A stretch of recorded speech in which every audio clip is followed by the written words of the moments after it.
up at that MAD. Sorry, I'm having a little trouble with my gate computer over here. I'm trying to figure out why it keeps crashing. And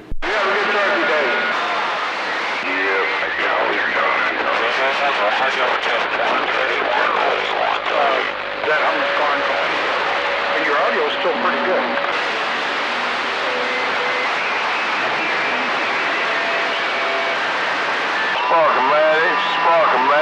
Sparkomatic, Alabama, standing by.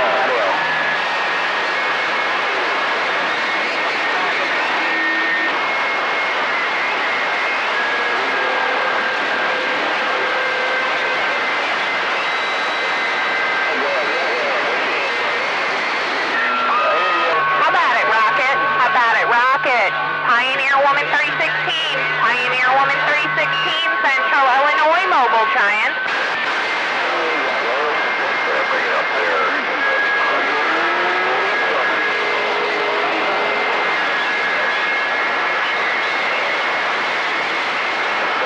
Some more warranty change.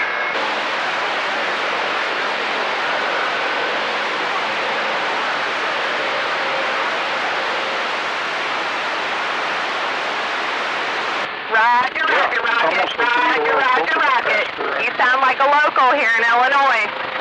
You have a good Thanksgiving, sir, and a good rest of your weekend. Pioneer Woman 316, Central Illinois Mobile. I'm leaving. When you get above hello, Pioneer Woman 727 up here in Seattle.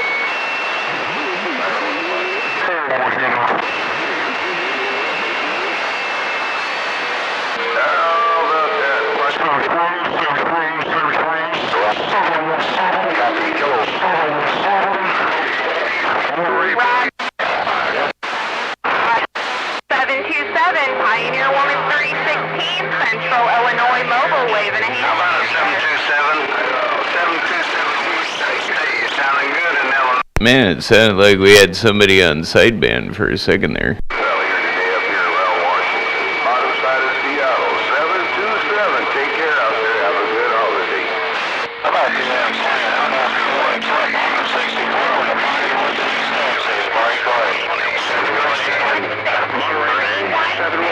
Monterey Bay, 451. Far out, man. I'm back on the side. All right, there, 316. 316. You sound real good with that. 764 in the Pinewood East. Yeah, these. Rocket. Pioneer Woman 316, I'm leaving. Come on around here, Phoenix Flames. He's getting down, he's ghetto down. I know, it turns out on the... And he just got down. Well, I just got down. 717, 451 trying. The cool country. And then you got this other guy out there, he's telling another name that he's getting it. Fire around cool country. I take it that one guy out there, can you hear that sidebander I was hearing? He's either on sideband or he's just a little, like 5 kilohertz off frequency or something.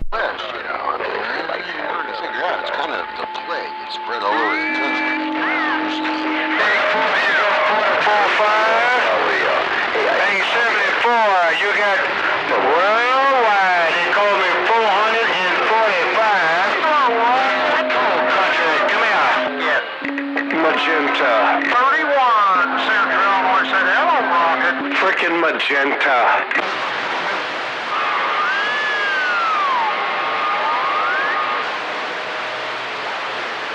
Hey, here it is, 74. I got it right here. Hey, 74, you said hello. Oh, yeah, the radio's working. Out on your way. He's got to go down, and he's gonna go down. Central Illinois said that. We're going.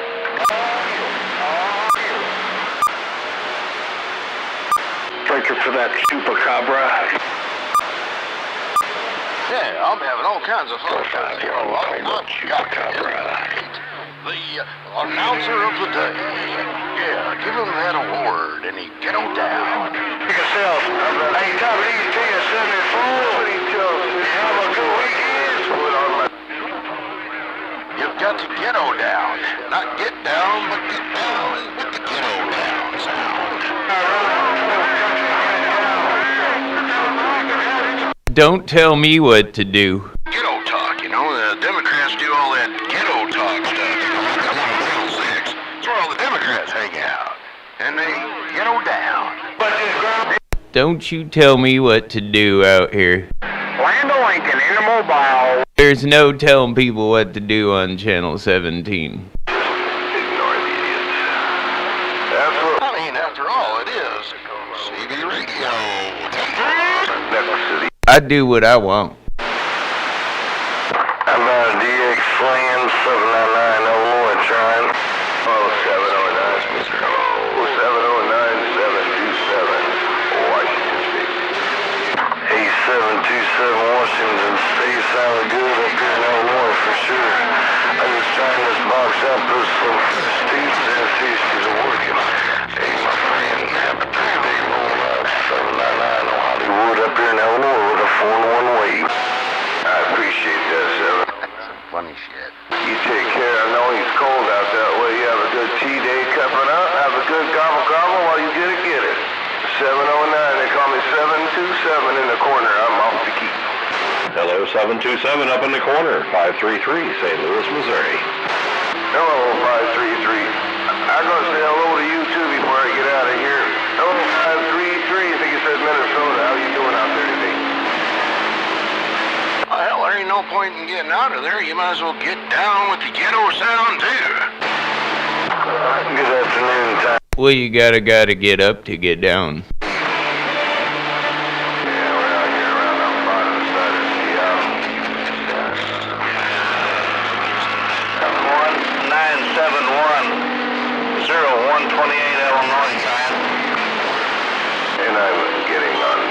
Everybody's getting down with the ghetto sound today, you know.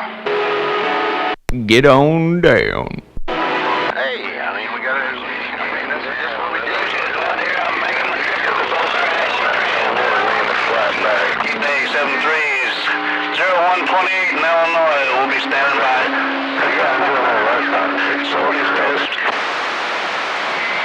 Yeah, just as long as you don't slap it on your boyfriend later and, get a grip on your grandpa's liver. Yeah, goddamn. The sharpest tool in the shed or the smartest guy in the rack? Well, you don't have to make it gay.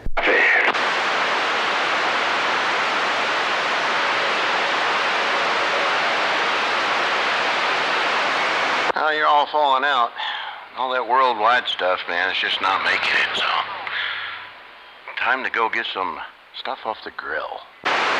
Yeah, go ahead for not getting out of my own backyard. You try so hard and you can't get in the middle. I don't know anything about derail. The only thing I know about derail is, when a train jumps the tracks, I guess it derails. I never heard of shit like that. But, I'm just saying. You gotta be ghetto-fied. We just gotta put a hammer on that mud duct there, breaker. Ain't hard to put a mud duct on him like that. 7. I've been thinking about getting me one of them derail splatter boxes. Just look underneath my shoe. Shortening bread. Just look underneath that shoe. Make sure you scrape it off. Oh, Hollywood, 799, Illinois, with a wave back out. Hello, Hollywood, your friend 727, we're in Seattle. Before I come in the door, I whop it off the bottom of my shoe so I don't bring the duck stink in the house, break. That's right, man. Hey, right there, right back. I'm almost a duck. I got a little bit of power left, but I'm running out of that glass. That's the only bad thing, and it's getting expensive there, breaker. In the magenta. Yeah, they don't want nothing for that glass. But I don't know about being a duck. You probably should get out of my driveway if you're a mud duck. Ma'am, it's a little bit penetration station 799 Illinois. Got you, come on. How about that 799? That thing's anything but a mud duck over here in the northwest corner. WD-40 said it. Right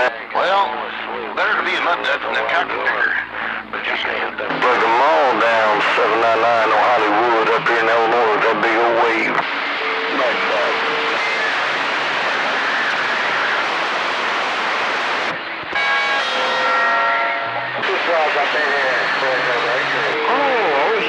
Right back there, penetration station. You have a good one. Take care. God bless. Happy Turkey Day. Rolling up. 799 Illinois. Back reading the mail.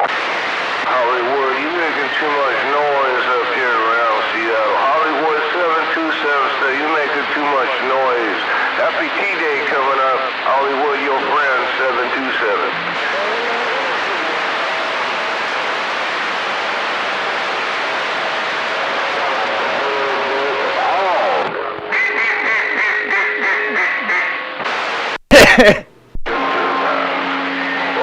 It's all about them conditions. I don't have a beam, so I have to wait for my turn. Yeah, and I don't have a radio. Yeah, I gotta wait for my turn also.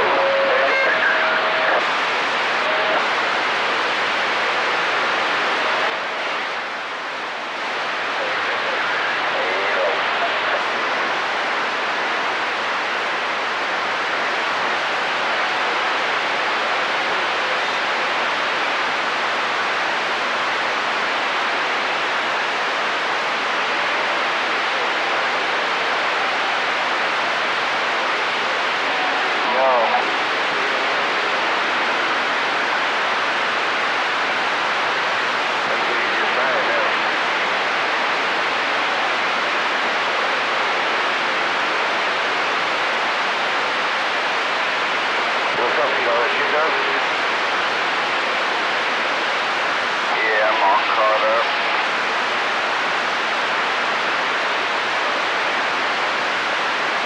Are we playing the music? That's not. Well, this is great. It's 2 hits. South of Rodney.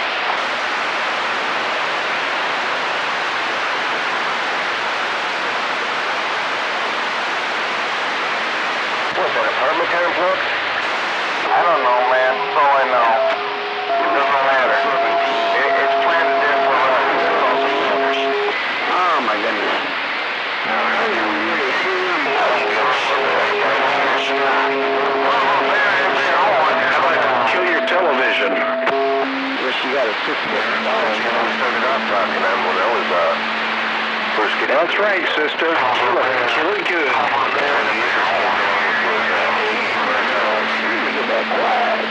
Papa Bear, Papa Bear. You found in the driveway. Jeff had made my don't get this in down here, Texas. Papa Bear back on the side. You need my radio system so they can check you. Not an option. Better than shovel and shit.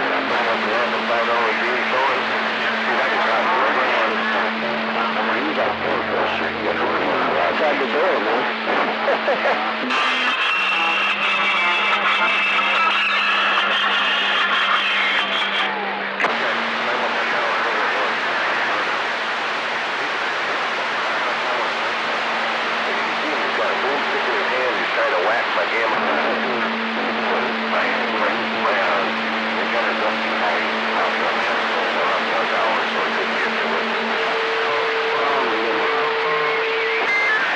Enough sugar to bounce off the wall. It's a shame somebody won't waste that kind of effort on Rodney and Brown. Recorded. Now, here, I'm trying to talk to EX up here in Seattle. You need a ladder to pass all the shit. Well, I'll climb in. If I cut my fingers off, I'll do it. I got a friend, man, that was in the sound systems. He got a sound system ripped off. He planted razor blades, he glued razor blades to the back of his stereo equipment, and someone cut their finger off, man. He got sued. Yeah, okay, well, I don't know about getting sued, but I soldered fishing hooks to the back of my radio. The guy sold me the car, and he kept saying, well, I want to keep the radio. I said, you charged me an extra bucks on the car for the radio. I said, I'm keeping the radio. No, you can't have it, man. He said, why can't you keep the radio?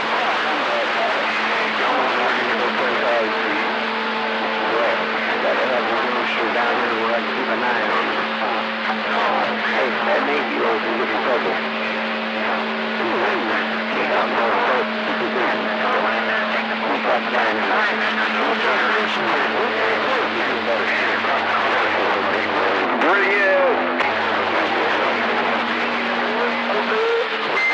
Why, hello.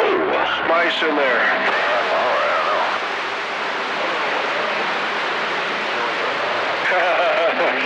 I won't have it with ice. Without ice.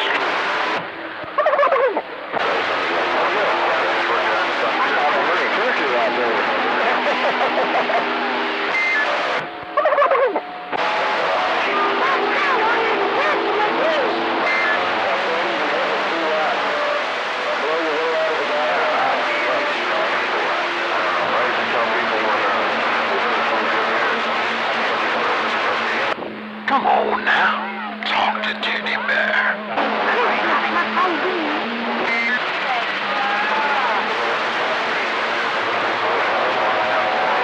Go get your 3 fingertips from the last guy that tried to come in that window that's open.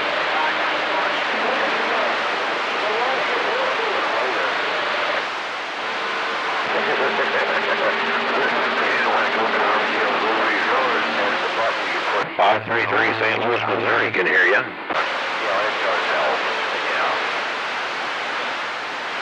I heard someone ask something about radio. Come on now. Let's get down with a little bit of that ghetto sound. Okay. Let's just do that then.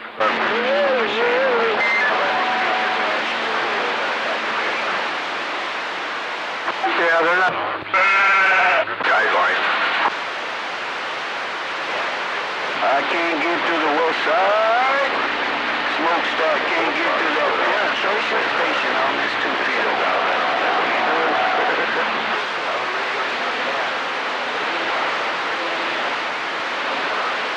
And he's trying. He's really trying. Trying real hard. That calibration and everything on them. That's it. That should be going off, man. Watch out. They'll be slapping their more on you later. Just look out for the foreskin. See, the old smokestack. I'm about to go now. 1 watt, 2 field. Heard 267 out there in California, too.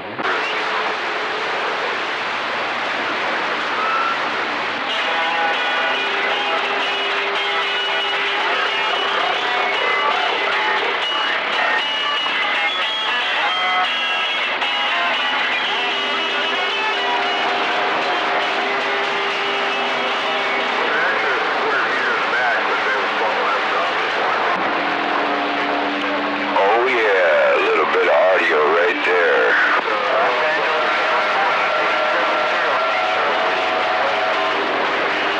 Hello, Equalizer, 533, St. Louis, Missouri. Hello, Equalizer.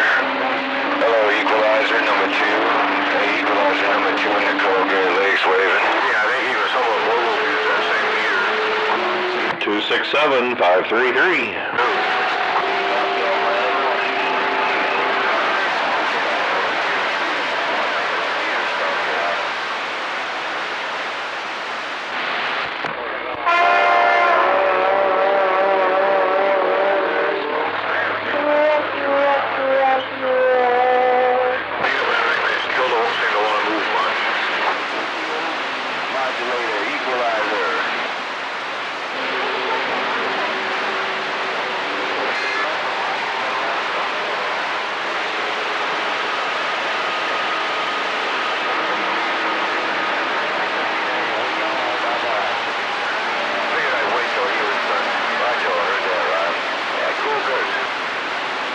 Five 3-3, St. Louis, Missouri. How about that? 523, 5323. You got Triple M over here in Western Washington. I heard you out there in Washington. Triple M over here in Washington. I hear you in Washington. You're sounding good.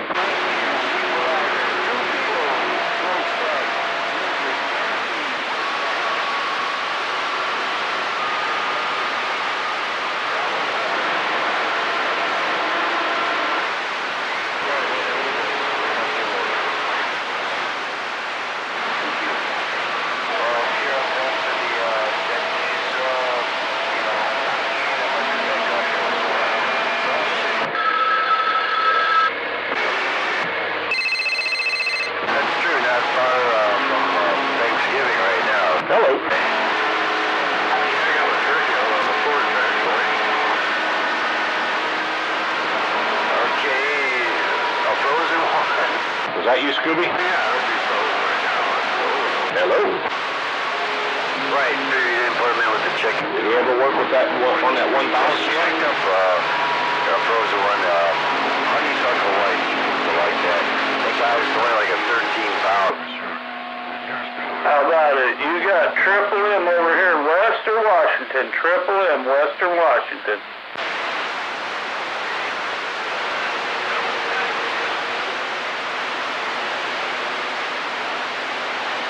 Exactly, they probably come from the same place anyway. Yeah. I heard someone out there holler for that Triple M out there. Well, they know they came from the same farm.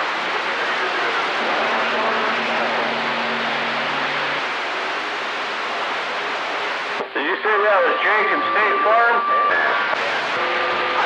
I thought I heard it. That's why I come on and Frank. So what's really going on? That's right, I come on and Frank. Wait in there, animal. Well, Triple M. Just make you listen. That's pretty. How's your day going so far?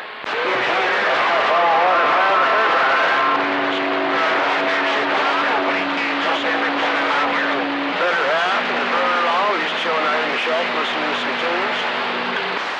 Man, I tell you what, you were banging in here the other day with that antenna. Jason's got a good copy on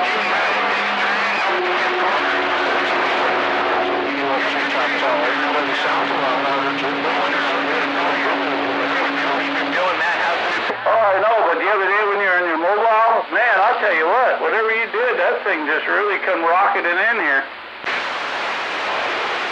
Oh yeah, I'm so happy with that setup in there. It's only a mag mount too. I'm just running a little Striker SR-810 mag mount.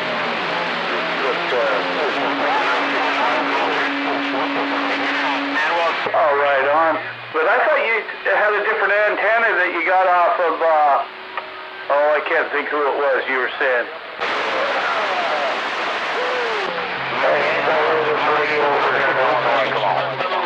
Striker mag mount. I ordered that from...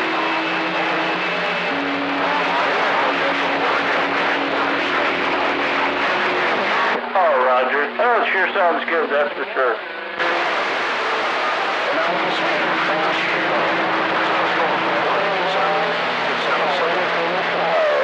Yeah, I got a little 4-pill in here. I'm thinking about setting something up in a vehicle one of these days, but I haven't decided which vehicle.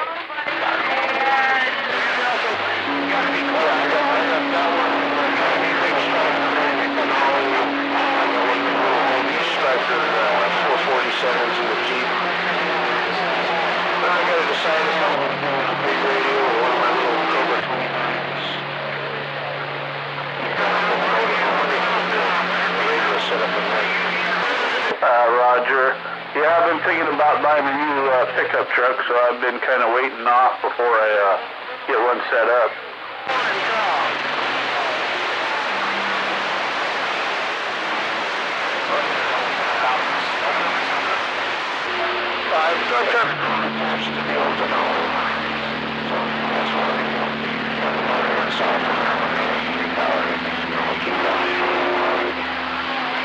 Yeah, 10 on that.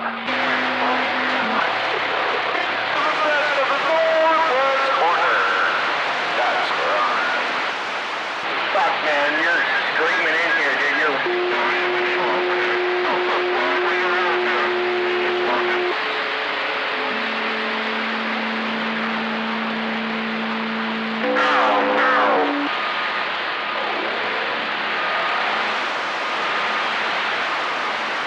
Oh no!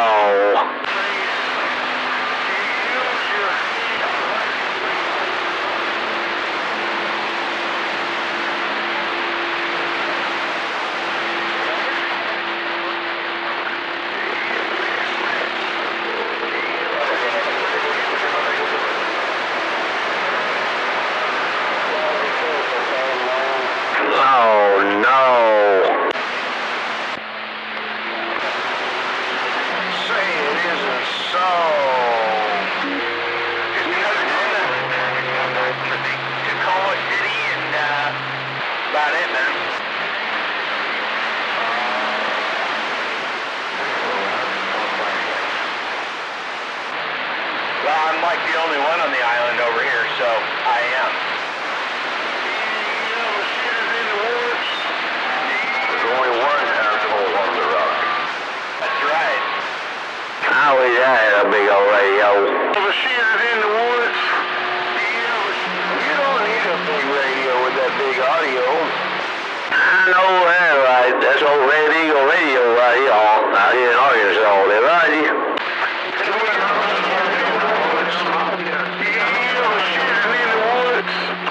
Little old Cobra 2 grand. Silver Eagle Plus. Roger on that. I just got a Cobra 148 GTL right here with the Red Eagle built Cobra 148 with a 307 amplifier and a big old beam. That 10 volt.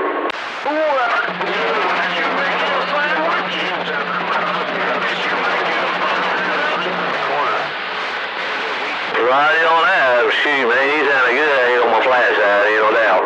They call me ground while in a hog pen. They vote in. With that human shit, did you make you a sandwich? Did you go ahead and make you a sandwich? Boy, got rough that time. He got rough that time. I didn't, somebody else coming down with you, so he got rough and tough. Yes, sir.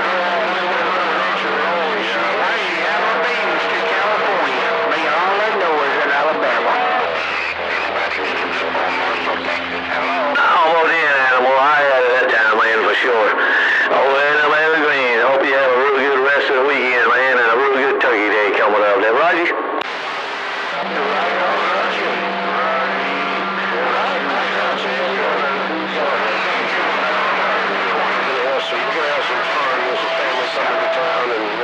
Thanksgiving's supposed to be about being thankful. Hey, Groundwire, pleasure as always. Roger, I don't take it, big brother. Good deal. Yeah, it's all about family this next weekend for sure, next Saturday for sure, man. Take care. Have a good rest of the weekend. God bless you and your family. Groundwire in the yard, 7 on Bay.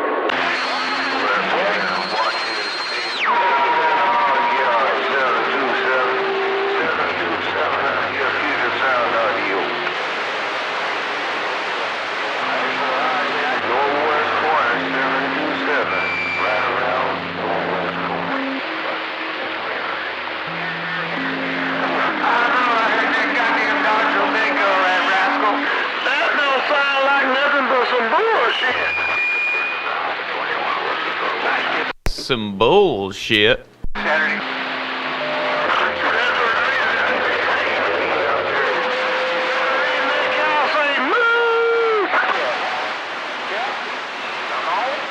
Wait a minute, that Dodge out there in the diesel wagon. Hello, Dodge. No, Dodge. Just getting up now. Oh, boy. Are you a cow? Are you a bull?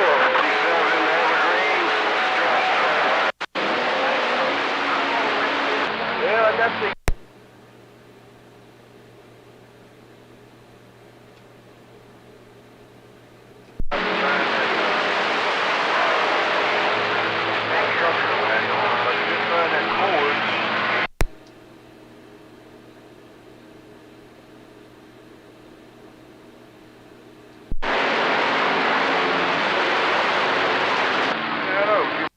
Get out there, you know? You gotta pump it up. Yeah, pump it up. Pump it up. Are we having fun or what? Guess what I just got to buy? What's that? A commercial level Echo backpack blower. What do you think? There you go. I bet you'll like using that. I think I'm gonna have a really good time being a snowblower this year, Roger. Yeah, Tin. This puppy, it's over 200 miles an hour and off the chart CFM, so it's gonna move some cubic feet of snow and it'll be good. Yeah, so I pick it up Monday. I will admit the best blower that I ever used landscaping for snow or anything was the big Echo that we bought towards the end of when I worked there. But it was I don't know if that's the one you got. It would have probably come down in price if that's the one you got. But those were like 1,000 CFM, and I haven't seen anything like that yet. Yeah, it's something like that. I'm not sure what because I was pretty excited. Anyway, she let me have it for $639 going out the door, and they only have 2 blowers in the whole store because they were sold out because everybody's getting ready for what could come. Yep, and that's for 600 something.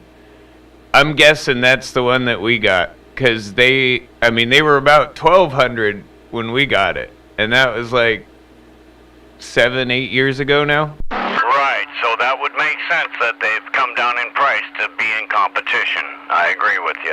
So I'll check it out here in a minute, and I'll see if I can find it in the... She gave me a catalog, because I could have picked it up today, but I didn't have the credit card with me. So Aggie had to go one way, I had to go another, so we were just kind of killing 2 birds with 1 stone. Copy? Does it have a 2-inch tube or a 3-inch tube on the blower end? It's a big boy. It's got the bigger one? Yeah, that's the one that, yeah. Those are actually more powerful than those BR600 stills I was talking about. Those ones are right around the same price, or were right around the same price too, but that's why we went with the Echo. It had just a little bit more air. Right, yeah, and that's the idea. You want to move as much air at once as you can. So, and you got variable speed. That's going to be a real... I'll be having fun learning that part, but it'll be good. The Husqvarna I got, it moves, I think it was like 600 CFM or something. It was way closer to what the stills were at. Less stuff rather than more stuff. Yeah, get into the catalog here, I'll tell you in a minute. But 600 is enough for snow. I mean, no joke. Like, I haven't had any problem using it blowing snow off the sidewalk. So, you know, you just don't want it to get like 6 inches before you start blowing it off. No, you got to be out there while it's going. But it'll take an inch or 2 off. Why would you say something like that? Really weird.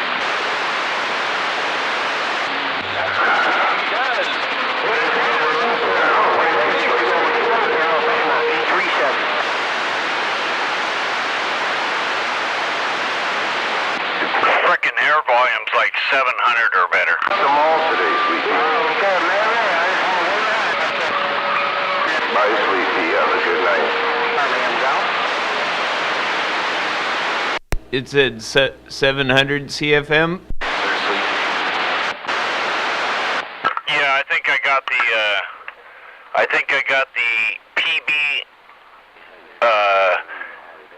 755S.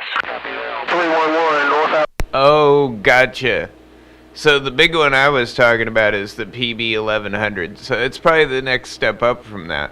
But you got their mid-grade one. You didn't get their entry level, that's for sure. No, this is commercial. Down out here in this little pickup truck. You can use it at home, but it's made for doing parking lots and all that commercial use, you know. Yeah, the BR600, or maybe it's BR650 or whatever steels. They do the same thing with the numbers. The number stands for how many CFM it creates. So the BR, I think it was a BR600, and it did 600 CFM. With the Husqvarnas, though, they don't have those numbers. So mine does about 600 CFM, but it's, you know, it doesn't say that anywhere but the book.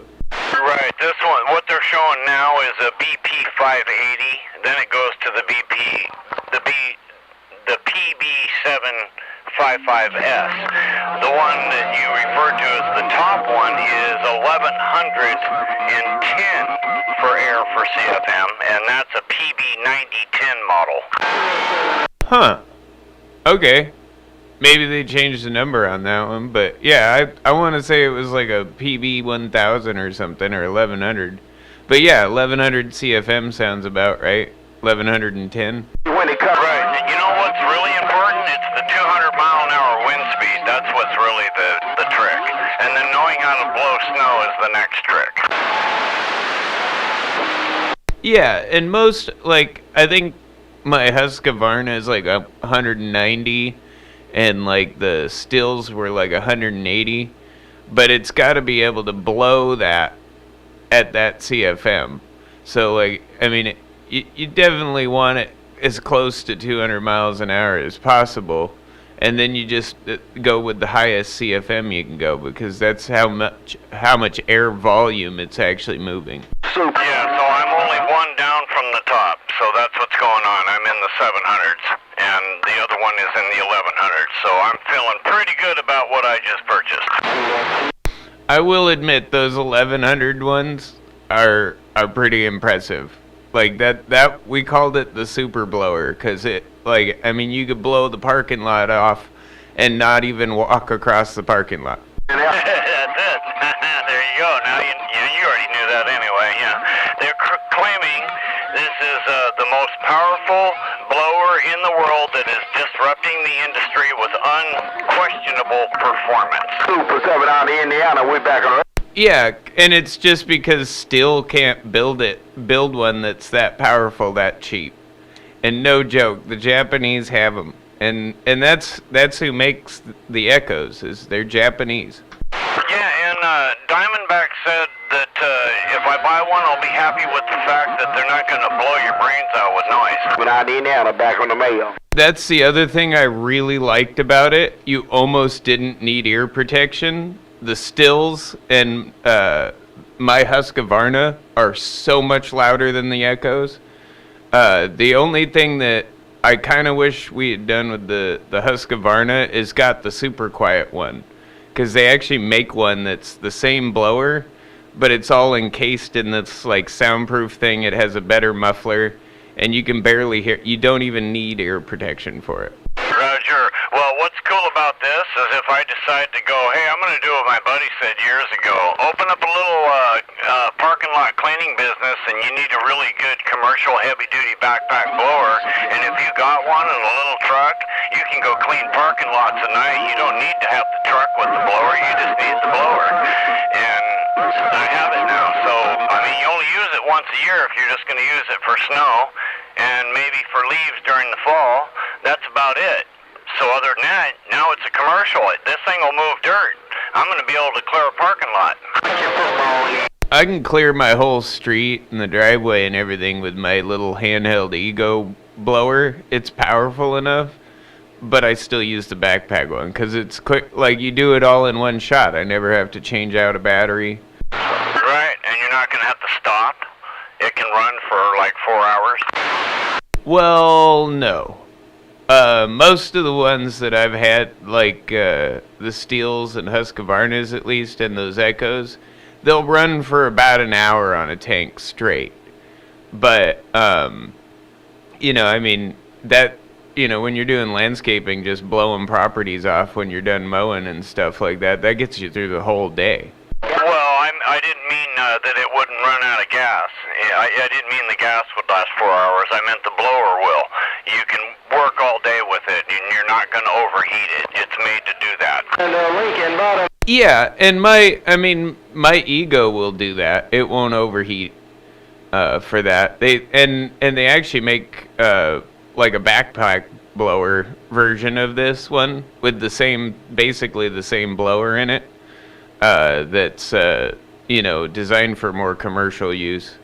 But it's just like I have 2 batteries for that, and typically if I'm blowing the whole street off, I'm gonna have to change the battery out, because it lasts about a half an hour to 45 minutes, like a normal like handheld blower would last on a tank of gas. But it takes longer to charge a battery than it does to just refill the tank. Yeah, and you know what's funny? I would have had to buy a bunch of batteries just to try to be able to do 4 hours worth of work, because you know they're only going to last a half an hour at best. And the batteries were all at least $150 a piece, and by the time I got done buying a blower and all the batteries that it would need to be, it still was going to cost this much money, and I got almost the best one for a good price, so I don't have to do the charger thing. Well, and the thing, like I was saying with the backpack blower, or even the Ego blower, like, it doesn't take me 4 hours to blow the street off. I mean, it's a big neighborhood, but that when you have a blower that's powerful enough to do the job, it doesn't take as long to do it. Yeah, I don't want to be out there all day if I don't have to be. I mean, face it, it's freaking cold. So when it's snowing, we don't know how cold it's gonna get on us. With that blower, and this is probably how it's gonna go for you. You're not even gonna use half a tank, and half an hour worth of time doing what it took you hours to do before with a like a handheld blower. Right, but now I have 5 residents to help do. Exactly, but it's also what I mean. Like your time is the time it'll save you having that much more powerful tool. Will account for that. So you're gonna use less gas because that blower is so much more efficient. Yeah, and it's modern today built, so that will help too. It's brand new. And the only thing I can say negative about the Echoes is those 4 mixes with they're like a 4-stroke that you still mix the oil and fuel in that Still was using, were a little bit more fuel efficient. That's really all I can say. That Still had because it was still a 4-stroke, it ran longer on a tank of gas. That's the only difference. Right, and for me that it doesn't matter much. I mean, it would if it was a performance thing, but it's not. So I have to use a little more gas. I don't mind one bit. I don't have to lift a snow shovel. Really? I am really looking forward to that. Really? Yeah, really. Oh, there. Try not to. That's my line. What are you doing that for? It won't squeal. Really? In 4? Really? Really? Where you at out there? Is that you, Wimpy? No. How's that right there? That should have helped the wheel. I don't know who that was, because they got lost in the heterodyne just there. Yeah, they're down in the bottom of my radio too.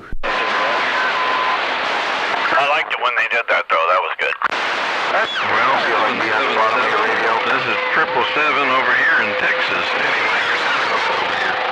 Hey, you're sounding good in Texas, huh? Well, I appreciate the bump down and Yeah, I think he said 777 in Texas. Oh, I like to go on the bottom of Yeah, I think that's what he said. 777 in Texas.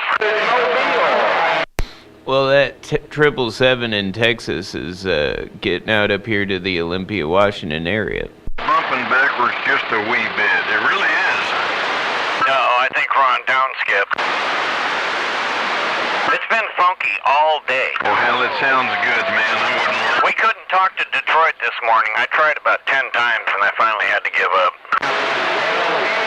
Oh, you're up there between 9 and 10. How about it, Detroit? You got a copy tonight? Hello? 141, call in again. It's Detroit. I said Detroit, come on now. Feeling very much. It might be They know me. pound or so, but it ain't Are you trying to re-educate me? And hello, good evening. Right back. It's not really evening yet, but it's starting to feel like it, huh? Because that sun's on its way. Close enough. Close enough. Hey, man, well, take care out there. Are we having fun yet? Go ahead at 777 State of Texas. We're stepping out. Enjoy the weekend. Happy Turkey Day. Merry Christmas and a Happy New Year coming up. Talk at you later. Oh, crap. He covered every holiday from here to New Year's. Oh, dude, hang it out. I don't got no. Holy crap! I ain't got no good deal. 502 guarantee. Yeah, I'm probably should have these. I could have swore I just heard a female out here. Holy crap! That's a girl. We're waving hand at that female. I'm a waving. Roger that. No, we don't want to kiss your ass. You Texans, you go ahead and you have your holiday to yourself. Thank you very much. No girls allowed.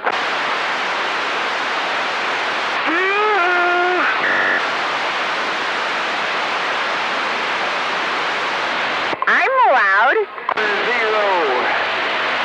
You are loud. You sound like an old friend of mine named Cricket that used to be on the radio. Definitely not quiet. but not loud. And I'm pretty sure it's not Cricket. No, it's not Cricket. But she sounds like her. I think I know who that is. Oh, yeah. Oh, it was Farmer's old girlfriend. But I'm not gonna give it away. Better than Sweet Pea.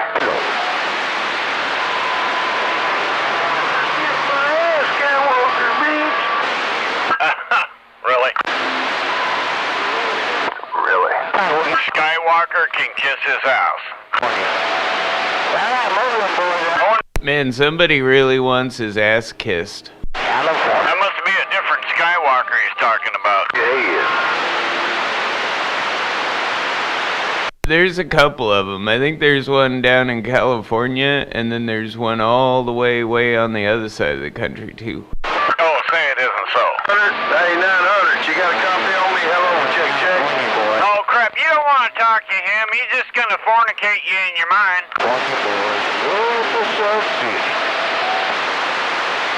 That's a twisted individual you're trying to talk to right there. Do you know that? I'm not twisted. You're the one that's all messed up. You're the one sitting there in front of that vanity, and you got your goddamn high-heel shoes on and that damn purple polka dot dress with your red high-gloss lipstick. Why don't you tell it like it is? Them 900 pickle stains on his dress. I'm glad he got to hear me tell him all that, because it's true. I just can't help it. I think you're an alright person there sometimes, 900, but now I'm beginning to wonder. That worldwide pickle stain got down. That's too funny. He brought me one to borrow till I can get me. The world's largest belt buckle. He saw me on my way through, right? Okay, all right. That's what I like to hear. Yeah. Well, now we know we were making it to Texas. Come on. Well, Brad, I'm gonna do one other thing. Hang in there, buddy.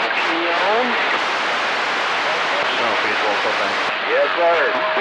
I got another microphone here that was given to me, and I want to see how it works too. Also, give me a second, boy. You got to. Yeah, go ahead. We can wait right here. Hurry up. Speak. Come on, plug that other one in and key up. Right over the top of 900. Yours? That don't belong to you. Yeah. 900, you need to stand by. That guy's looking for a long-distance radio check, and you're messing him up. Now stand by. I'm like, come on. Small fry. Okay. Oh, that's funny. Burglar used to say that all the time. Stand by, small fry. And he was all of like 4'5". The last goodbye and all that is insinuated. What was that? Did you actually think you had something else to say? I'm pretty sure he's got a lot more to say. If you'll sit there and listen, I'm sure he'll entertain you. Okay. That's why they call him 900. What do you hear? What do you hear? What do you hear now? Who do you hear? Oh, look, he's going to leave right now. I never seen 900 leave the game. You guys done pissed him off. Skip go out of California. Come on, you get that microphone hooked up? Talk back to us. Tell us how it sounds. Come on.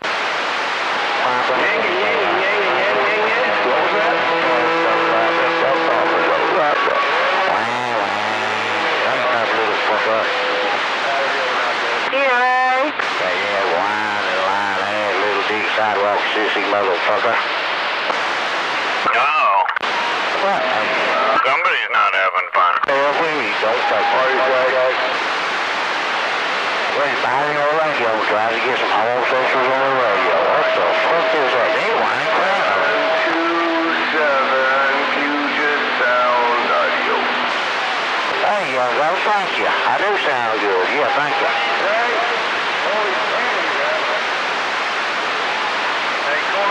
Right around the northwest corner, I just want to know.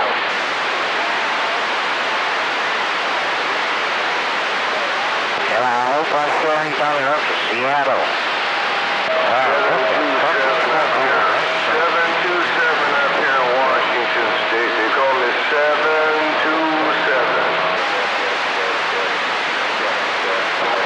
Up there, where's that, Oregon?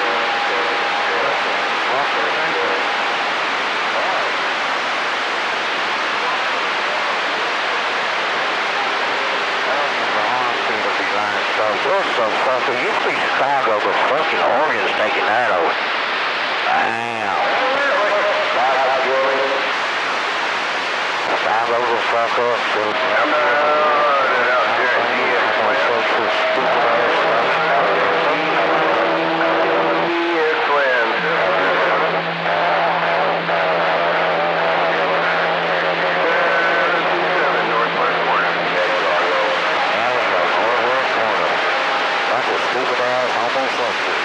fuck-ups up there. They can't even climb a tree. Yeah, I was going to see down there. Nobody can even climb them. They just want to get the fuck out there. Don't come down here. Don't go down here. That's where we use homosexual people.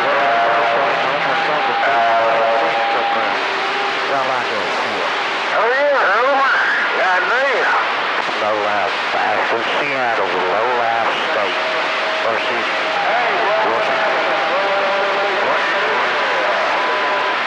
Cornbread, stuck in the microwave. low-life bundle fuckers, low-life sea beers, low-life trash on the street.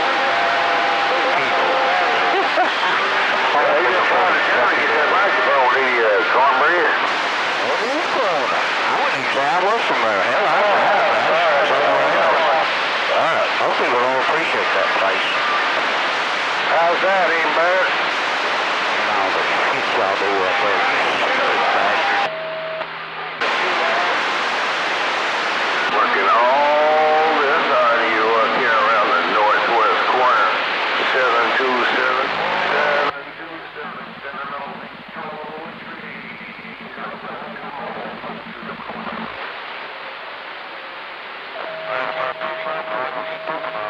Little dick homosexual motherfuckers. Hey, he's one of the biggest ones.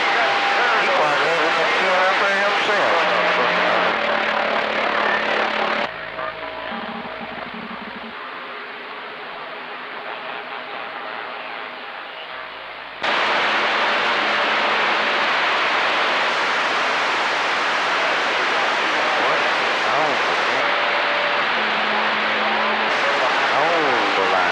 Stupid ass trash on the street. Putting out needles, putting out fucking things.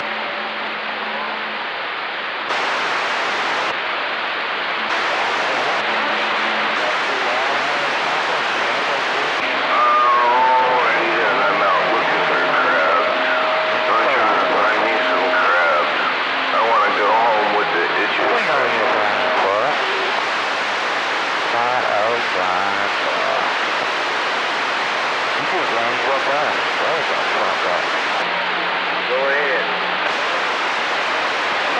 Got no money, you go down to town. That's how big up in the front. Yeah, that's how big I guarantee you ain't got no money to get in with damn train ticket down or plane ticket to fucking California. That motherfucker's a broke, stupid ass, lip dick, son of a bitch, slap up to me. What do you do with the crowds when you get them? All right, now, come on. Why don't you tell us how you really feel? That's the question. Yeah, I don't think you quite expressed it the way you really want us to know it. I mean, you're projecting it, and I'm getting a sense that you were almost there, but I think you should just go ahead and let it go. What do you think? He's one ugly motherfucker. Well, you can't hold that against him. All right, then. I guess we're just going to stand by and wait and hope you do. You're sounding good up here in the Evergreen State, though. 141 Zodiac wanted to let you know that, and I'm sitting here listening. You get itchy and scratchy, then you have to go to see the pharmacist, and he gives you this stuff. You guys in Texas are a lot of fun to listen to. I hope you know that. Yeah, chicken head. No, I didn't say anything mean to you. You should just sit back and maybe be happy about that fact.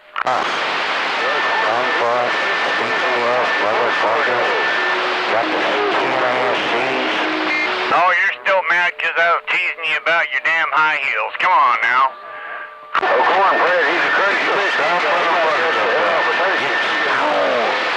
I don't mind if you wear high heels, and I didn't know that you didn't tell your buddies out there that you were doing that, so it's not my fault that they know now.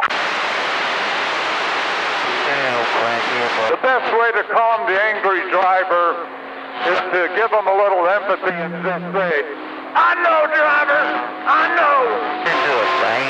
I think you're right. Well, this guy's in Texas, and he's a little mad right now because I was teasing him about wearing high heels. Well, you know, some people are getting a little bit in a twist. You know, the holidays are approaching, they're stressing. Does he have And, you know, it's unfortunate. What a snakes in high heels? Well, with 900 in Texas, this is a normal thing for him. He likes to, he likes to give people a bad time on a normal basis. I think that's kind of how he operates. Oh, okay. Does he like one of the snakeskin high heel? Oh, he's a blast. We have a good time with him here in the Pacific Northwest. Yeah, damn. They need kind of like a release valve. Oh, absolutely. And, you can keep it clean. It doesn't have to get rude or crude, but sometimes, we'll accuse him of wearing high-gloss lipstick while he's looking at the vanity, and, he's got his hair all purried up, and, trying to make it look good against the D104, but the D104 just looks better. I'm sorry. I don't know. I just put it on there. All right, Yeah, I don't sound bad either. No. But we're going to leave it alone. He's a little touchy this afternoon because, I don't know, somebody looked through the window or something and caught him doing it. And he was putting high gloss lipstick on, and it's that new red stuff, it's really shiny. Like, it's so shiny that you put it on your lips and the neighbors know you're up. Good stuff. Yeah, I can't quite hear it, but I'm in the big truck. I do have a 102-inch shield whip antenna, which does help, but you probably got a much bigger antenna and a much better location. Anyway, you got Gargoyle here motoring on south at the 102-mile marker. Right on, Gargoyle. You got Zodiac here in the Tumwater area, and I'm talking on my really, really, really big steel whip. What do you think? Okay. Yeah, sounds good. Nice and crystal clear. What kind of radio are you running?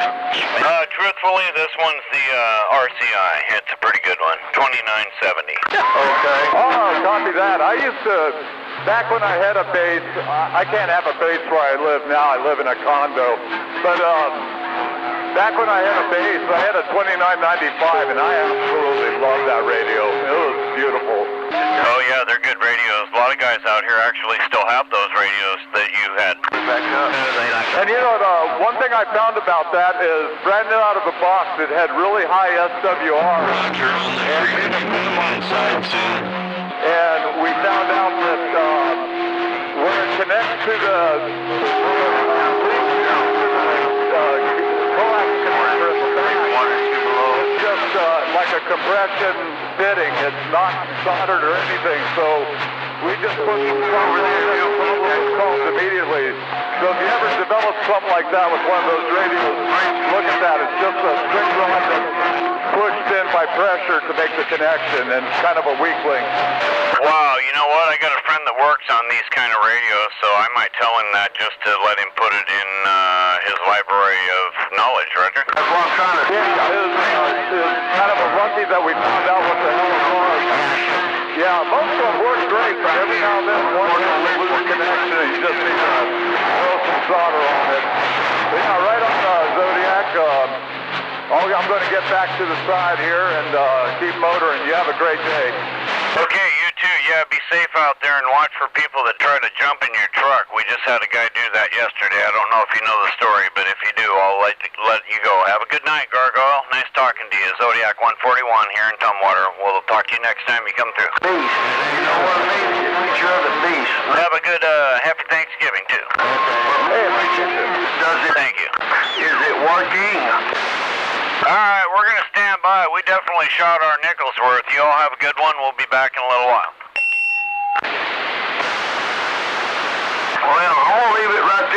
I got, it may not be as clear as I normally am, Corbett, but I got 2 other radios. This is that microphone that Triple Nickel bought me the other day, and it's about 35, 40 years old. I don't expect it to be perfect, you know what I mean? All these backward swinging radios. Oh, yeah, I got mine. Is it swinging backwards over there at your place? No. Oh. No. I thought it was. It's doing a good job. Oh, it sounds good. Wait for that. I like it. Damn it, what did I do wrong? I thought it wasn't working. Forgot to put up your barrel connectors. Oh, I need a couple more barrel connectors? Oh, you know, Radio Mike loves his barrel connectors. He loves them so much, I heard he found custom black ones. They're like flat black or something like that. Well, we only got about 10 decibels of attenuation in there with the 10 we got in there. Oh, is that all? Well, yeah, you lose about a decibel. You get about a decibel loss per, barrel connector. Some of them are a little better than that, but most of them are about a decibel. So, can you still buy the ones that, like, turn corners? Oh, yeah. You know what I heard? What'd you hear? I heard Mike get them all, grabs those things and puts them at the end of his mustache so he has them like a little curling irons. Yeah, well, you never know what he does down there at his radio station. Yeah, hard telling. We hollering at you, come on. He was wanting to make movies there for a while, but I think we've got him past that now, so we've moved on, right? Did you move on to a laser show? Oh, that'd be okay. Laser show would be okay. You know, the VC 100 days, do you remember those? Oh, yeah. Oh, VC Charlie. Uh-huh. Tokyo Joe not going to be happy when he sees VC Charlie show up with the VC 100. Oh, wow. Days gone by. Hey, 969 Washington, 409 Texas, we trying it. Uh-oh, Texas is calling. You better get this, Big L. It's not my turn. I'm supposed to be taking the break. House, Cornbread be back out. He walked in the house. Oh, I'm not. Am I like the ambassador to Texas or something? No, it's just somebody else's turn, because I got done talking to Gargoyle, so I figured I'd give it back since Skip is... We got Texas in the driveway. Go ahead, Texas.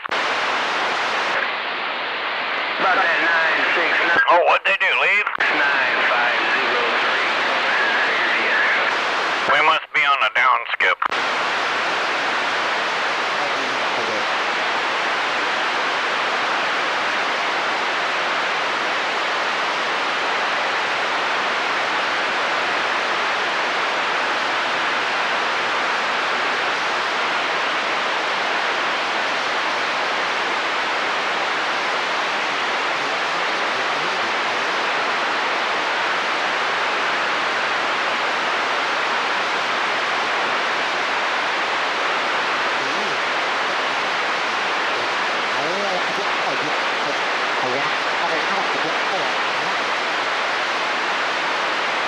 Who's up your ass, motherfucker, you know? 900, what are you doing up here in the Evergreen State? Forget the peanut butter out here, stupid motherfucker. Hey, don't you talk to me about peanut butter. What are you, Skippy?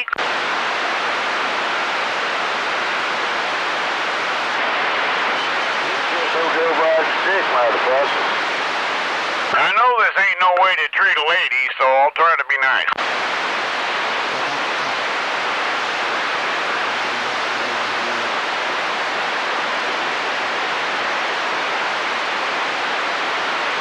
I want to send Joe Biden to Texas Roper's house so he can rip his shit down his throat. You inglorious bastard. I just wanted to say that. Hey, 900. Come on, I know you can hurt me.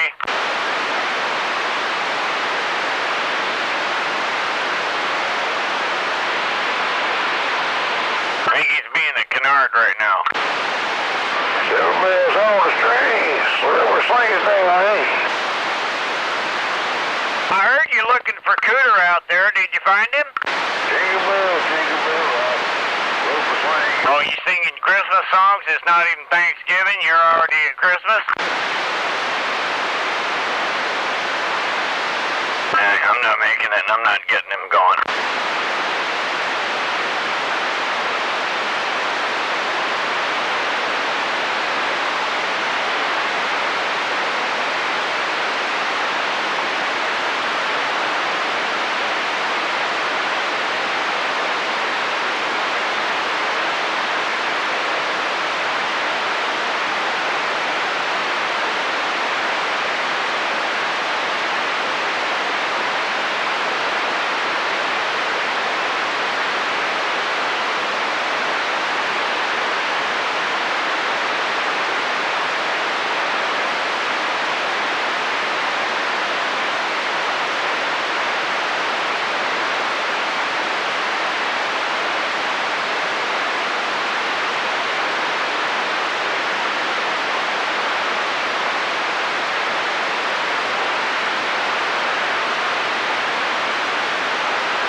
Dead for a Saturday.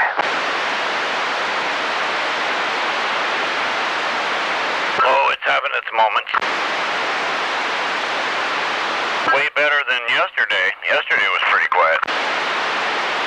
Crazy.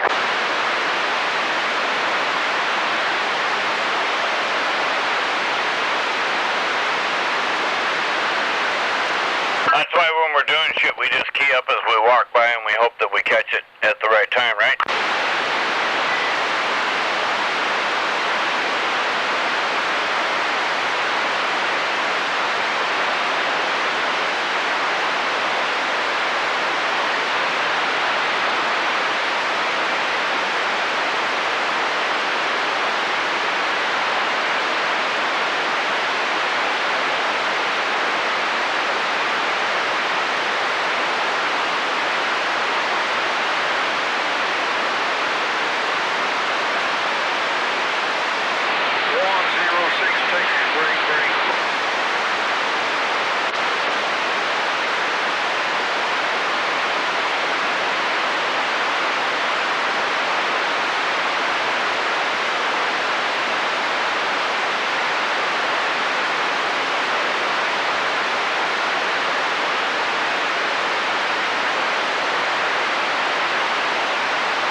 Hey, how about it, Mo?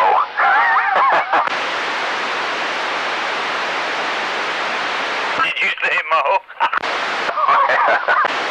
Oh, you're killing me.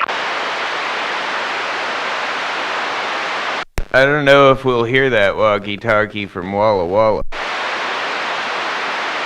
Would they even let him have one? I don't know. But if they did, I don't think we'd hear it.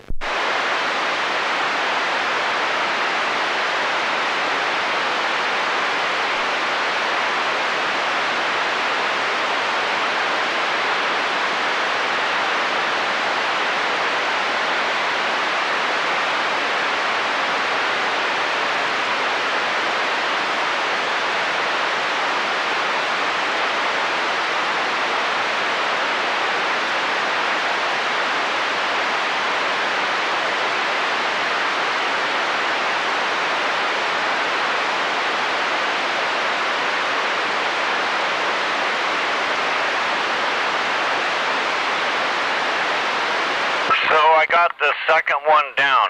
It looks like I got the next one down from the top one. There you go. Yeah.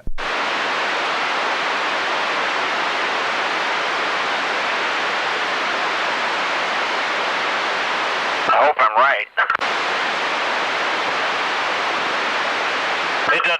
she only had 2 left, so it was either you buy one now and reserve it, or they're going to be gone when you come back Monday. I said, yeah. She said, oh, yeah, they'll be gone. Yeah, 10.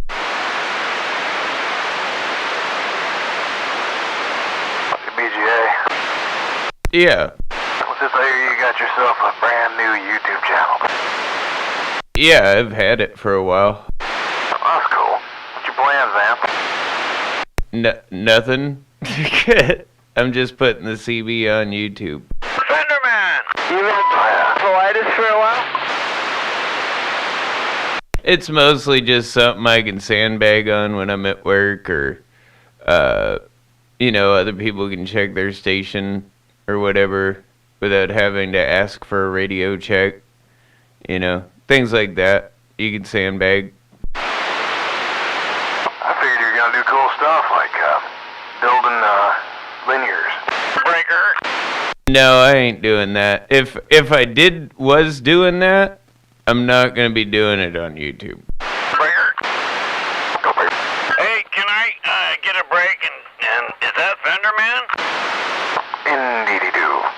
Visiting for the holidays, ma'am. Right on. Well, since you decided to key up because you came to town, welcome home for one thing, and some of us miss you. I would be one of those people, and I would like you to imitate Moose for a minute. Oh, man. I'm a little tired, but sure, why not? Hey, just grab it and just hold on. And I'm gonna plug it in and see if it has voltage. Thank you. I feel so much better now. Welcome home, Fenderman. Good to be back to visit. It's good to hear your voice. Miss you too, man. How you been? I've been all right. Things have been going pretty smooth, so, yeah. Yeah, it's good to have you in town. We don't get to hear you much, and I always wonder where you're at. Are you on the road? Are you making people pee their pants at nightclubs all across America? Did you take off for comedy and you're a comedian out there or not? Sorry about that. What was that? You didn't hear me? No, I had a quick phone call. Oh, sorry about that. I said, so we miss you around here, so while you're gone, I'm always wondering if you're making people in America pee their pants in nightclubs, because you're out there, you got your comedy going. No, I don't think I'm that funny. You never know. You never know how people are, man. But no, I don't think that spoken word stuff is my flavor. I like music a lot more. Yeah, I hear you. How about you, man? You still playing the gift fiddle? Oh, you know it. Matter of fact, I've got a really nice one on its way. It's already here, but I'm not allowed to touch it, look at it. I can think about it all I want. It's about a $2,000 acoustic. Song goes out to Taylor or Martin? It is a Seagull. Ooh. A real nice one. It's the Mosaic Artist. Just from MTV. Look that one up.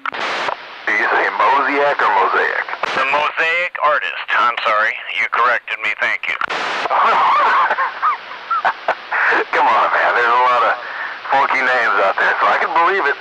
Yep, it's really nice. It's a really, really nice guitar. I haven't gotten to play it yet, but I'm anticipating it. You gotta wait till Christmas? Yes, I'm being me. They are torturing me. You know, I kind of like it, but at the same time, I'm getting tired of my out-of-tune Washburn. Tell you what, man. It's crazy how it works out, but you'll miss it if you get rid of it. If I were you, don't get rid of it.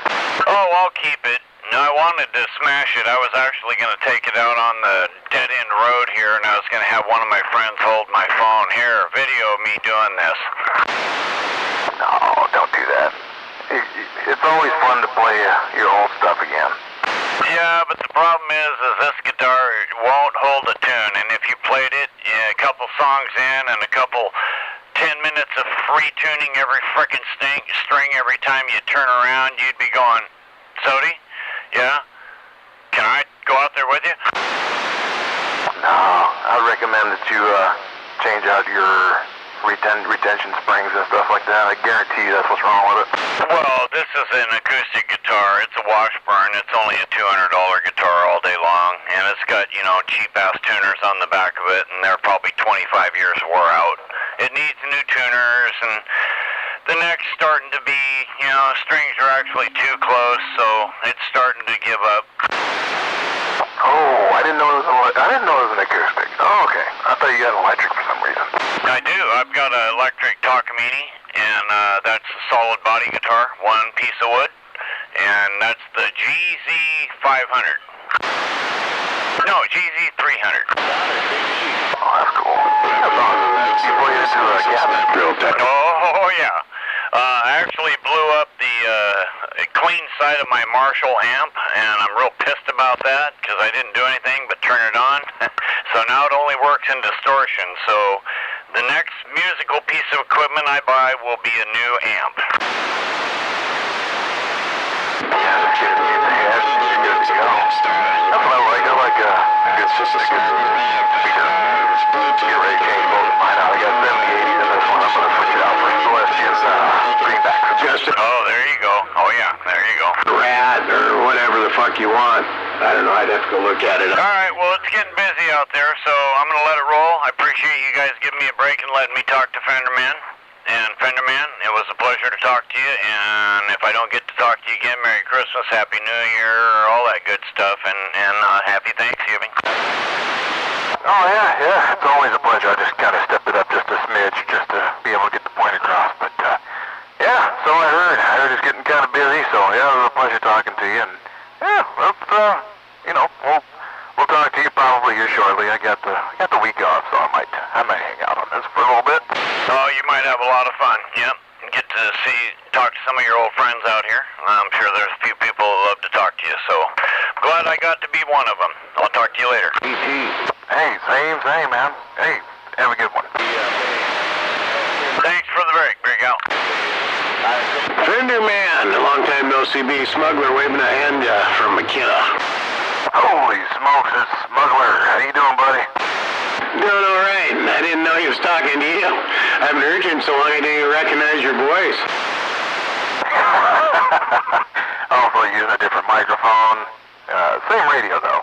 But yeah, man, how you been? How you doing? We're doing fine. Same old, just another year older and feeling it.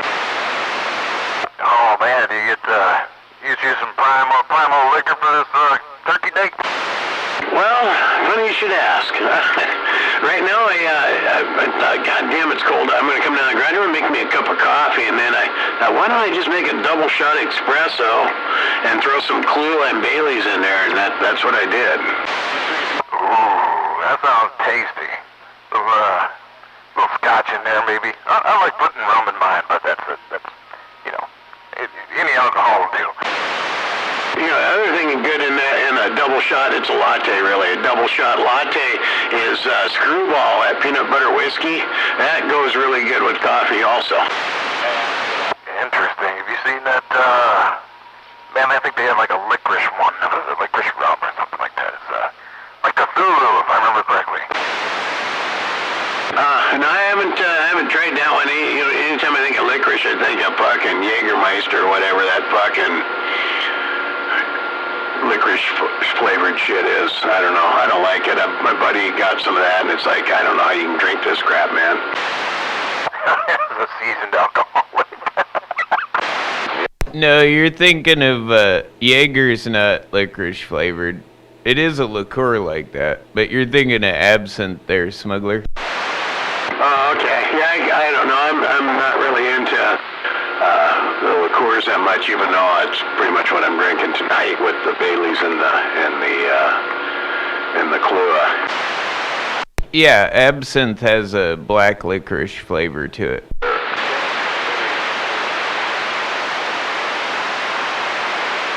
That will really mess you up. Absinthe is the good, especially with the wormwood in it. That's the good shit. Wormwood.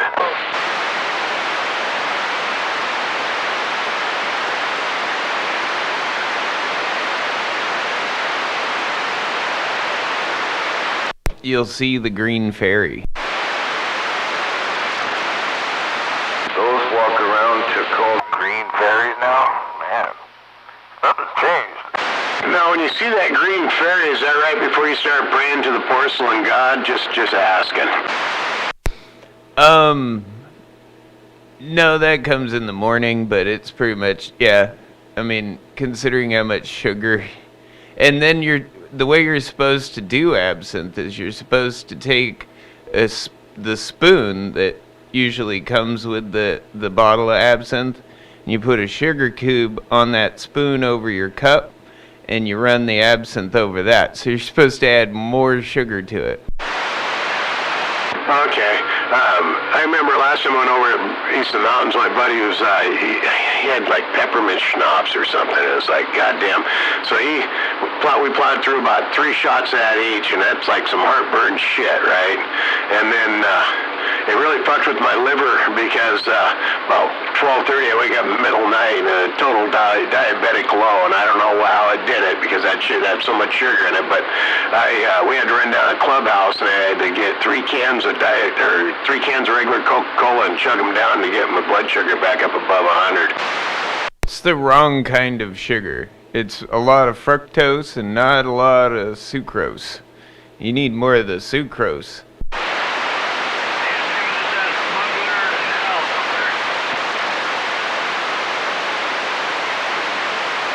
Who's that waving? I can't tell who you are. You're kind of at my static level.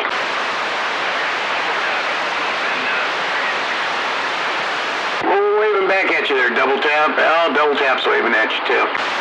Yeah, I'm waving back at that double tap up there. Everybody waves at double tap.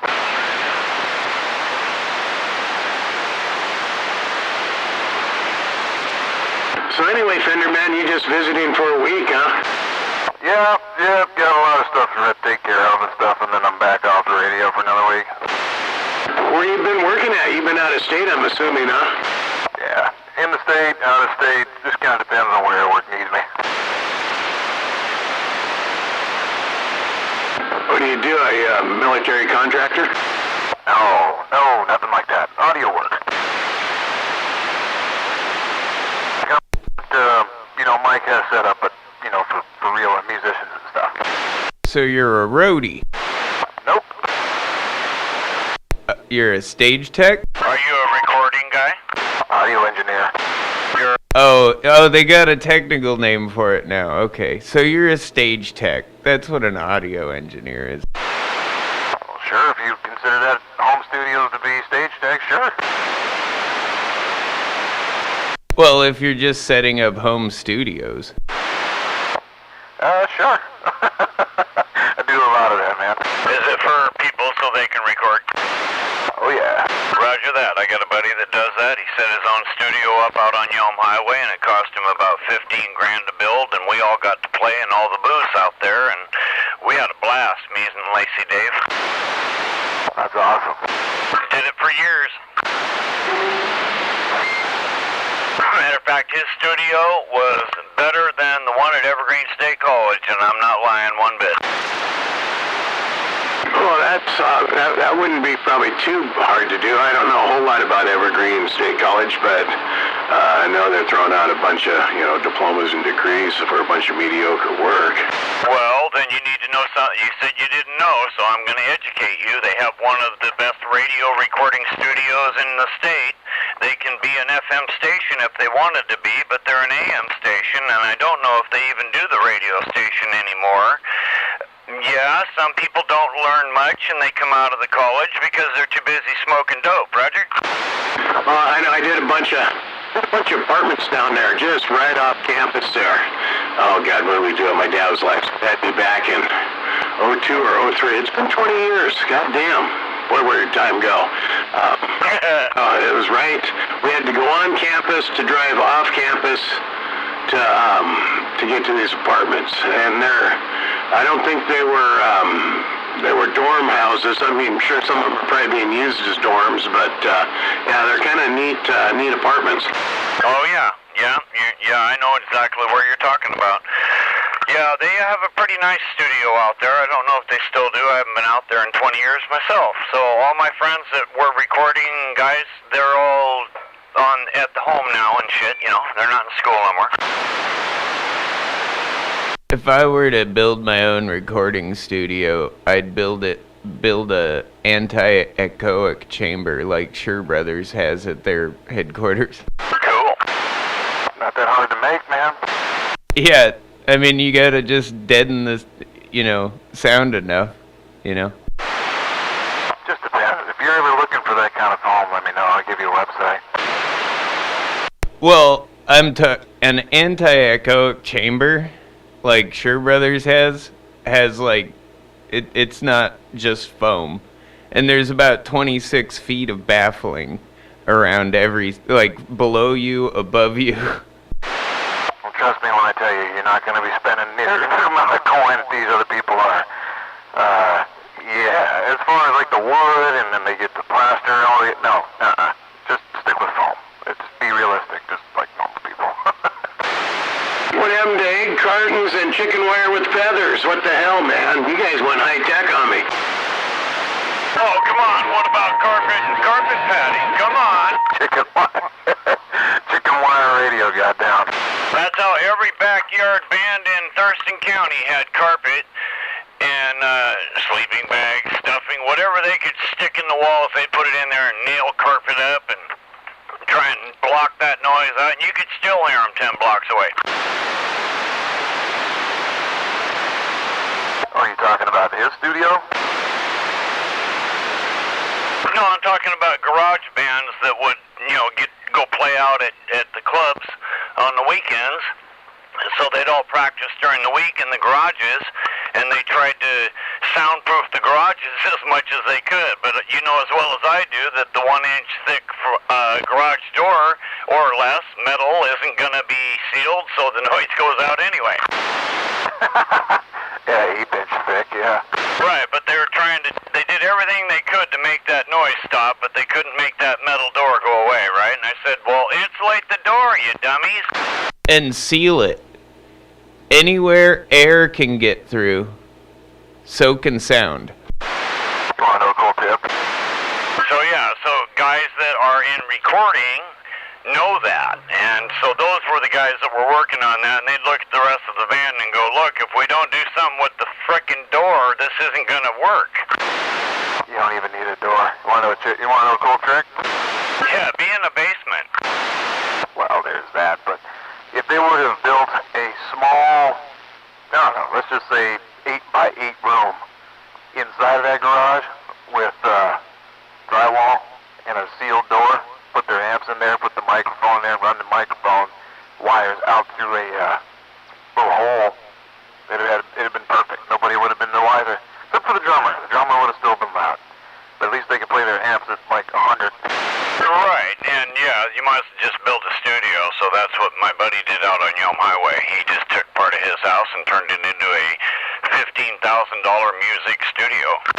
They make a drywall seal that's cheap too, and you can double layer that drywall to just block more of it. The stuff called sound resistant. Sometimes they'll put it on party walls, but basically it's sandwiched sheetrock, so you got like a layer of 3/8 and then silicone sealant, and then another layer 1/4 inch. It's pretty pricey. You can always mount that on RC channel, resilient channel, and basically what it does is just eliminate, the touching points of vibration. As many stuff. Is he cutting out? Yeah, it sounds like he's cutting out to me. But yeah, that stuff's super expensive. That's why I always say it would be cheaper to just double layer the drywall and seal it up real good. They make like those high heat electrical box sealer putty things are really great for that too, because if you seal up all your outlets on the boxes on the back of the drywall too, in your little soundproof room, that keeps the sound out. Yeah, you can use that fireproofing mat, works really well for that.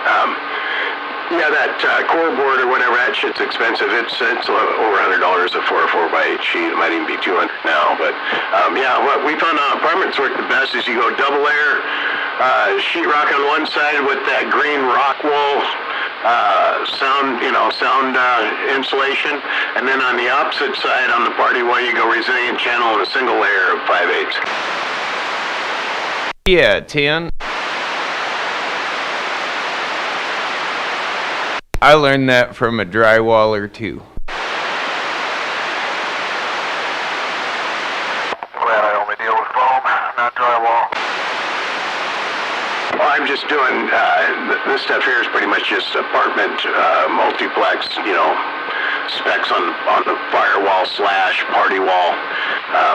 They want to fireproof it and sound deaden all at the same time, so that's kind of, what they come up with. It's fire rated assembly plus, soundproof also. Well, and like if you're going all out, you build your room like that, and then you put foam on the walls to keep the echoes down.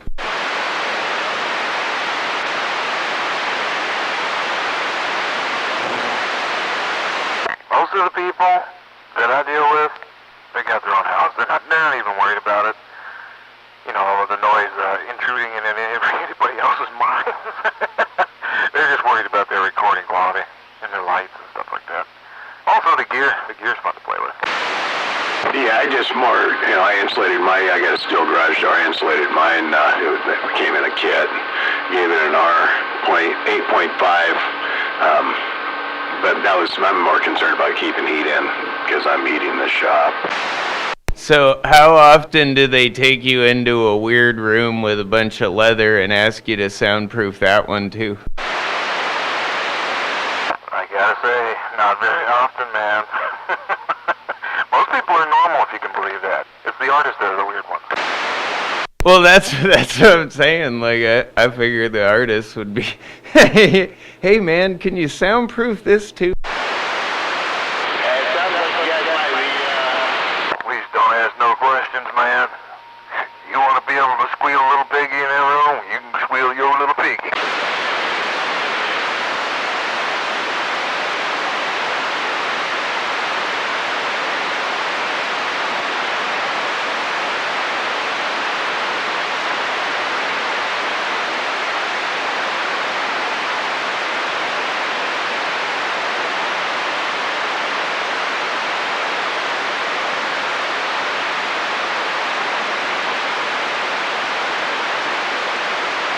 But no, and I forgot to say this, PGA.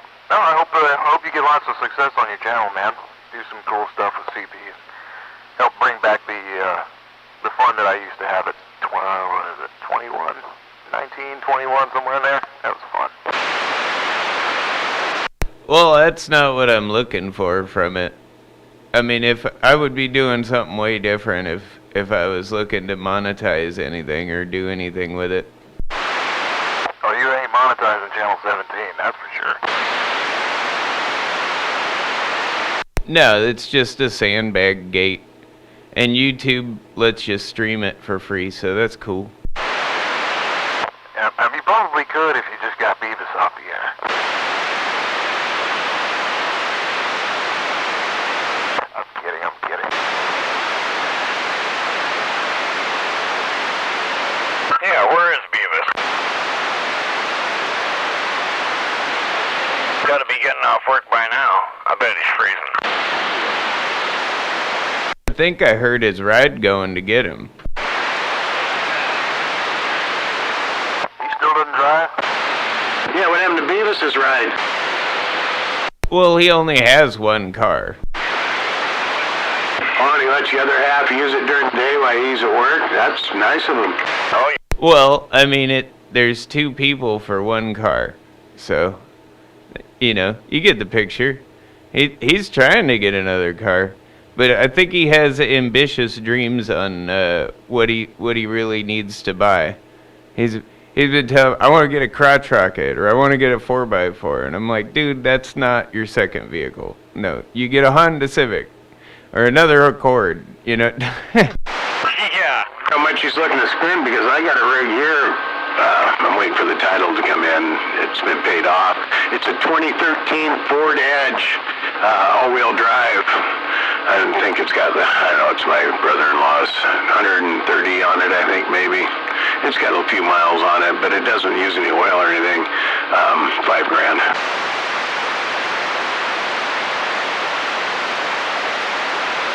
But maybe he's not looking to spend that much money. I don't know. Like I said, it is all-wheel drive, though. 5G's ain't a lot of money these days. Everything's a lot of money these days. I've been on Facebook and I look on their want ads or whatever. Fuck, what they're asking for motorcycles, it's like ridiculous, and they're just junk. Yeah, that does surprise me. Like, how much that inflated. But I guess people are hurting for money that much, man. They think their fucking 1982 Honda Goldwing suddenly went from being worth about $1,000 to $4,000. Yeah, they have some older vintage stuff in there I wouldn't mind looking at. I went $4,000 for, but stuff that I remember when I was a kid, like when Harley Davidson was into dirt bikes, they had like the Harley 250 and 350 Sprint. They're an Italian bike with the horizontal single cylinder on them. They had a 350 in there. It looked like it was in pretty good shape. They wanted $3,500 for it, or maybe it was $3,800.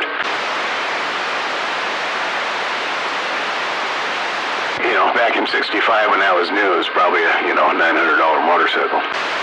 Well, yeah, stuff wasn't, money wasn't worth as much back then. Well, money is worth more back then. That's why it costs less to buy stuff. Like $300 for a brand new dirt bike versus $3,000 for a brand new dirt bike today. Is the dirt bike any better? As far as, you know what I'm saying, right? Yeah, but our GDP is a lot better. That's all I'm saying.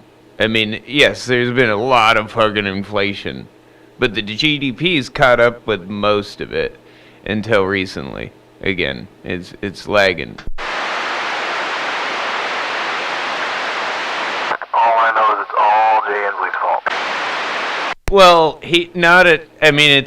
it's a problem for the whole fucking country, so I can't imagine why it'd be exclusively his fault. But it's his fault where it pertains to this state and all the big business the big employers that are leaving this state. That was a joke. He's not any good, but I'm just kidding. Yeah, it's a nationwide issue, but you look like in Florida and some of these other states where they didn't buy into the shutdowns and all that shit. They came through it just fine. Their COVID death rate wasn't any higher than the states that totally shut down. Actually, I think Florida's might be a little bit less, even though statewide the populations are about the same. Well, I think those populations are steadily increasing down there. A lot of people move down there. And Texas. But yeah, and that's absolutely true. That's a perfect example of Florida has a great economy. That's not something you can say every day. Usually Florida's economy is shit.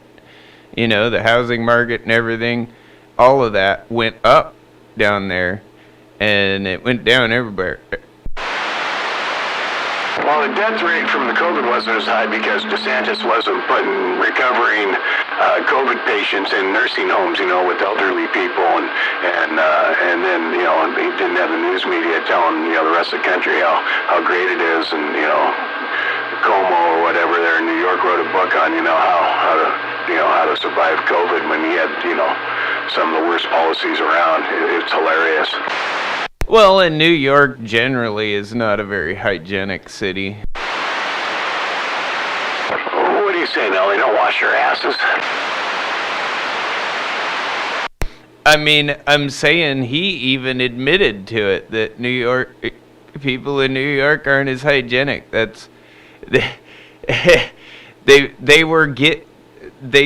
had a massive percentage of people staying home. Everybody stayed home like they were supposed to, but they were still getting it. And it was because they weren't washing their hands when they did leave the house and shit like that. The normal stuff that people do to not get sick, they weren't doing it. So that's why everybody got fucking sick. It's a dirty city. Typical liberal leadership. Their policies fail, so they blame it on the people. I gotta love it. Yeah, but that stands to reason. I mean, if you're just fucking dirty people, and then you lock them all together, they're gonna give each other everything. Same thing happened in California too. They had a real high fatality rate, and also they did the same thing. Once again, it must be the people's fault. They didn't wash their hands or wipe their asses. God damn it! It couldn't be the fucking leadership and their policies. It's never the liberals' fault. Well, they did tell them to do that, like, at the beginning, but then it became, wear your mask. Wear your mask and get your vaccine. Wear your mask and get your vaccine. Wait, so we shouldn't be worrying about our health and washing our hands and staying clean at the same time? That isn't why we don't normally get sick? Let's follow the Moneyball rule. If masks work, why didn't masks work? You know, if the vaccine worked, why doesn't the vaccine work? You know, people, it didn't stop the transmission, it didn't stop you from getting it, didn't matter. And if you mentioned it, they shut you down on Facebook, and then as false information and all this shit that they were considering false information and misinformation ended up being true. Well, once again, it's liberal policies blaming the people.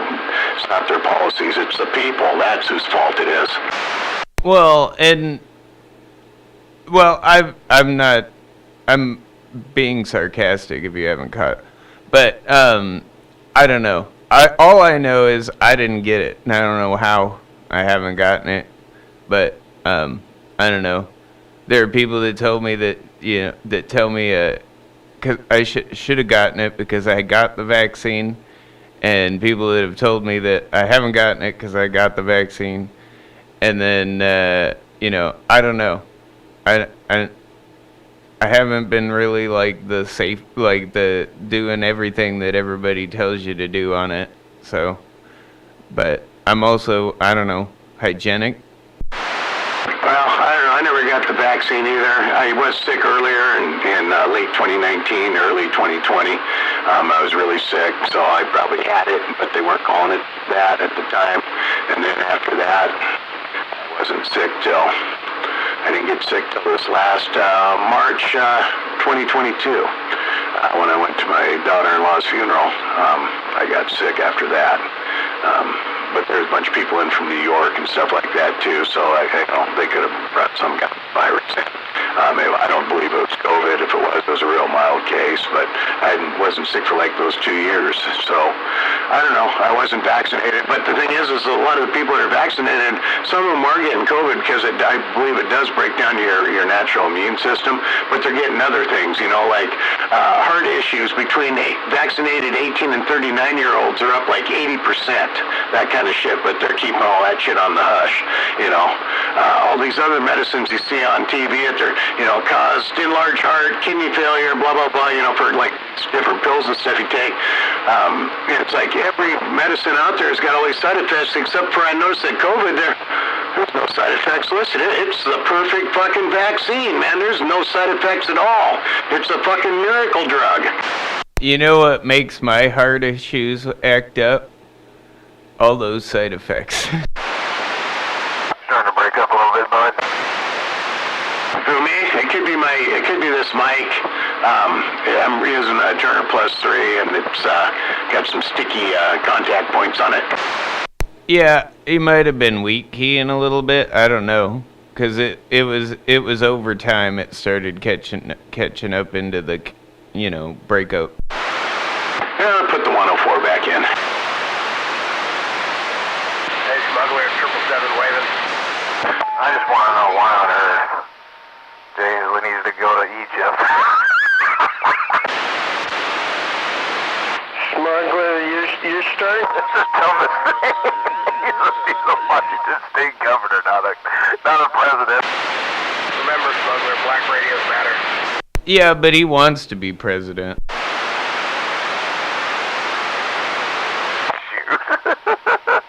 was funny. I mean, he did run. You lost. 0.001% of the support of the people. Yeah, he did not even really get close to the party nomination, but he did try to run. Who? Have Kamala Harris beat, and she dropped out before he did, and look where she ended up with. Who? Yeah, 10, and we're talking about Jay Inslee. Because he made that bid at president last time. I remember Bill Maher even said something on his show. It's like, who the fuck is Jay Inslee? Yeah, his little vacation towards the White House, I do remember. Okay, thank you. But that's kind of like anybody from Washington. Like, when people find out, like, people like Bob Barker were from, like, a place like Darrington, Washington, they're like, where? That. Oh, you mean where it rains all the time? I bet the only people up there were lumberjacks. Yeah, ain't that a bunch of tree dwellers and shit like that? You were talking Yeah, we all know where the hell that is. Or I hope you guys do. But, you know, I mean, you probably know where Oso is. Yes. Yeah, go ahead. What was the question? Yeah, what was the question? Oh, Jay Inslee? Oh, there's no question when we're talking about Jay Inslee. No, somebody asked me something about COVID. Roger that, we're standing by. It wasn't me, smuggler. Hey! No, I don't know much about COVID. All I know is I think I had it, but I'm not sure. I never got tested. It's just another. I mean, it was probably a little bit worse than regular flu, but you know, long flu and all that stuff was really bad too. But they didn't politicize it, so people didn't think it was quite as bad. Look who showed up in the daylight hours. BS? Yeah, no, I showed up. I'm sandbagging. Hi, guys. Keep going. I just wanted to say hi, waving at that BS. Hey, BS. I'm waving at you, Zodi. Yeah, Gunner, I was going to ask you my questions in the morning. Yeah, Ken, you can give me a call. I'm back at the house now. I'll do that then. Evening, Gunner. Good enough. I got a question, BS. What? Go ahead, smuggler. Single ply or double ply? I'm just trying to get the shit off. I missed it. I don't know what you're talking about. Well, I'm talking about toilet paper. What do you suggest? Single ply? Toilet paper. Oh, yeah, I would say it's all a matter of how hard. Single ply. That way it's cheaper, but you can just fold it over and make double ply. Duh. Come on now. Yeah, there's no reason to pay more, because you're going to pay double for double, and you're probably going to pay triple for triple, so you might as well just do it yourself. Sandpaper. Get that double paper. Like a splash up, you have a possibility of doing a tear through. A possible tear through? That's disgusting. Boy, but, You don't want to get that shit on your finger now. personal preference. You want that Charmin Extra that them bears are using. Sandpaper will get post-it notes. That way I have reminders. You know, if you just record it, you wouldn't have to do that. I like the post-it note idea there. That's actually pretty good. Pretty soon the whole house is yellow. I gotta get the pink one. And then you gotta write one that says, I'm running out of Post-its. Go to the store.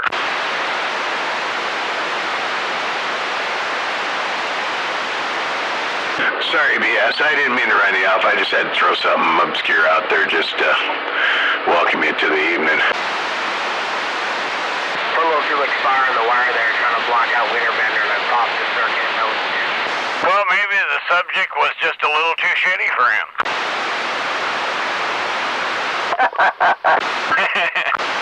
So, all that off-frequency bullshit last night, that almost sounded like barefoot. Was that barefoot?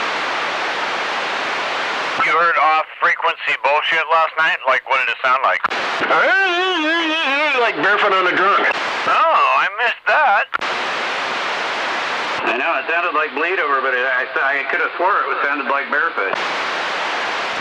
Yeah, it sounded like he might have been on an RCI or something and then went somewhere in between 16 and 17, you know, somewhere in there, and then started talking. Oh, he got lost? I thought he ran off into the sunset with Nomad. I hope that wasn't my dumb ass doing that. Maybe I, hit the button or something. No, because it sounded like Barefoot, it really did, but it was really loud, and it's like, goddamn, like when he was running, his powerhouse station, when he lived at his brother's place there, and he could tear the frequency up, sounded like that. Uh-oh, he might have found a way to a mountain. It's the Nomad. No, that's Beavis ran off with Nomad, didn't he?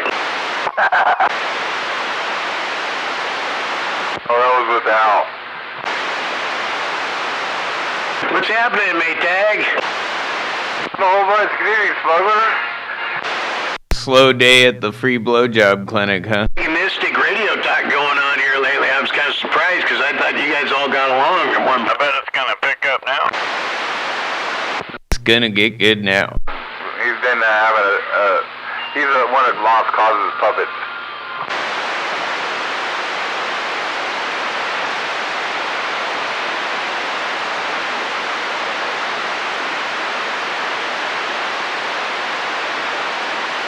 You know, you get this big spider down out of the corner here. He's got a whole bunch of bugs up here he's been working on. He's been wrapping them up. He's eating on one now, and it's like, I just need to get my shop back and just suck him into that along with this cobweb house. That's how I work it too. Fire up the vacuum cleaner. But then if I get out the shop back to do that, I might as well do the couches, the floors, the chairs, where you stop.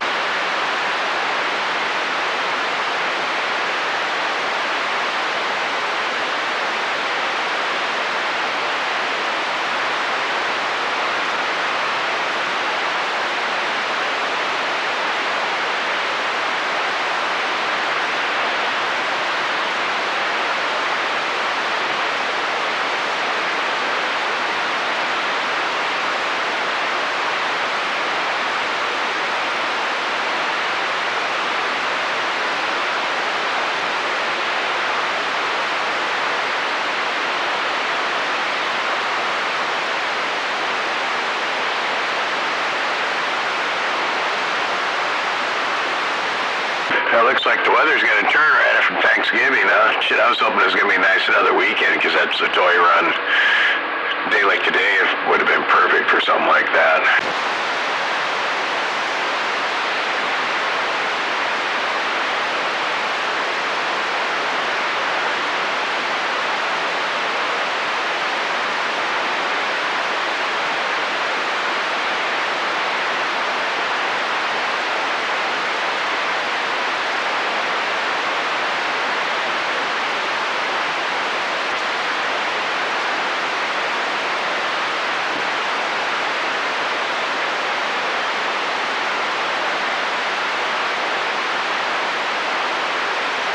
It was a good day of skip today down on 915. Shit, I was talking to a guy named Swede in Texas, and then Missouri Moonshiner, he's back out there, so I was BSing with him, and a guy named Cherokee in Oklahoma. That was a good conversation, shit. It isn't like just throwing out numbers and waving hands, or actually, 15, 20-minute conversation. It's pretty cool. Good old smuggler. Wayman! What's up?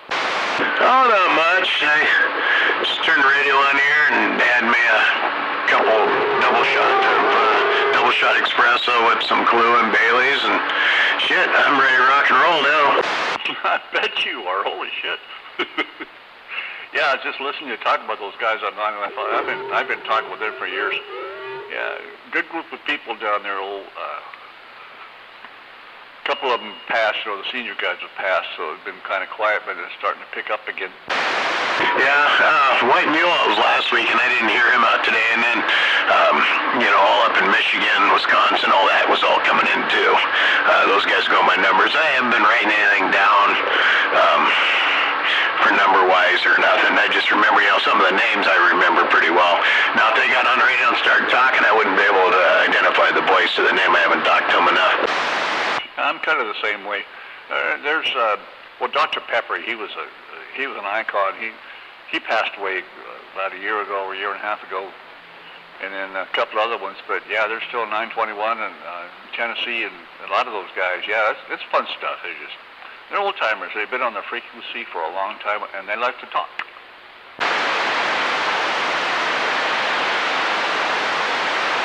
921 Cookie Man. He used to be a truck driver for Debbie's Cookies. And who was I talking to? Was it, God, it was Sweet, I think. He, log trucker or log hauler up here in Vancouver. He's talked to him. He didn't know contractor, and he didn't know bus driver. He talked to him too. And those guys are, they're always transmitting down there Longview, up on the mountaintop there. Yeah, old log trucker, he's got a beard about as long as he is tall. It's fun stuff. Yeah, a lot of good guys, man.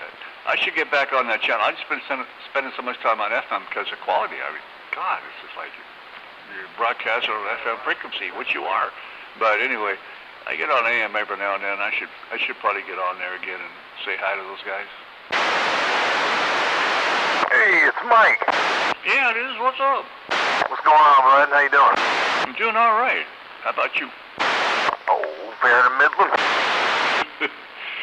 Yeah. Like I was saying, I got to get back on this frequency again and see what's going on. Well, I heard Lost Cause move, so now you can key freely. Oh, I can talk whether Lost Cause is here or not. I don't give a shit. He doesn't like it when I do, but I do it anyway. But he doesn't have to worry about it. Yeah, that's funny shit.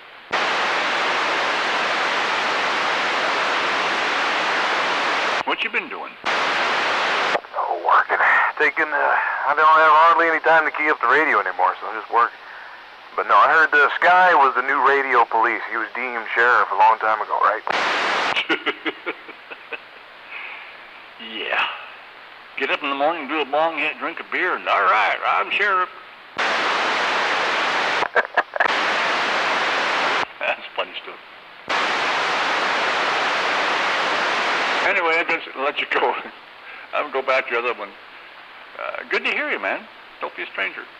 Or I won't either. I'll see you, okay? All right, I got to do this once then.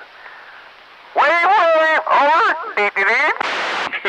God, I've got a recording of that. I should look it up. Oh, I've got a bunch of them anyway. All right, man, I'll see you. Smuggler, I'm going to go back to the other one. All right, I'll catch you later. All right, I'll see you. Well, sorry to disturb the politics of around here with your smuggler. I didn't mean to do that. That was uncalled for, and I apologize.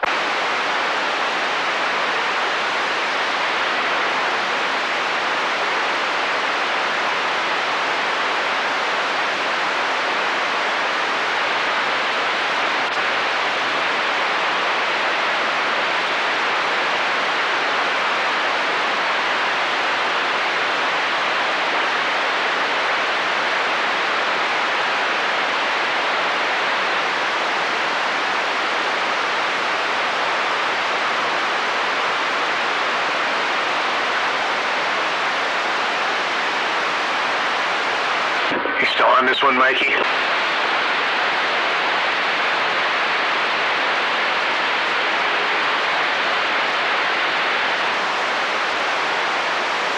You still on this one, Mikey? I wonder what the other frequency was he was talking about. There's so many of them down there, it's just hard to find.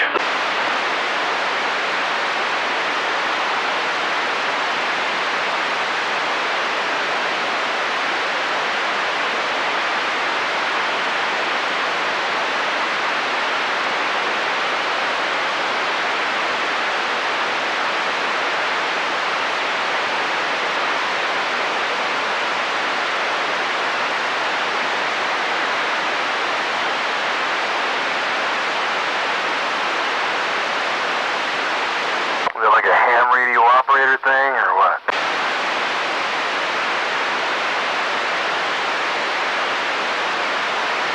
What happened? Oh, they said they were going to a different frequency. I was asking if it was a ham radio operator thing, or what? No. Well, I was wondering what frequency he went to. I went down to, but there's so many down there, unless he's talking, you're not going to run into him. I went down to 915 and keyed up for him, but he wasn't there. He's probably on FM. Isn't that what he said? Yeah, but you'll still pick him up. You'll still hear him talking on FM. I never had good luck getting this radio to talk or receive on FM very well. It's almost like sideband. Weird. You have was it a fine and coarse tuning and stuff? Oh yeah, it's $29.95. I think you got 2 iterations better than what I got, man. That's better than AM. That's only a 10.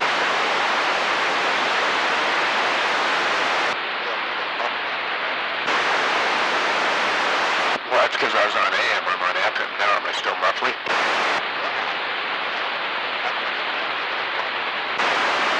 Sounds good to me. I wonder whether they need to transmit though. I mean, I can only clarify on my receive, so I don't know how I would adjust it on output.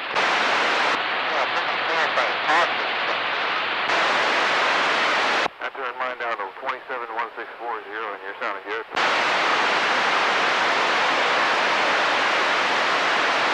Anyway, yeah, I was just seeing where he's at.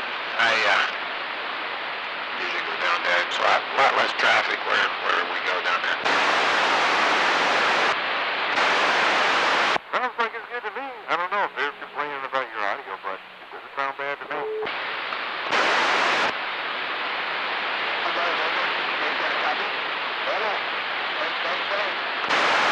Jailbreaker.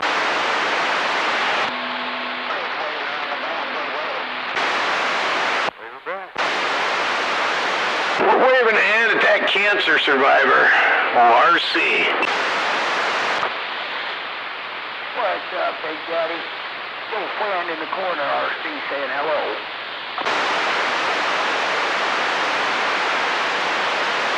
You're not running FM, are you, RC? I just did for a second. I was gonna say, I thought maybe I flipping my knobs over here. It's like, what the fuck's going on my radio? Yeah, I thought I'd get in there. I keyed down for you on it, and it worked out pretty good. Yeah, I switched to AM as soon as you keyed down. Yeah, 10-4. Always good to hear you, smuggler, RC, waving. How you doing there, RC? Fenderman waving a hand at you. I'm waving right back to you, my friend, RC.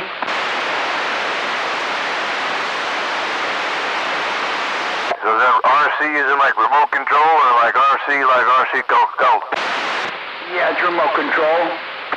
Oh, come on, tell them the truth. Tell them you're a cancer survivor. RC, it stands for rectal cancer. Yeah, it's like radio. Cut your lips right off there, RC. That's not nice. Just getting down in the world of sound. Hey, he knows I'm just being funny. Oh yeah, smuggler's my buddy. You are pretty damn funny. There's no question about that. Oh, I didn't say he wasn't funny. I just said he wasn't nice. I wasn't disagreeing. I was just adding the little comments. I figured you just pulled that out of your ass. Like rectal cancer? Huh? Oh, he said pull it out of his ass. Who are you talking to? I don't know. Oh, somebody's out there? Yeah, Uh-oh, you got a ghost? I guess so. We used to have a ghost. He was known as the 1959. No double damn doubt about it. I remember him, Buzzard. Let's see, what was the other guy? Riff Raff. Oh, yeah. This Riff Raff. Many a sea beers come and gone, unfortunately. May every one of them rest in peace. Riff Raff, that's a good handle right there. Yeah, it was. Good guy.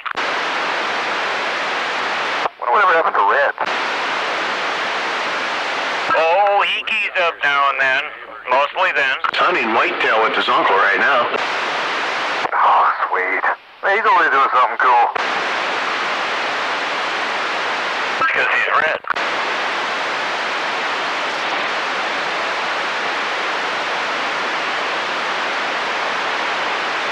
His uncle lives down there.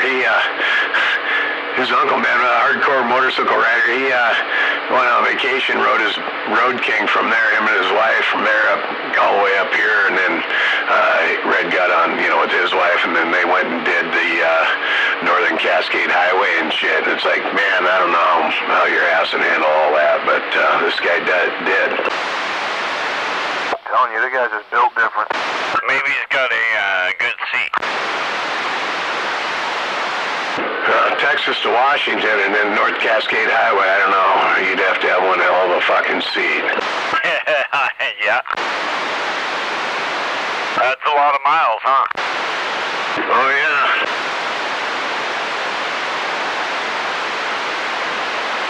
How far is Texas from here? I'm gonna guess probably a couple thousand miles. Far enough, yeah. And then you got to turn around and come back, right? I was gonna say not far. Yeah, that's true. I don't know. If it was me, I would probably rent a U-Haul and a trailer and just drive back. Somebody told me when they left Texas, everything they saw in the rearview mirror, they didn't need it.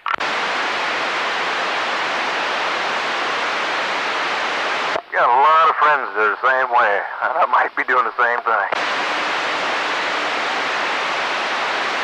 Well, the most open spaces that I've ever lived in was Denver, Colorado, out in Aurora area, and that was pretty cool. It's pretty wide open out there, and but probably nothing like that.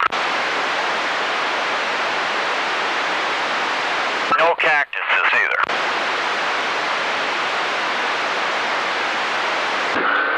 No Corvettes either?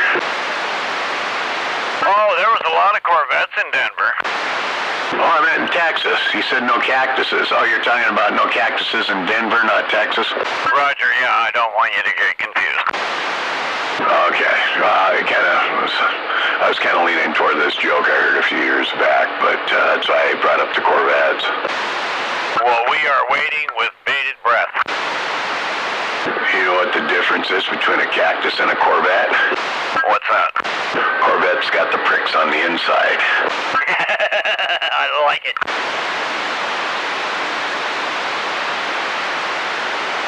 I should have known, but I wasn't thinking. I haven't eaten today.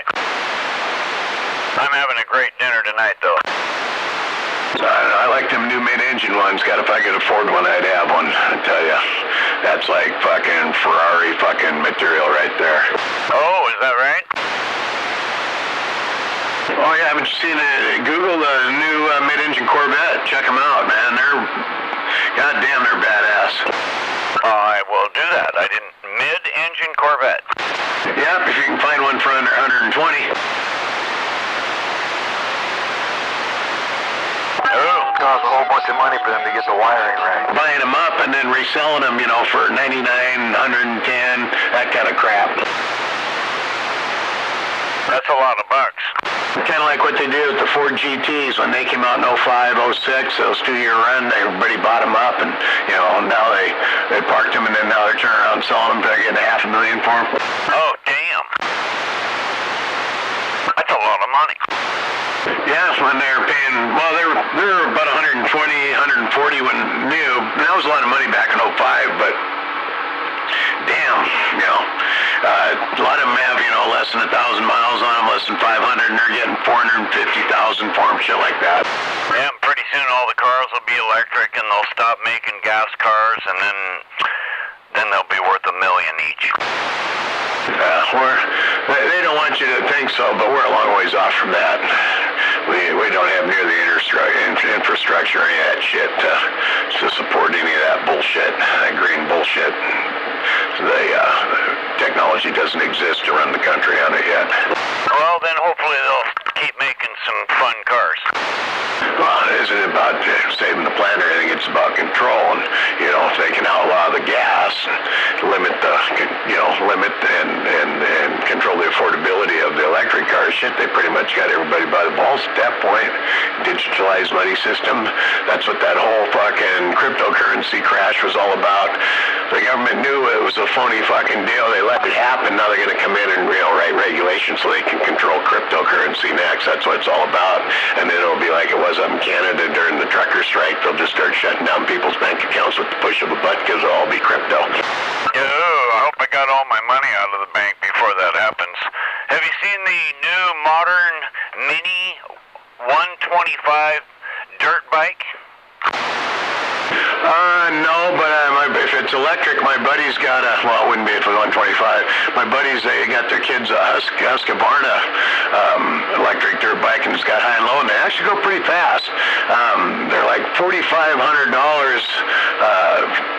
for one new. The kicker about it is if you need to do a battery replacement, that's $4,000.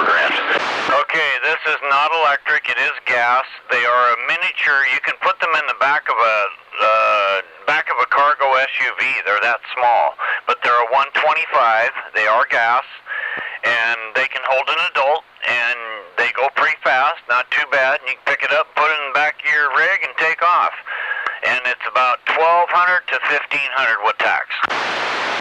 Is it like the motorcycle I got the grandkids? Of course, I got him a 110, but they make that and that size of a frame all the way up to a 175, I believe.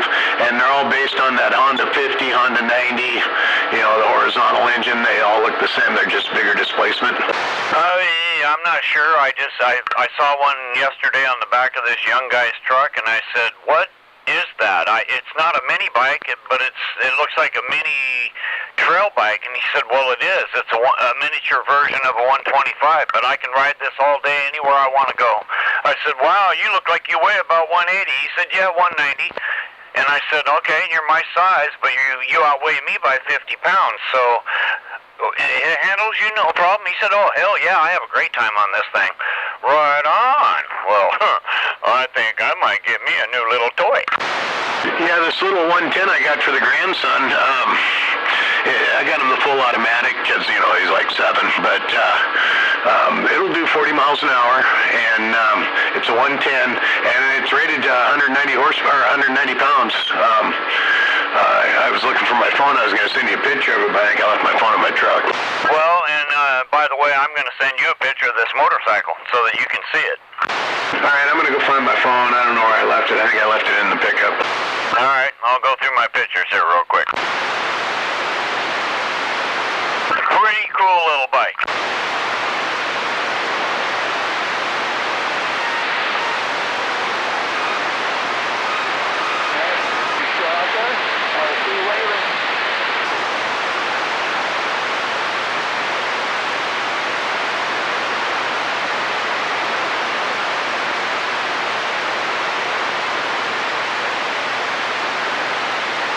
That you, RC?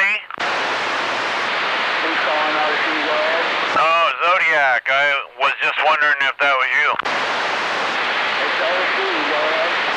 Roger. Yeah, I'm waving hand your way. I can hear you over here. You're making it just above my static. Yeah, where you at? I'm over here in Tumwater. Okay, you're making it to Mount Rainier. I'm going to tell you that. I'm going to take to Mount Rainier. Roger on the Mount Rainier. Well, you have yourself a good evening up there, and oh boy, I bet you got a good view of the sunset tonight. Yeah, you're way out there, brother. Are you in the mobile? All right, yeah, I got to get ready for dinner here. I got to send off a couple pictures real quick. So anyway, good to hear you. Okay, well, thanks for calling out for RC. I really appreciate it. You have a nice evening. I'll be listening for you. RC, your friend in the corner. All right, RC, have a good night. Take care of yourself. Have a good turkey day. You too.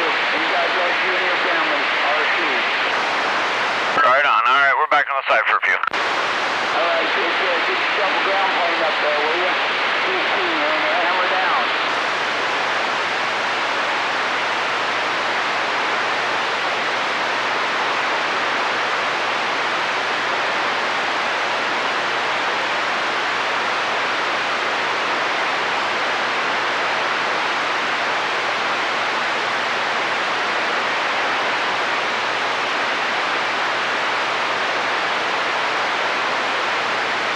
There you go. Does that sound a little bit better?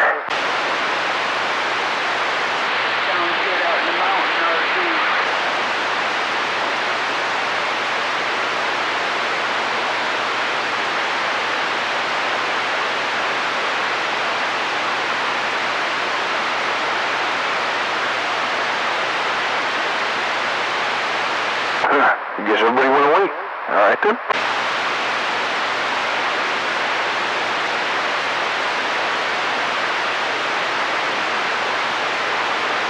Give it a chicka, chicka, chicka.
Yeah, this looked like about the same thing. So the one I got the grandson, that's 10-inch wheels front and rear. The one you sent me pictures of looked like it might be a 10 and a 10 in the back, a 12 in the front, and you can get them all the way up to a 12 in the back and a 14 in the front, which is basically an adult-sized pit bike.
Australia's coming in on 38 lower right now. Roger that. Yeah, that's kind of basically the same thing. Looks like that's a 12-inch and a 14-inch front and rear wheel. The picture I sent you said it didn't go through. I don't know if you got it or not, but that bike for the grandson's 10-inch front and rear, and then you can buy different wheels for it as he grows. So you can go, keep the 10 in the back, go with a 12 up front, and then go with a 12 in the back and a 14 up front. It gets them through their teenage years. Oh, cool. Okay, so this guy, like I said, he was my size. He was a full-size guy. He's a football player at Tumwater, and that truck that you saw, that's his truck. He was a high schooler, and I said, you a football player? He said, yeah, man. I said, wow, cool. And this is your pickup? And, oh, yeah. And I said, and that's your bike? And he says, yeah, that's my fun. And I said, right on. He goes, my brother's got one, and he puts it in the back of his car. I said, no shit. And he said, yeah, and these things, they're badass, man. And he said, you should get one. So I'm thinking about it. Yeah, you can get them all the way up. I think they 140. They make them up to a 140, and you can get different ones. They make adult-sized ones, but basically, yeah, it's the same thing. Like I said, the one I got, the grandson's got 10-inch wheels on it, but then he's 7. When he gets 10, maybe put a 12-inch up front, and then you can go with a 12 and 12, and then a 12 and 14. The rims and wheels are pretty cheap. They're like $50, something like that. And then, of course, you got to swap the brakes and stuff over. Okay, well, thanks for telling me that, because, yeah, I got grandsons, and they definitely like to ride mini bikes and stuff, and I'm thinking that this might be a fun one for Grandpa and the boys to go have some fun in the field, without killing ourselves. Yeah, so I don't know, did you get that picture? It's a lime green Mototech, 110cc, it's electric start, full automatic. The left lever's the back brake, right lever's the front brake kind of thing, and it's got the breakaway on it. You hook your carabiner to you, so if the kid falls off, it kills the bike. No, try and resend it, and what I'll do is I'll go stand outside when you do. I just did. Oh, wow, yeah, it's not letting me have anything yet. No, it's sending slow. Give me mine too. I only got 2 bars down here. But it's basically the same frame. SSR makes them, Mototech makes them, Coolster makes them. They're a bunch of different. They're all basically a Chinese-made motorcycle, but they're all on the Honda platform there. Oh, okay, I see what you're saying. Okay, so I didn't get to ask him where to go to buy it. I ordered mine online. The one I got here was on Amazon. It was $849 with free shipping. The rest of them you can find it for like $500, and then they want $300 for shipping, so it comes out to $849 anyway. Okay, so do you feel confident buying online like that and it's cool, you're going to get what you're paying for type thing, or? Well, I did with the Amazon. I did. I ordered this one through Amazon, so it's free return shipping if it was fucked up. And it comes just like it does, to a motorcycle shop. It comes in a steel cage, bolted to the steel frame. You got it, it's semi-assembled, 80% or so. You got to put your front wheel on. You got to hook your shocks up, hook your gas lines up, shit like that. Okay. All right, I'll check into that, and I'll definitely go through Amazon if I do that. And then I got the little girl one, but I got her a 60, and it's a Mototech 60cc, same thing, fully automatic, electric start, and I got it through Walmart on their webpage, and that one was, I think, only $50 cheaper than the 110. Oh, right on. Yeah, they're definitely worth it. If you're going to have a fun and put a smile on their face, that's the best part. So, cool. Well, hopefully I'll get that picture. I'll walk outside and see if I can get it to make it here.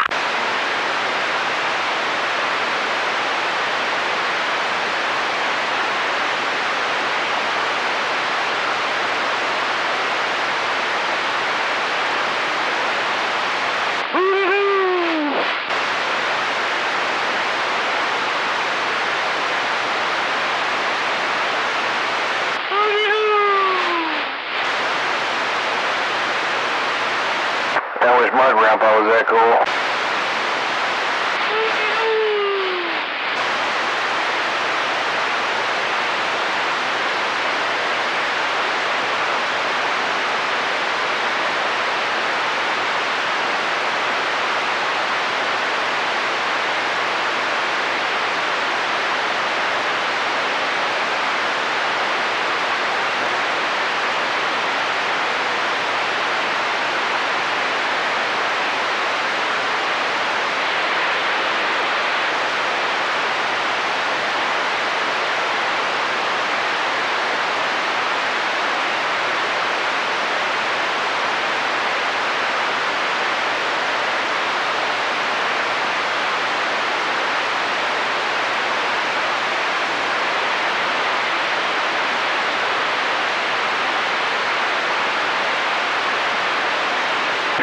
It still says it's trying to send. It's probably going to come back message failure. Oh, that's too bad. Huh. Yeah, I stood out there, but did you get my text? Yeah, the texts are coming on top of the pictures I sent. So, I sent you the pictures, and of course they're still sending. So when you're texting me, they're coming, they're not coming below the pictures on the text. They're coming above the pictures, which tell me that the pictures haven't sent. Well, isn't technology cool? We can just sit here and talk, and you can send a picture, I can send one, and eventually they'll at least get there. It's kind of like having our own personal mail system. What, you don't still do postage? I do. I mail in checks. I don't do any of the online bullshit. Yeah, I just call in, and I pay 2 bills and send 1 check out, and I'm pretty done. I got them down to about 5 total. Well, I'm surprised. All that anti-government talk, you hand them checks. I go spend most of my checks on St. Jude's. I send them a check once a month. I send PVA a check once a month. That's Paralyzed Veterans of America. And I send Tacoma Humane Society a check once a month. And then every other month I send a check to Preborn. Good man. Preborn, have you heard of that place? No, I have not. So what they do is they provide ultrasounds to expecting mothers who are thinking about getting abortions, and typically once they see their ultrasound picture, they end up typically keeping the baby. Oh, right on. Nothing wrong with that.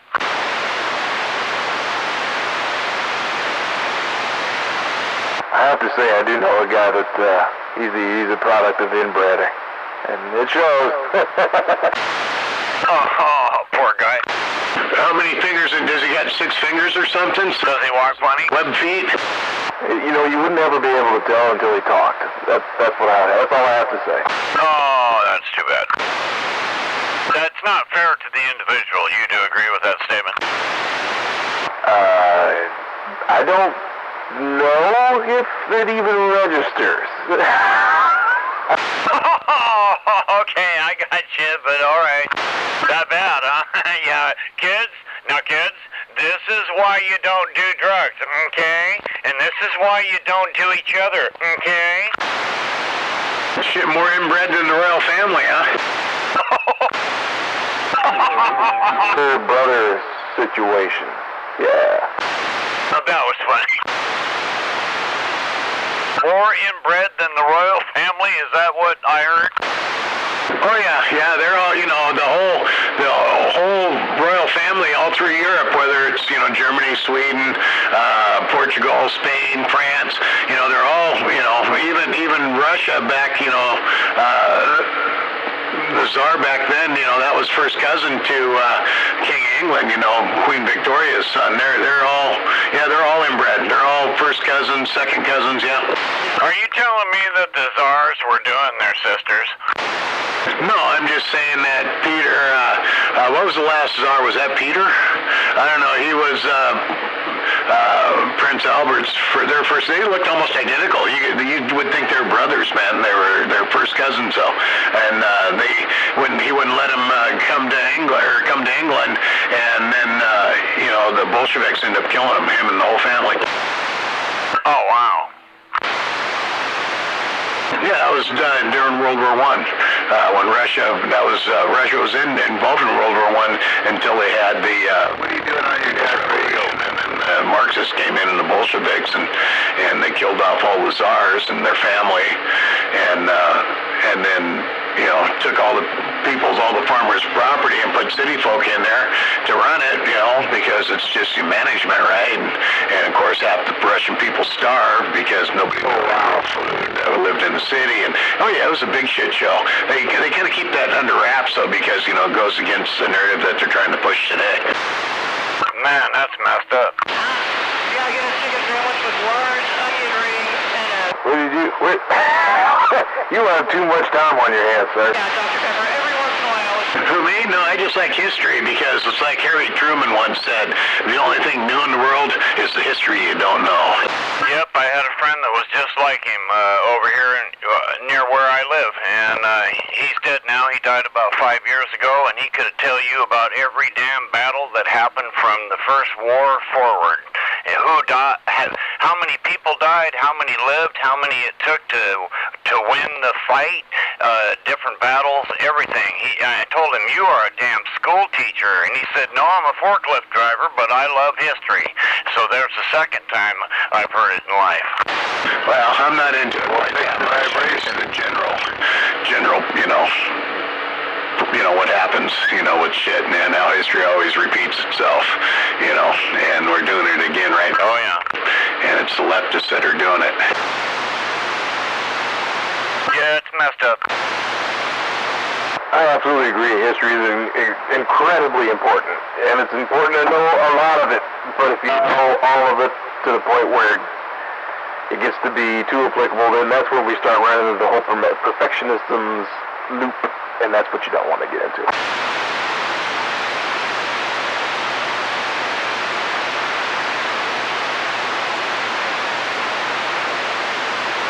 The whole thing where you want to do it the right way, and then you keep wanting to do it the right way and not repeat past mistakes, but it's, nope, that's not right, and then you keep doing it over and over, and then you finally burn yourself out. Boom, boom, boom, boom.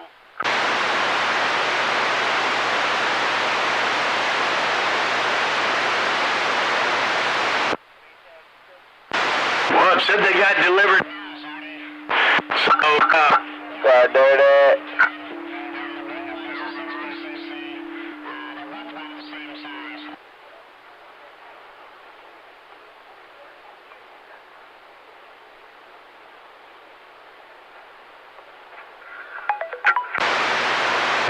that was quite a carrier there, but not a whole lot of audio. Those pictures went through, Zodi. Roger, I'll check it out here in a minute. I gotta answer this phone call.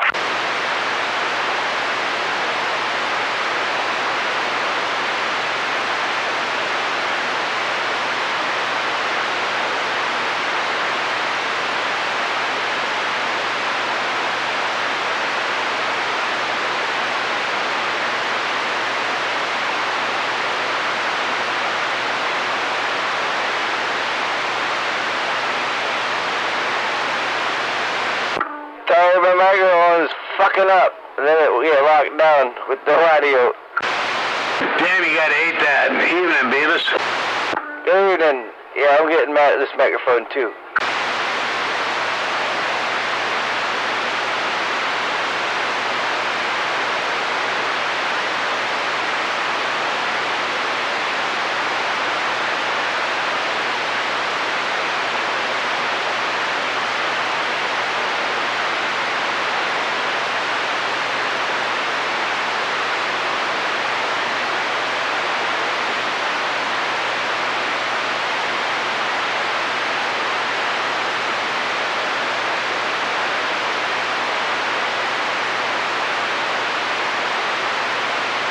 Damn it, the channel's quiet.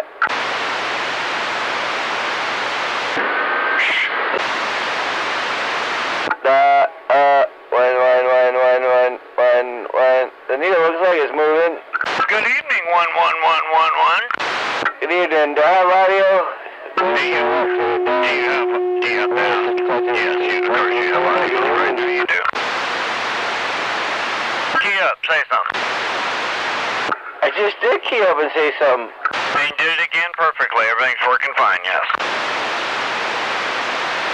Thank you. And no problem. I had a phone call and I just got off and I turned it back up and there you were. Hi. Wow, that must have been a good phone call if you got off. Well, I got off the phone. Sorry, I guess I should elaborate. It's probably past... Oh, it is gutter 30 almost. Ooh, was it a 1-900 number? No, it was Tanya. They still do 900 numbers? I don't know. It just first thing come to mind. I remember, but I don't think so. back to Colville area there, and he was pissed off at his son because his phone bill was like $800, and there was a whole shitload of 900 numbers, and he was bitching about it. And I said, "Well, did you find his cum rag?" Oh, okay. Shame on you. Now I think you just get on there and watch them live and give them money. Now, you see him on the TV at night trying to tell you to call him on the phone. Oh, you see them on Pornhub. They're all over the place. There's a fucking huge list of them. They just want you to give them money and sit there on vibrators and they're waiting.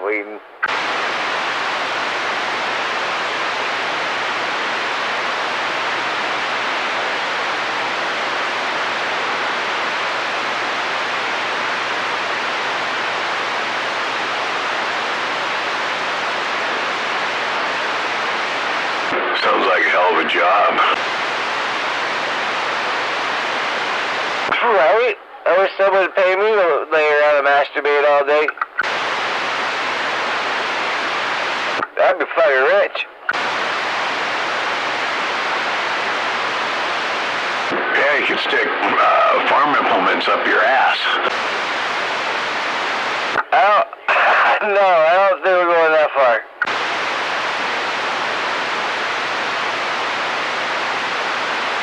We'll leave the ass play to Maytag.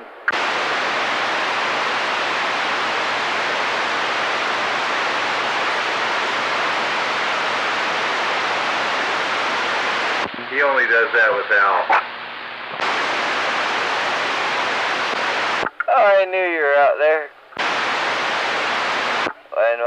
What the hell? God damn it. Yeah, it's working fine. Yeah, I gotta eat dinner. I'll talk to you in a while. Where are you? Fuck it up again.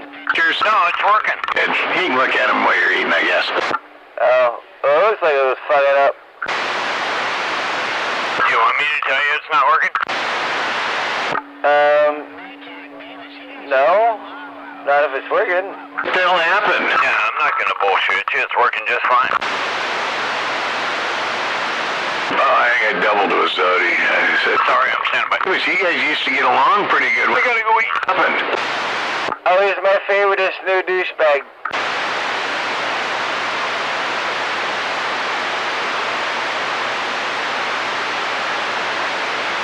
I mean, it happened when I wasn't on the radio so much, so I don't know if something happened on the radio that got you guys bickering or what, but I still enjoy talking to either one of you. No, I'm just having fun.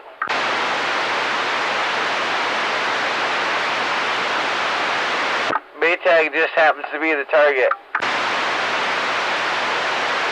Yeah, for some reason I got a big bullseye on my back. Right? That's what you get for being a douchebag. Well, as long as you're not on all fours there and the bullseye's on, you know, you should be all right, Maytag.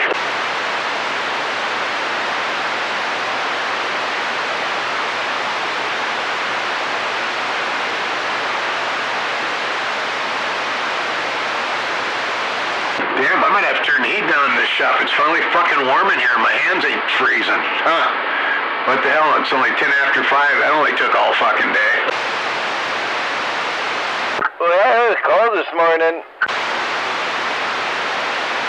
It was 19 degrees down here, and I mean, it wasn't bad. I set the thermostat at 55 down here, so it was between 55 and 60 when I walked in, which felt like, you know, summertime when you come in from 19 degrees, but it cools down real fast when the heater shuts off when it's that cold. Well, good evening, Slayer. Turn that bitch up. Yeah. Nobody asked you, Maytag. Lay down. I heard you trying to get out Shut up, Maytag. in the hole. Uh-oh. Who keeps keying on him?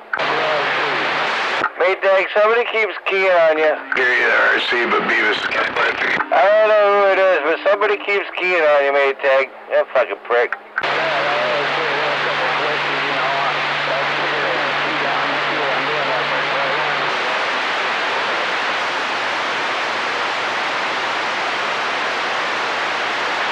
Well, it's definitely working.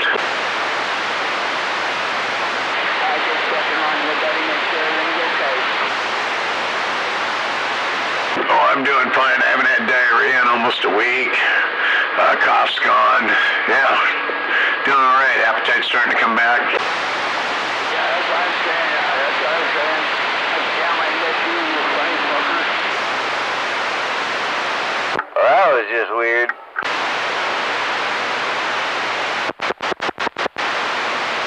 You were waiting for the reach around, weren't you, Beavis? No. Well, it's your story. You just stay out of it, Beavis. Keep playing with yourself.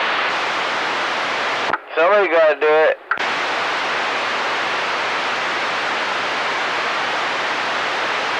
What's up, Beavis? Always be waving. Maytag charges too much. I thought the sign said the clinic was free.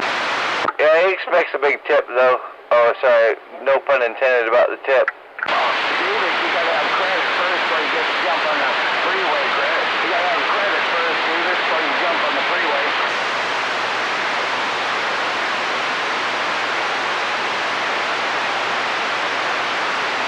Uh-oh, we lost him. You're not worth my air, Beef. There he is. SOS keeps keying on you, though. Hey, Tag, how come I can't hear you?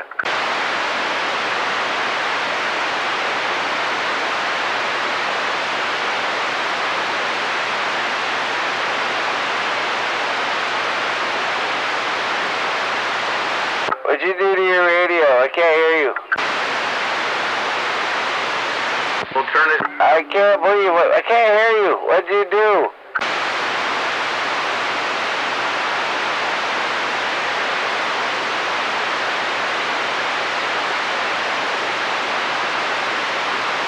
I cracked myself up.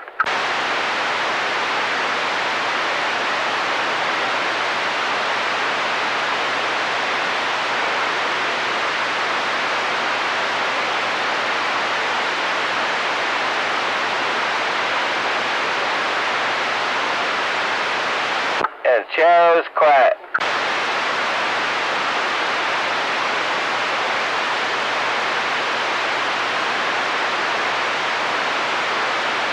Where'd you go, smuggler? I'm right here. I just checking on you.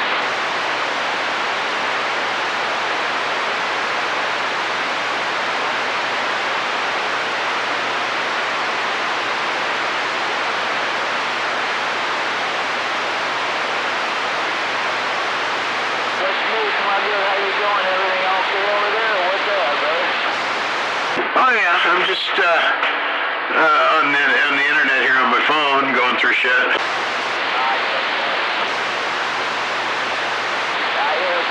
couldn't talk to your brother.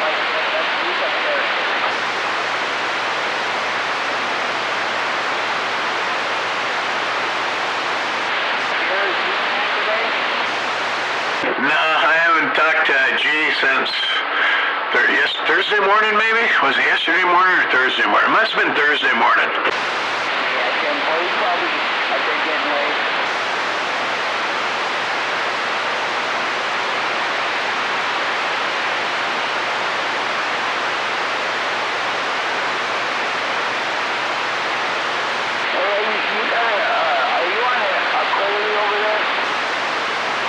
No, I'm on an IMAX 2000 with the ground plane kit.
I think he's down at Zodi's today. Where? Zodiac's. Oh, 10-4. What's that big stuff we got going? I don't know, I haven't heard him out there for a few days. I was kind of surprised. Yeah, and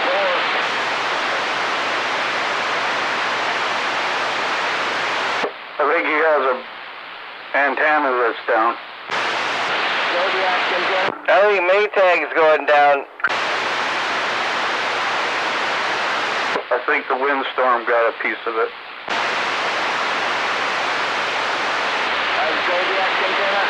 I think you'd be wrong.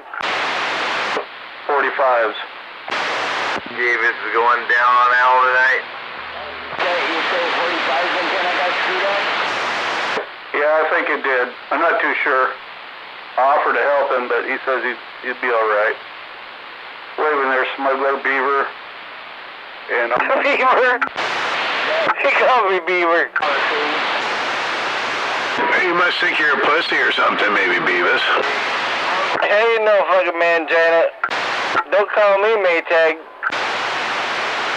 So they call him gay. Sorry about that, Beavis. He's gonna get down on I'm Al on tonight. Maytag too. That's funny.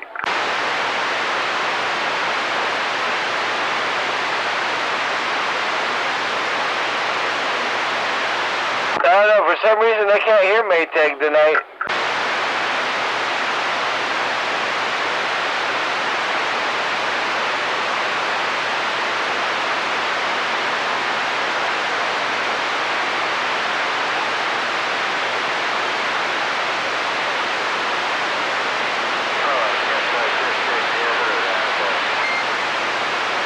Nicky T.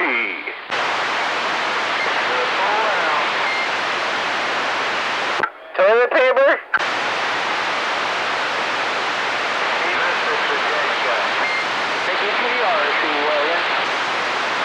I'm not dead, I'm breathing.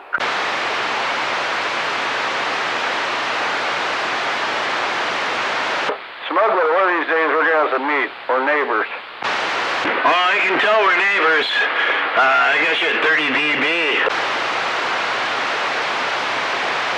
Yeah, I think we're only like 3.5 miles apart. I think he was waving at you, Beavis. Over off of I thought you said I was dead. He was waving at you. RC was waving at you. About 288, somewhere over there. Okay, so you're kind of over by where... For some reason I can't hear Maytag tonight. Oh, I'm sorry. Blue Duck is.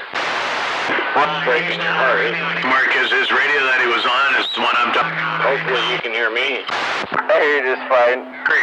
Good. Hey, Beavis. I think my radio just, I don't know why I can't hear him, but I think it might have something I just keep keying up on him.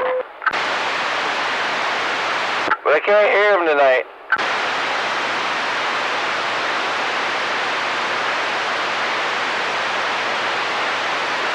Well, I guess you got no copy.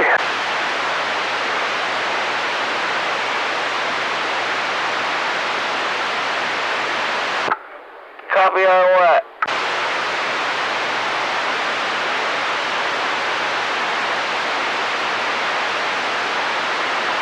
It's not a fax machine. Radio check. Pretty cool kid out there. Well, Mr. Ed must not be too far from me at all then. Oh, he's over there by the Hanson Ranch, kind of over in that area. Oh, up here in Lake Tahoe. Yeah, that's about a mile from me by the crow flies.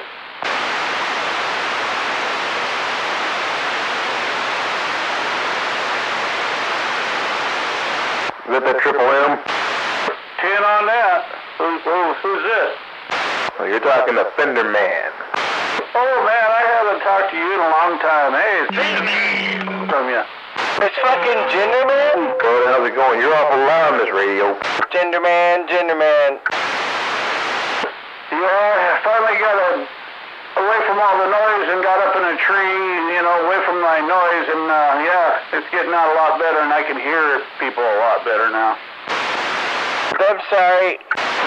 Yeah, I'll bet. That's awesome. That's good to hear, man. Well, it's awesome. I mean, it sounds like you got your dream setup going over there, but, Good evening, Nego, you sandbagger. 9 strong, so, I got a picky, stingy meter, too. But I heard that, what's his name, Clevis, yeah, that's what LC used to call you, Clevis. I hear you out there. You're at the very bottom of my radio. What'd you do, fall over? Genderman, what'd you do? You're a mud duck. Oh, I'm licking my mustache. I always lick my mustache. You're a mud duck. You still got that piece of crap V6 Dodge? He thinks you're a mud duck. There's something wrong with his receipt because you're in the red over here, Fender Man. Well, you hit me at 7.8 dB, the other guy's the same. Fender Man's hit me at like 4. I'm just joking. I'm working with what I got. I've been messing with this thing over probably, what? Yeah, you're wrong. Just under 3. No, then something's really wrong with your meter, because he's hitting me at 20 dB on the lower radio. Fender Man, I just gotta get my 2 cents in there, Gonzo. It works just fine. He just hit 20 plus. Oh, how you doing, bub? Oh, dealing with beavers in my ear and all that. Oh, man. I don't know. Sorry. Well, who's worse? Him or... What's the other guy's name? He used to be on here. He was over there on Smoke's property or something like that. Old guy. He's always talking. Beer fart, that's it. Yeah, we're just all praying he's dead. Yeah, I don't know why that took so long to remember. I'm getting old. Waving to that Gonzo, you make me laugh.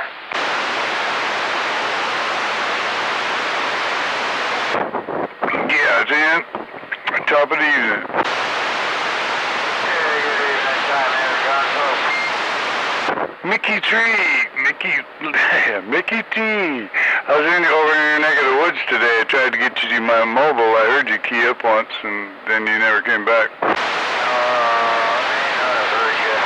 So, yeah, I may have been like confused or something.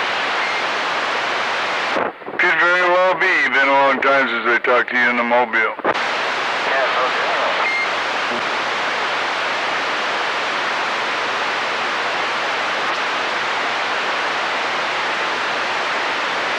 Just sitting here waiting for my dinner to get done. Got a superstar. Always sounding good, Mickey T, RC. No, thank you, RC. Coming in the sight of my dreams like going back to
Eventually, I made it back with my coffee. I don't know how long I will be, but I have got my coffee. Is that barefoot? Oh no, I got my shoes on. This will be station number 10 down in the swamp being all goofy like usual. Oh, number 10, long time no see, Fenderman waving. Hey, Fenderman, you're that guy that sounds more like Moose than Moose does. You know, it's funny, I don't think about that for, what is it, I haven't keyed up since New Year's last year? Or maybe earlier than that, but either way. Yeah, man. How you been? Busy. Retired. I didn't like being retired. I would have rather worked for the next 10 years. Well, congratulations, sir. Yeah, I'm making the best of it. Been converting the part of the garage into an apartment for the daughter to move into there and stuff, and generate a little income that way, you know. That's awesome. Like some spicy. Yeah, I've almost got that drywall part of it all wrapped up. That room's all nice and insulated and warm and stuff. The drywall's looking pretty good there. Gonna do the waterworks, or you just gonna kind of let that be an outhouse kind of deal? Right now, it's gonna have a dry half bath because I don't have any plumbing out there yet, but that's gonna change by the end of next summer. Man, that is awesome. Well, that sounds like a fun project. Oh, it has been. It's a 24 by 24 shop with a bonus room upstairs. I took that loft upstairs and converted it into a place where the wife's sister is paying for use of it for storage and campouts once in a while, I guess. You gonna run any internet out there? Well, our Wi-Fi seems to get out there. Oh, there you go. Yeah, it's never. I don't know. I like running Cat 6 anymore. If I'm gonna go any kind of lengths, but yeah, that makes sense. Yeah, we got that Wi-Fi, and it seems to reach out there, so they're able to cruise the internet. That's the 121s, man. I have one of those things rock. I wonder, even still, I don't know. Comcast is pretty slow around here. After I went to a different state where they have private contracted fiber, holy smokes, man. Internet's awesome. Yeah, we don't got no fiber optics out here yet, but and out here where I'm at, I'm in the dead zone. You have to walk halfway up the street before your cell phone will even work. All right, got it. Well, you are number 10 in the swamp. Right, yeah, that's right. I'm down here in the lily pads. Yeah, I was thinking about taking your CB handle on the, DX should be Frogman. Got good receipt. Yeah. So sometimes I do the triple W handle, and more recently I've been doing they call me late for dinner handle.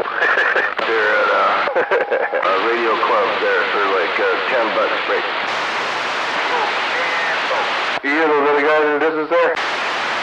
Did I do what? Do you hear those other guys in the distance there? Oh yeah, I hear them guys out there. Okay, all right. I'm just curious if I was in the way of their cue, so it didn't seem like it, but just had to ask. I know, dude. You have to have like a whole lot of water that you're gonna get in between me and my neighbor. I was trying to do that CB radio service. Get between him and his neighbor. Yeah, he's up in Tacoma. Hey, waving Zoe. Evening. Okay, I'm not really here. I'm having dinner. I'll be back. What you having? Where you... Turkey. Deep fried turkey from Texas. Ooh, any cranberry sauce? Oh, shit. That's what I forgot. Thank you. All right, you later. I'll be having that for dessert. Thank you, Fenderman. Damn, I'm glad you're home. Glad to be back. Man, I like smearing jam all over the turkey and the ham at Thanksgiving. I love doing that with that meat. That tastes so good when you got some good jam on there. Alright, I don't think so. Yeah, everybody's already out here now, man. I will say one more thing and I'll go back to my meal. Cranberry sauce and turkey, well, they just go together. Like a house on fire, man. Yeah, She takes that cranberry sauce out of the can, and then she uses it as a main ingredient to make up that sauce. It's just like putting jam on that stuff. Damn, number 10, you're making me hungry and I'm eating. Well, dadgummit. What'd you do? Scare everybody away, Ranger? Yeah, I guess so. It sounds that way, doesn't it? Everybody's waiting for the fireworks after you get on cue. Right. Oh, dude, that was so fucking... I was just thinking about that the other day. I'm like, Jesus Christ, that was fucking hilarious. You mean when the wife got on here and over the radio? Well, it's good talking with you, Fender man. I don't hear you out here very often. Oh, no, yeah, I'm taking, got a little vacation time. What do you think? But, yeah, I might be back on here a little bit later in the week, depending. But, yeah, pretty neat, man. It's pretty cool being able to have a good QSO with you. Oh, 10-4, I'm in and out of the swamp shack occasionally during the day. Oh, man, got so much to do at home here. Yeah. 10-4. Sounding good in my hood, working in... Wow.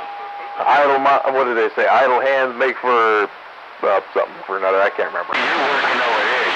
Something about idle hands are the devil's workshop or something like that. Oh, yeah. I thought it had something to do with kind of like the whole thing of whatever is in motion stays in motion. That's kind of what I live by. Right, yeah. A body in motion tends to keep motivating. Oh, is that like what stays in Nevada? Yeah, that's something like that. Can't say the same about Channel 17.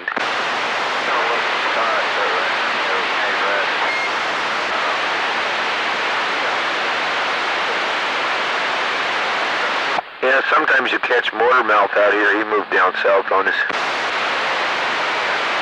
Talking to me? Uh-huh. Oh, yeah. No, I was here for that. I do remember that whole thing that went down. So, yeah, that was... Shoot, I just stopped keying up after January. Yeah, every once in a while he gets out here and we tell him he's in the Parker brush because he barely comes in. I figure you could hear him good down there. I'm making chocolate chip cookies. You want one? Oh, yeah, that sounds good. I can usually hear him sometimes before other people do, let's put it that way. Maybe you give us some old? That makes sense. Anyway, I'm going to get back to what I wasn't doing. That was work. I'm taking a break. Roger that. All right, take care. Dan, I've been outside work. Catch you next time. I heard you were making some cookies, and boy, that sounds really... You enjoy that dinner, Zodiac. You deserve a good meal. Thank you. Yeah, there's that G-Man in all frequency. I gotta switch back and forth the sideband to tell what he's saying. I feel safe when you're up here.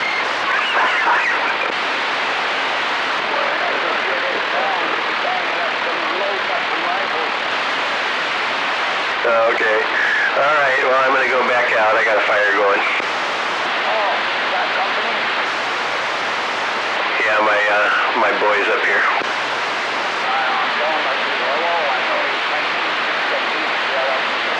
All right, will do. All right, RC, you have a good one. Don't eat too many of them chocolate cookies. You know where those will end up going.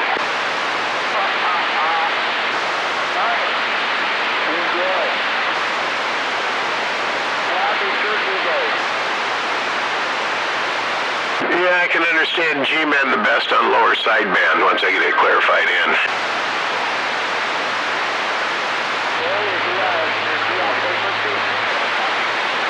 He always is when he's up there at Ashford on my radio. Waving at that big chief out there, Triple M said that. Unless he's up on, some other channel besides 17. It's only on channel 17. I got a key on my radio through a station 10 wave at that Triple M.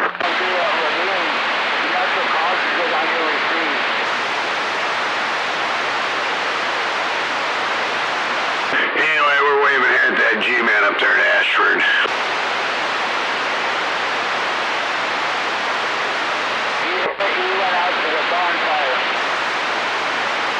copy that. Yeah, I'm gonna head up to the house, get something to eat myself. So, anyway, enjoy them cookies there, RC. Thank you, buddy. You coming back out? I don't know. It depends. I'll see how I feel when usually I get done eating. If I'm not tired, I'll come back down. If I am tired, I'll probably just stay up there. All right, you take care, buddy, and happy Thanksgiving to you and your family, and God bless them. Your friend, RC. Well, I'll talk to you before Turkey Day. Anyway, thank you. I heard that big chief out there, Triple M's waving at him. Yeah, it's good to hear you out there, that's for sure.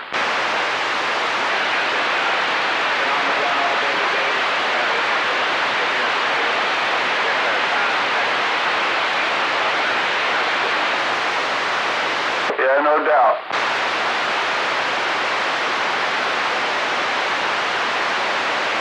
Throwing a wave at that Triple M from my swamp shack. Hey, number 10. How you doing there, buddy? Oh, pretty good. I just wanted to tell you, I could barely hear that chief got an audio trace on him in my shack here. Yeah, I think he's down around Shelton, or not Shelton, Chehalis area. Oh, 10-4, yeah, I had just a really weak copy on him.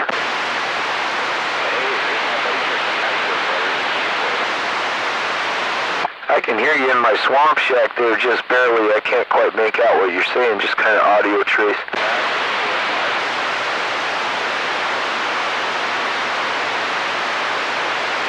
Anyway, I got my evening wave at you there, Triple M. I hope you're having a good evening.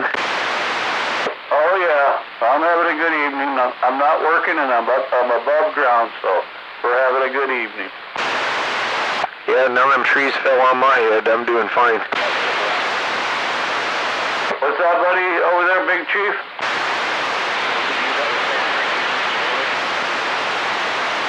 Nah, wasn't me. Hey, number 10, RC waving. RC, I'm hearing you in my swamp shack, and I'm waving back, RC.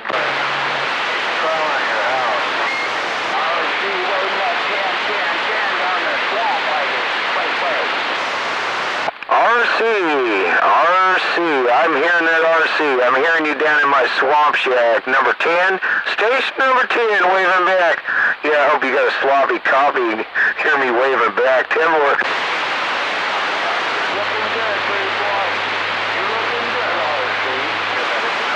Wow, that's an amazing contact you just made right there. Number 10, you're buried down there in the swamp. 10-4. Waving at that Zodiac. Worldwide number 10, worldwide number 10, RC waving with a corner break low. Yeah, I got a copy on you up here in the corner. That's funny. You're making it all the way down to Olympia, Timworth. That's right. I'm just digging and poking, just getting your eyes on each other, both sides. 10-4. With number 10, Mr. RC. Conzo. Conzo. Hey, Conzo, RC, they both.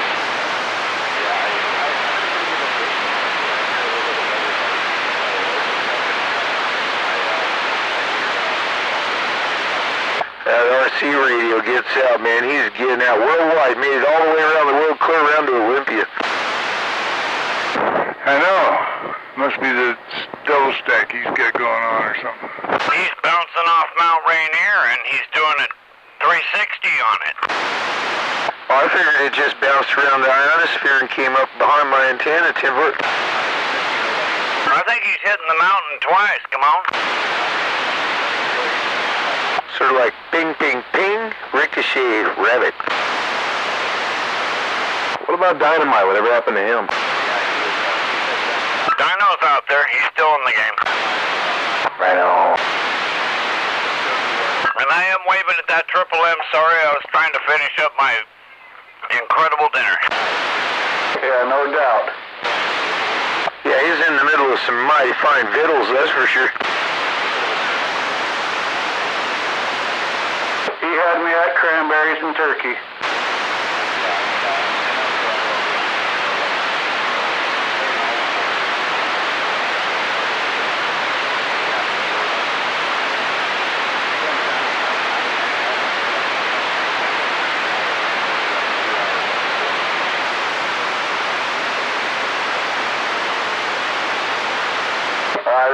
sound like Mr. Nobody.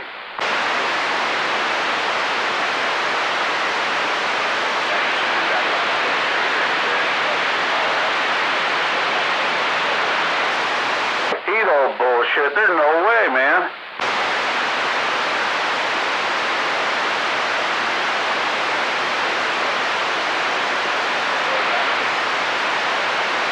I said, Mr. Nobody, he don't bullshit, and there's no way, man.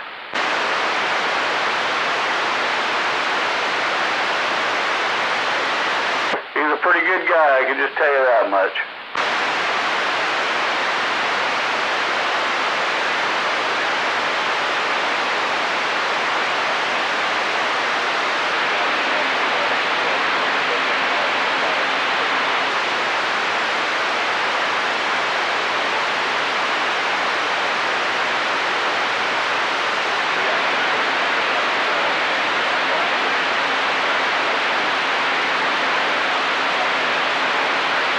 I gotta step out for a bit, gotta fetch another coffee, make my rounds around the yard, make sure everything put away from the day timber.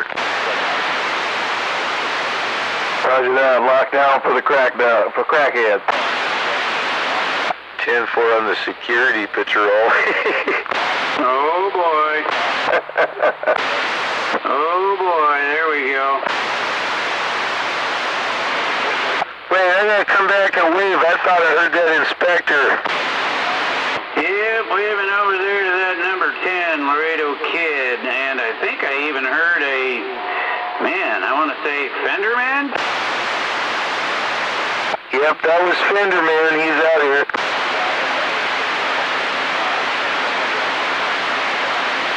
I don't know if you can hear Inspector there, Fender Man, but he's waving at you. Oh, he is. I stepped aside for a second. He's out there? Hey, how you doing, Inspector? Long time no CB and no QC. CQ, 10-4. Yeah, a long time for sure. I mean, I'm pretty weak now at the new location, but yeah, nonetheless, I can hear you. Well, I got you a solid 3.5 over here, so you're making the trip. Just about the same as number 10, actually. All right. Well, just wanted to toss a wave your way. Yeah, well, tossing it right back. Good to hear you. You still doing the swing bikes? Oh, I rode it a couple of times this year, but you know, I not as much. I got a lot of other stuff going on these days, but I try to get out there and ride it when I can. That's awesome. That's really awesome. Well, it's good to hear you, bud. Yep, good hearing you in there for sure. And take care of yourself, and yeah, all that good stuff. Hey, get yourself a chocolate stout out of the fridge over there and have one on me. If I had one handy, I would, but not tonight. Oh, shucks.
drive around, play music, drive in circles, and talk about their crap. It's Saturday night. Do you know what your MAD is?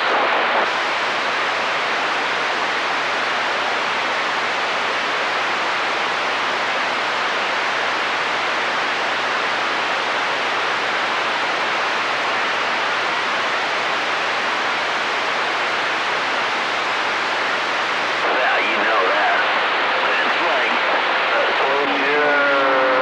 Just like that, we dropped them all on them.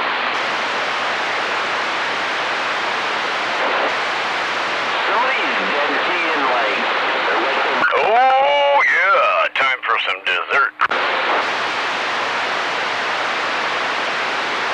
Tonight's selection is Blue Dream, White Queen, and Gelato. Eeny, meeny, miny, mo. They caught Little Mo up way past his toe. I think I'll go for the Gelato. But you should have an even mix of all three. Oh, oh, wow. No, if I was going to do that, I'd have to drive over to your house and we'd share that together. Oh man, that sounds so tasty though. You just kind of mix it all together and then fill it down in that pipe and then you light it up and you go, wow, that's dessert with topping. I know, it's like a triple delight, right? I just got me some beverages. Oh, I see what you did there. I'm going to inhale and listen to what. That was a good dinner.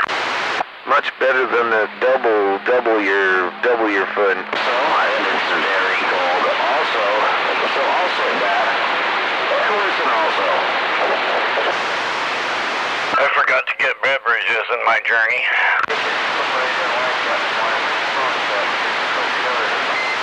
Well,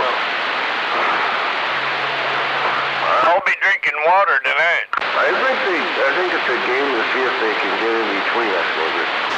No iced tea, no 7-Up. They even ran out of milk. I said, I got enough for dinner. I'm good. But you have to have like a huge giant box in a mobile. Do they have a couple of agitators driving around between them, agitating the heck out of them up north? Yeah, that would be, I believe I think he's talking about, you know.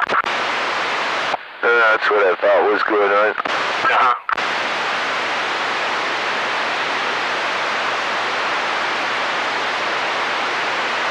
How about it, Matt?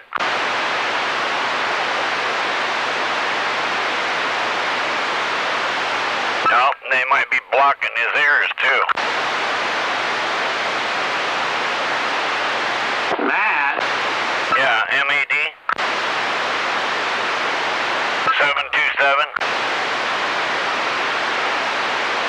I thought you were talking to Matt. Mad, MAD. Am I talking too fast? Squish? Squish? Really? I haven't heard that since 1988. Oh man, I'm feeling so squished. Squish, you remember that one? They used to go squish, dummy. Do you remember who Matt is? Oh yeah, Junior? Yeah, of course I do. Against drunk driving. He's back around. I know he's around. And I've got Girl Scout cookies and Do-Si-Dos. That's a pretty good hybrid.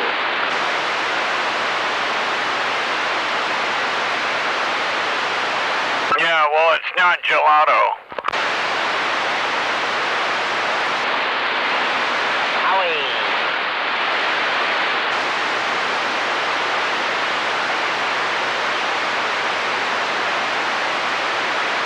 You get the right gelato, you'll never want the wrong gelato.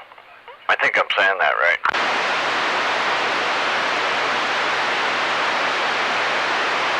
Once you go gelato, you never go back.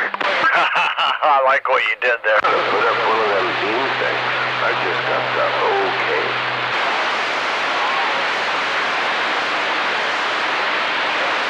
Off that point. ain't no doubt about it. That's the landlord's the guy that puts the beam up. Oh, yeah.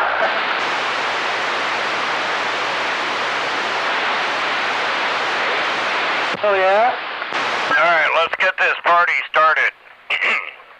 Hold yours there, number 10. Beavis.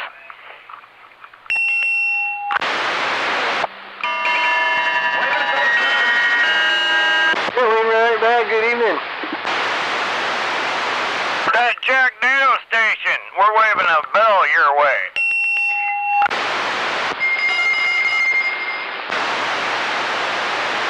Wait, Zodi. Good evening there, Papa Smurf. What are you doing? Well, I just got my radio in my living room here. Moving my radio, so a little bit of my radio stuff. Oh, right on. So you're like sitting there in your recliner and you're kicking back going, I think I'm going to like this. I got the TV on, I got my feet kicked up, you bet. Right on. I don't even hear the background audio or nothing. I got my TV on too. Well, good. Well, I better go take a shower now. I had to go up in the attic and fish all my coax down out of there and reroute it, so I got insulation everywhere. Wow. Oh, yeah. Well, it looks like you are successful in your relocating of your radio. Come on. Right on. All right, I'm back off the key. Gonna go shower. Talk to you later. Okay, have a good night. Say hi to your daughter. Plane ride, and now he's and then up in the attic. I know, I had to give him a 10-bell ringer. That's a lot of work to have to crawl up there and grab all that, crawl through that crap, move it over to the other side, and then come back now. Hey, Papa Smurf. He had to go. Well, I was going to warn him to watch out for Gargamel. He went. Good evening to that deer slayer and that hood sport out there. I was going to warn him about Gargamel and his crazy cat, Osriel. Yeah, I think you might have missed him. Yeah, those are Smurf references, Timfer. Yeah, right here. I never watched it, but I know all the kids and grandkids did. But, yeah, I always kept going because I was working.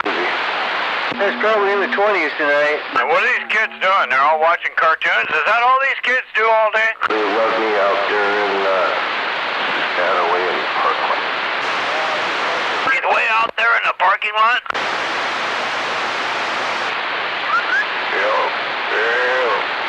Hey, Matt. Are you mad? Yellow. I just wanted to say that. I'm waving. Zodiac said it. I just got rid of some of that. I'm dehydrated. No, you didn't hear me. Hey, we're all waving from the South Sound up north there. I think we're going to have to stand up on top of our trees and we're going to have to use bullhorns or something. Oh, man. We are not making it up to Tacoma. Can you believe it? You mean that MAD can't hear us? Nobody up there? Hey, I heard even Dodge was back out there.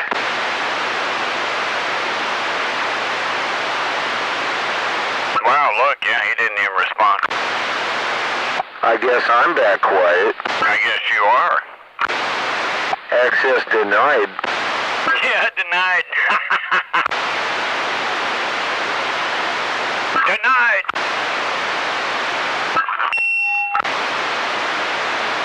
My cat hates it every time I touch that bell.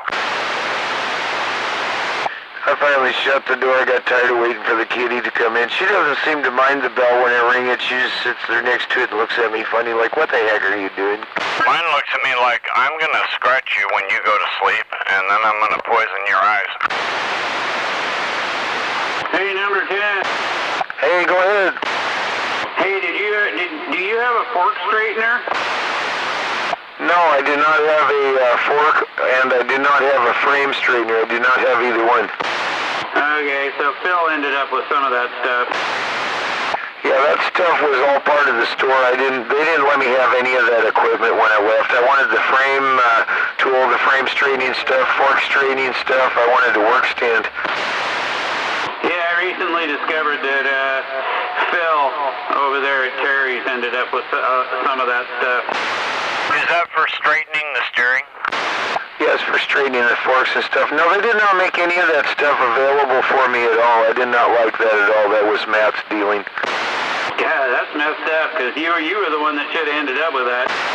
I know that, but for some reason, Matt had a real bad not like on me for some reason. Yeah, I told him I'm going to open up a damn store for him, and I'm going to be his boss. And he'll make $1 million, because we'll open a good store, and he'll be the boss and run the place. I'll just be the owner and help him do it, and we'll get rich. Unfortunately, when they got rid of me, they didn't stay open too much longer. That's too bad. I was hoping they'd make a good go of it, but a year and a half later, they had locked door. Yeah, I think we ought to pull you back out of retirement and put you back in the workforce for another 10 years. What do you think, 10? Man, I'm really good with the customers. I built up a lot of customer base for them, and they dissed every one of them. They, instead of referring to them as store customers, they kept calling them Jim's groupies, and I don't know why they did that, but they started dissing those people really bad. Do you think you could work a bike shop 4 hours a day, and how many bikes do you think you could do if you had to do, like, tune-ups? That's what you're doing, bike tune-ups. Some of those tune-ups they needed way more than a tune-up, but standard tune-ups where you're just going through and relubricating, adjusting, addressing issues, maybe a set of brake shoes, cables if required, and stuff like that. And anywhere 15 minutes up to an hour per bike. Okay, so in 4 hours you could potentially do 4 bikes, which would be 4 different customers that came in and said, hey, my bike doesn't need a whole lot, but how much for a standard, make it work right? How much? How much would that cost them? And I also have this nasty habit of telling people that I back up my work for 90 days. If that bike acts up, you bring it back, I'll talk to it some more. They're just machines. Sometimes they do quirky things. Well, guaranteeing, that's okay. Warranty, that's all allowable. What I'm asking you is how much does that hour need to cost that customer? For real. I don't know what current rates are. I've worked pretty much my whole life for minimum wage or less. The past 30 years working there, they sometimes gave me raises, and I got up to minimum wage a couple times. I didn't even get cost of living expense, so I have no idea how much that costs, but I always got paid a minimum wage, Yeah, I'm pretty sure shop rate for a bike tech's probably going to be like $36 an hour, and then you're probably going to charge somebody, maybe $7,500 if you got to give them some brake pads and maybe no new chain, nothing like that, but just, a good tune-up on the bike itself.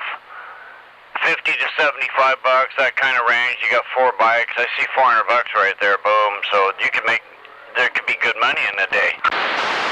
Yeah, and then, of course, you tell them plus any parts that it needs, if it needs any. I'm certainly not going to put a new chain on out of my pocket, but sometimes putting a new chain on or give back this part of the tune-up, those things wear out. Well, you'd specify what you do in the tune-up. Yeah, I usually like to look the bikes over and make an assessment based on the parts that I know that they need after I look at them, and then I can evaluate how long is it going to take. Is it an actual tune-up, or do I have to do other service or overhaul to the bike, and that changes the price at that point. Right, and a lot of people can't afford a lot of money, so if you make it fair and reasonable, you'll have more customers that way, and I'm right. Yeah, they were going... when they dropped me out, they were above $130 for a tune-up, and paying me minimum wage. I was putting a lot of money in my boss's pocket, 10 for it. You think? E-bikes. Can I bring my e-bike over there? I got my batteries went on the fritz and fried up, and I need new batteries. How about at Station 10? Well, I can work on the bikes mechanically and stuff. I'm not set up to do the electric drive stuff, but if your battery went bad, I'd suggest looking on the internet and seeing about finding a replacement for it. Oh, I was just trying to interject, the modern bike, that maybe you might have an e-bike come in. Oh, we have e-bikes coming in all the time. They need tuned up just like regular bikes. They need brake service, gears adjustment, bearings adjusted, wheels straightening. I know how to do that stuff. So what do you charge them for that? See where I'm going with this? Yeah, see, the regular tune-up is still a regular tune-up. It doesn't matter if it's an e-bike or even if it's a gas-assisted bike or just a straight-up pedal bike. The tune-up just covers the mechanical parts of making sure the bicycle operates properly. No. Yes, on your end, because you're the tech. But not on the boss's end that says, here, this is the work. You're working on this right now. You don't worry about what I'm charging. I'm paying you a set wage because you don't want to be the boss. So I'll be the boss, and I'm going to charge him whatever the hell I want because that's an e-bike, and that's a mountain bike, and this is a street bike, and that there's a kid's bike, and they're all going to be different prices.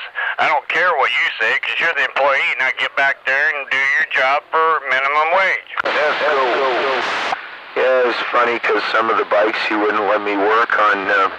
That's like easy money fixing some of that stuff, but customizations, I could do modifications, customizations and stuff like that, and he wouldn't let me do a lot of that stuff because he said it cost the shop too much money, but geez, I added it up, that's just like freaking bonus round for him.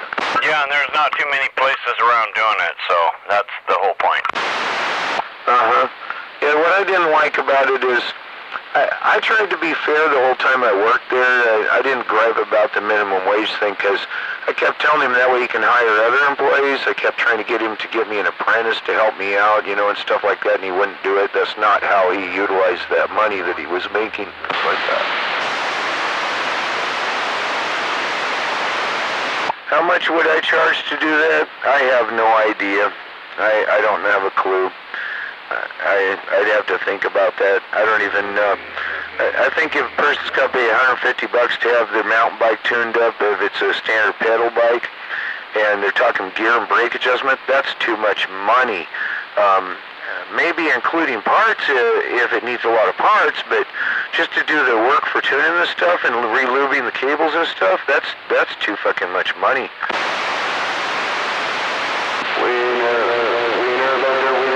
I watched this show and they restored an old 60s Stingray bike with a shifter on it, and when they brought the bike in, they said it was worth $350 just sitting there rusty, and after they fixed it up and sold it, it was worth $3,500.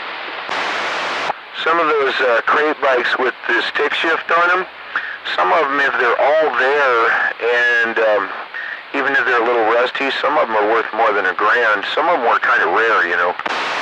Yeah, that was the one with the stick shifter, Slayer, but yeah, so now you got these people making these e-bikes, and I mean, you might run into carbon fiber materials with gold plating. Yeah, we had carbon fiber, the ceramic metal frames, those were interesting. You can't clamp those bikes in a regular bike stand. You have to use special tools to clamp the tool in the bike stand so you don't tear the frame apart when you're working on them. Well, I imagine scenarios like that, you know, you could say that some bikes are more expensive to work on than other bikes. Right, but allegedly if you've got the clutch alignment tool, the clutch job's the same no matter what, so to speak, you know.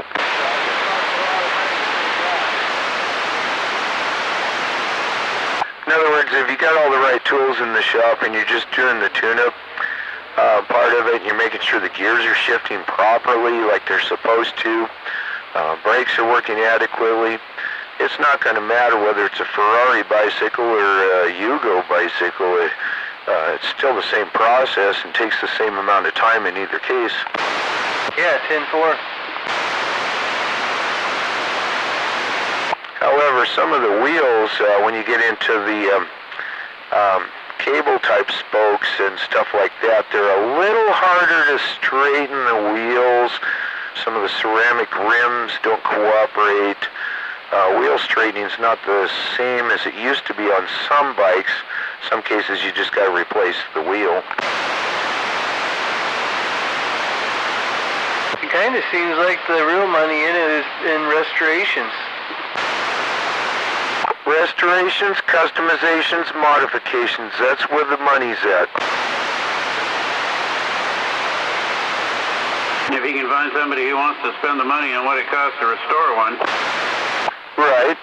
If they're serious about it, they'll have the bike and they'll have the money. Because once you restore it, it's gonna cost more to restore it than it's ever gonna be worth.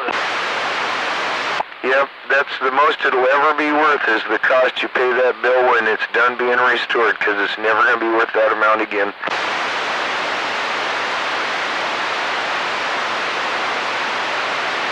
As soon as you walk out the door from having it done, it's not worth as much as you quite paid for it. That's for sure.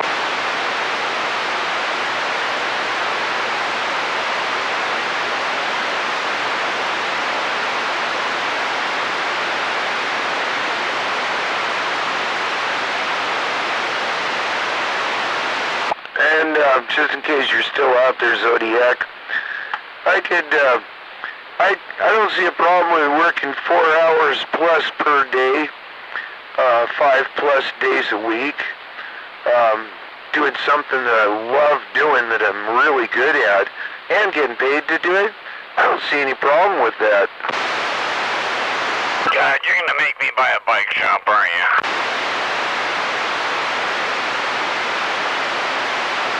To me, that's like a hobby dream come true. Right.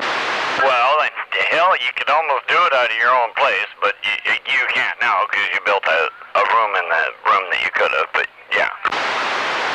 Now I still got almost 12 by 12 of that area left. That's enough room to work on 1 or 2 bicycles at a time, you know. Store them. Then you just need some advertising. And storage space.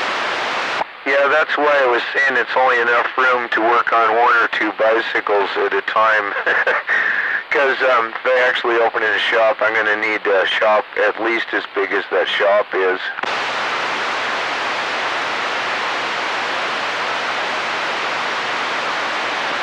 .24 by 24 downstairs with the bonus room upstairs. That's an ideal minimum size, but that would work great. Plenty of room. Perfect. Yeah, it's like my 62 Typhoon there that I had redone and powder coated and custom done and all that. Yeah, I probably got twice the money into it for what it's worth. I mean, I could sell it for probably half of what I got into it. Well, that Pacific full suspension bike that I got, that I think Zodi dropped it off a few years back, and I converted it over to electric, and I changed everything on it, so it's got, I think it has Ultegra shifters on it and stuff. I got a RST shock on the front, and that thing's worth way more than, it cost me way more than it's worth to put it together. That's the standard with bicycles. It rides real nice, though. It's not made for ATBing anymore. It's a full suspension bike that you can street use, and that thing is smooth, just like riding a Cadillac around.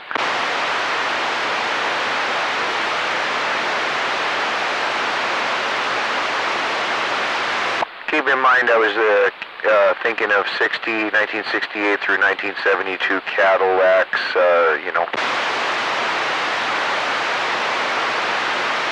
Out on the freeway at about 85 miles an hour, they just cruise nice.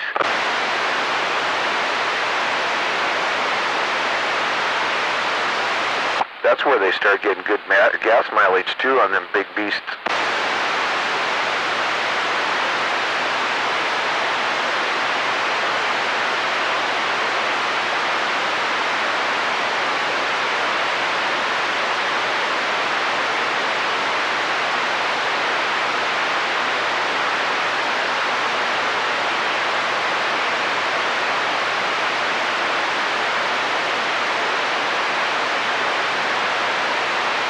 Yeah, if I did do that, though, it'd have to be someplace close by. I wouldn't want to inconvenience myself. If people are wanting the work done, they'll come and they'll show up there.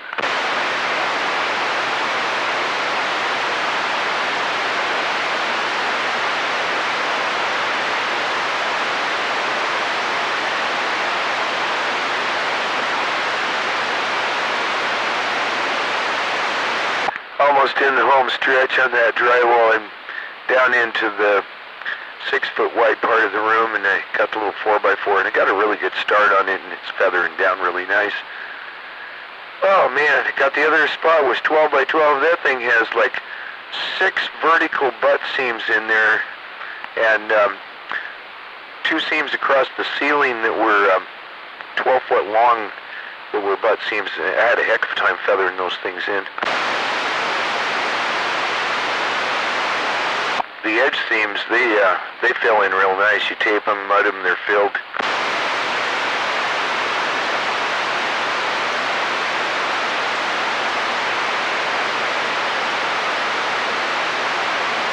And those corner trowels gave me a heck of a workout, going in and redoing all the corners, and I found out that was not a crack in the corner, it was a shadow line because of how the mud had kind of built up on my last pass through there.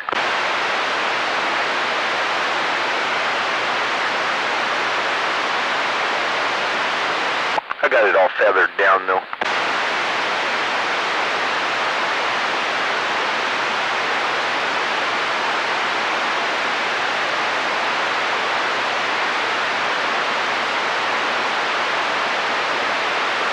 Oh man, cup empty, have need, must drink, coffee, be back soon.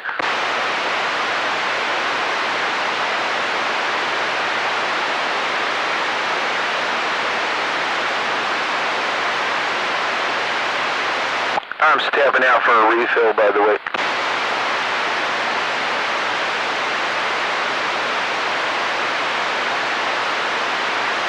Yeah, when I left there, I really think they should have gave me the frame stand, the frame alignment and straightening tools. They should have set me up with the fork straightening stuff. Those guys had no idea how to use any of that stuff anyways. Cheapers. They should give me one of the work stands. They ended up selling all that crap from what I heard.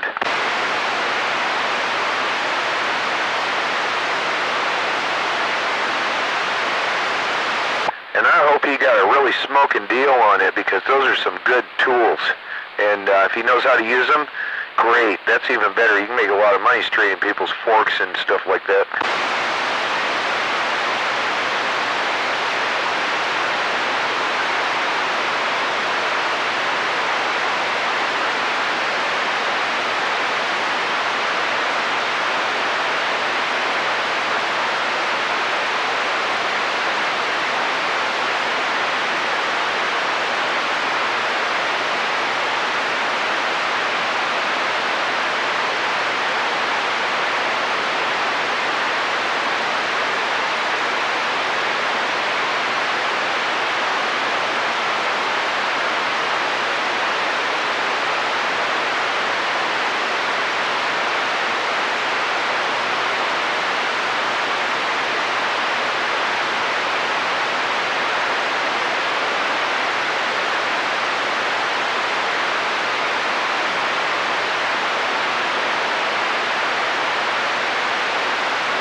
I'm waving at that sandbagging gonzo and that sandbagging Maytag. Waving right back, Lazy Dave. Oh, 1 out of 2 ain't bad. Waving.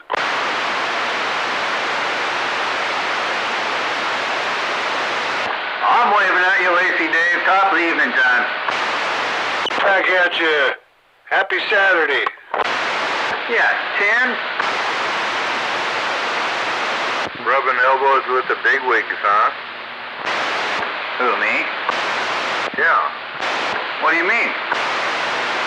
Somebody who can drive around a plane, you must have some elbow rub. That's my next adventure, Maytag. I'm taking flying lessons. What happened to the freaking sprint cars? I'm gonna buy one of those, too. I wish I had your money.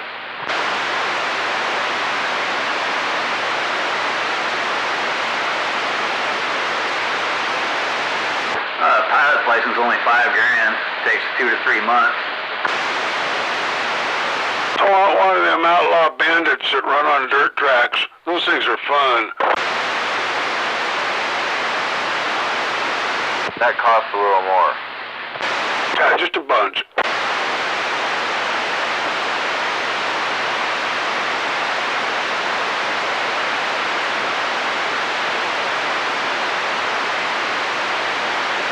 About a month and a half ago, my wife and I, we went by the Grays Harbor Fairgrounds, and they were running sprint cars that day. And man, they had quite a few of them going. It sounded like anyway. It's hard to say all the echoing, but we rolled the windows down and was listening to it and kept on going. Well, you should stop in sometime. Next time I'll buy you a beer. Okay, I'll do that.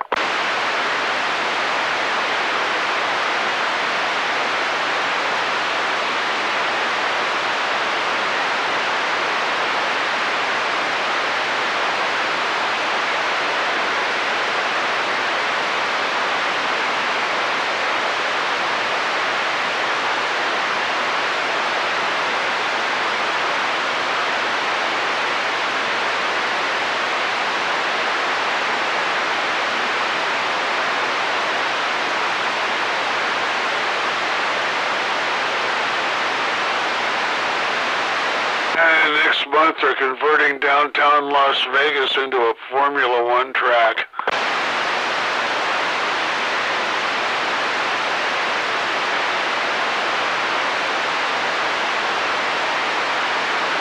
You don't say.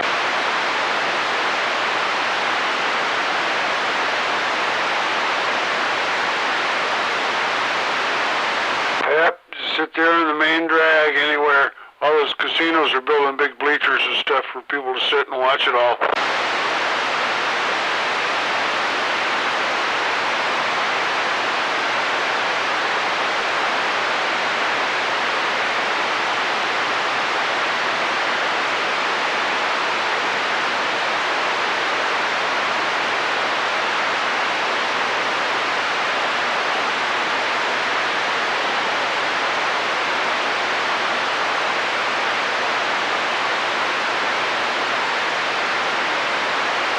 This channel's out of control.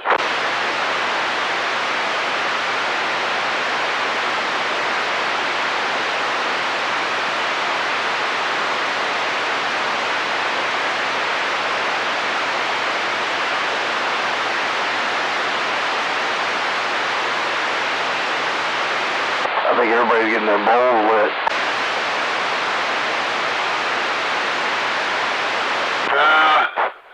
I don't think it's anything that simple. I think there's a whole lot more to it than you'll ever know.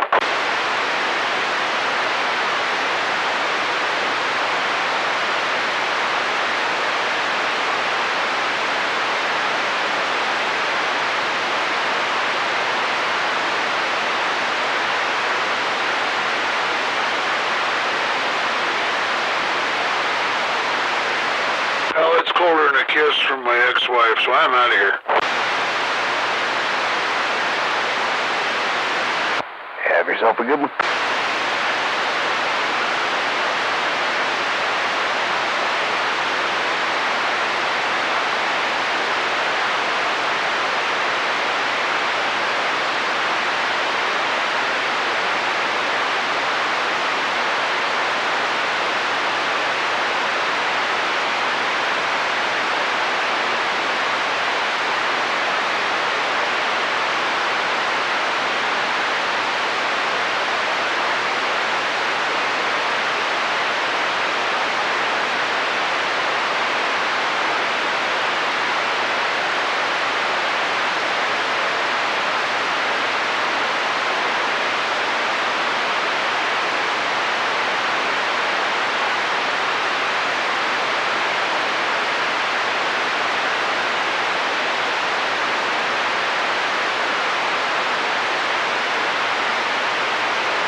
Sometimes I love my CB radio.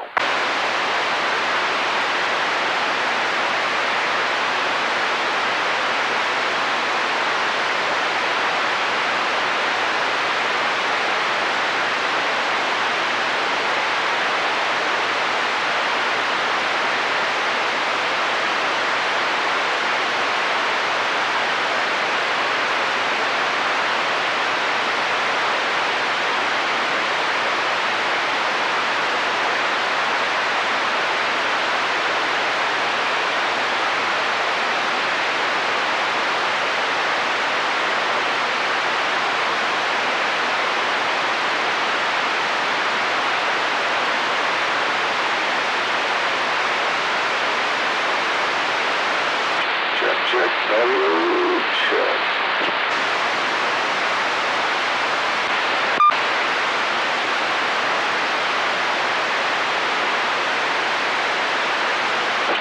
Softly quiet on my end.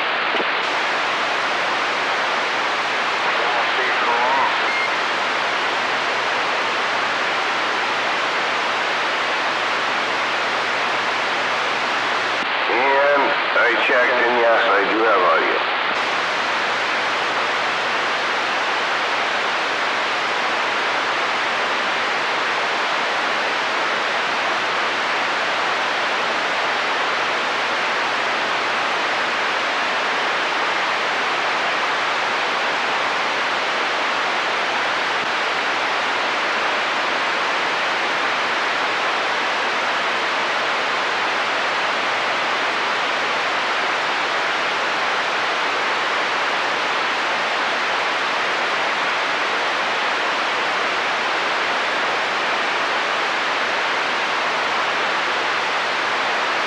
There's a Tonight check-in night or something like that on the Hammerhead channel.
Not a creature was stirring, not even a mouse.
Get back up and wipe your shit.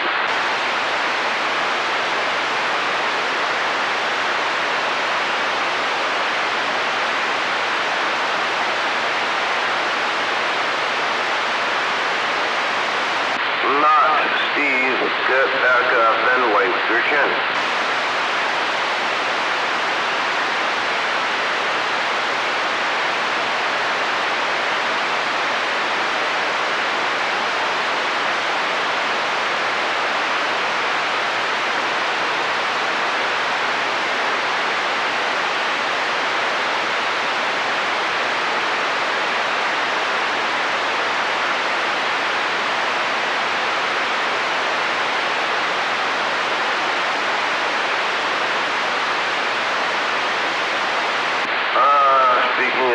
anything on down there? Not Steve. I gotta go take a big shit. And I think I have some coin left in there. I'll put it on the porch for you.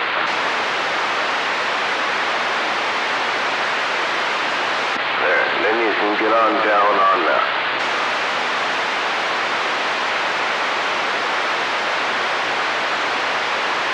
You can always tell. He always has those pieces of corn stuck to his face.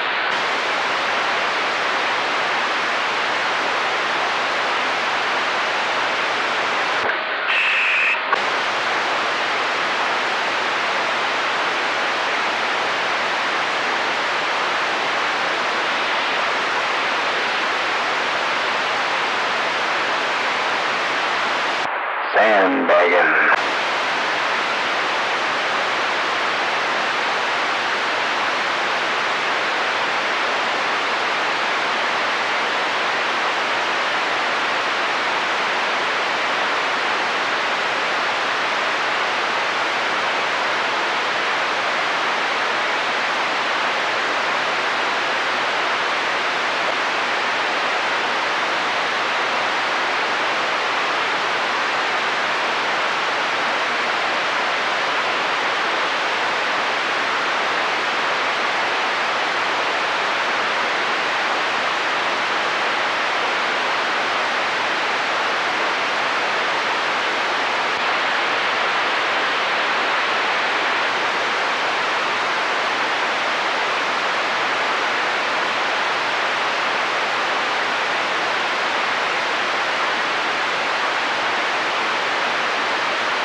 Saturday night. Wow.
still in the 7th grade?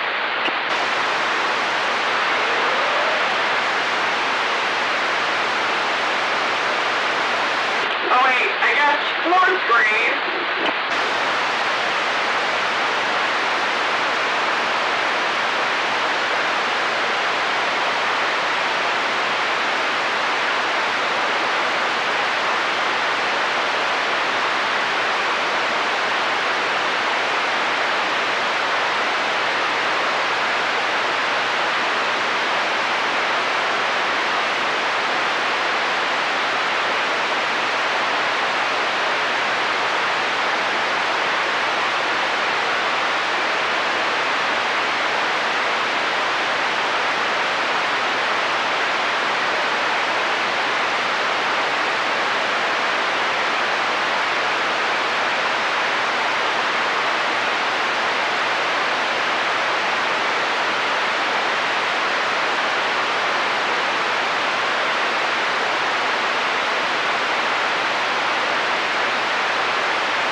Hello, 1 2 1 2 1 2. Audio.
So what's really going on out here?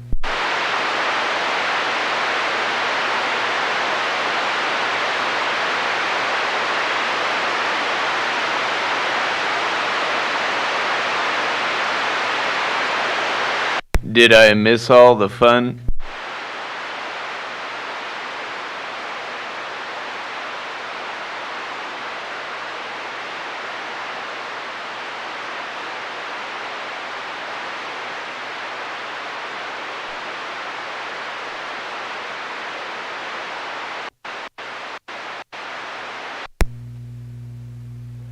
One, two, audio.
was awfully quiet.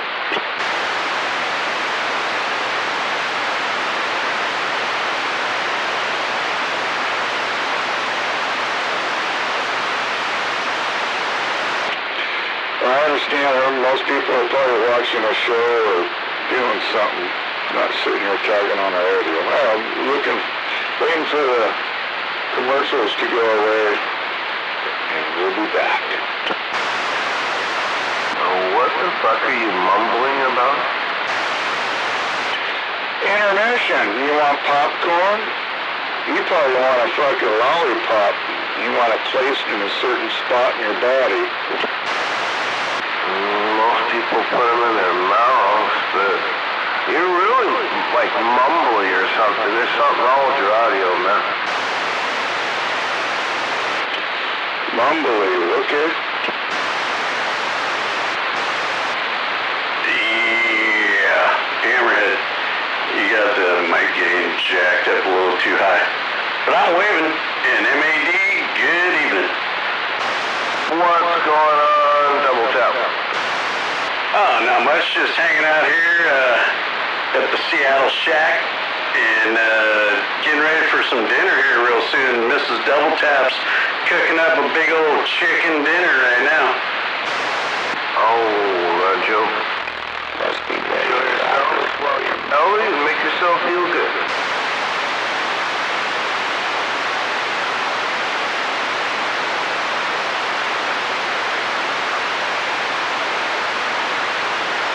You see, Hammerhead, people try to help you, but, you know, you just kind of go the wrong way every time.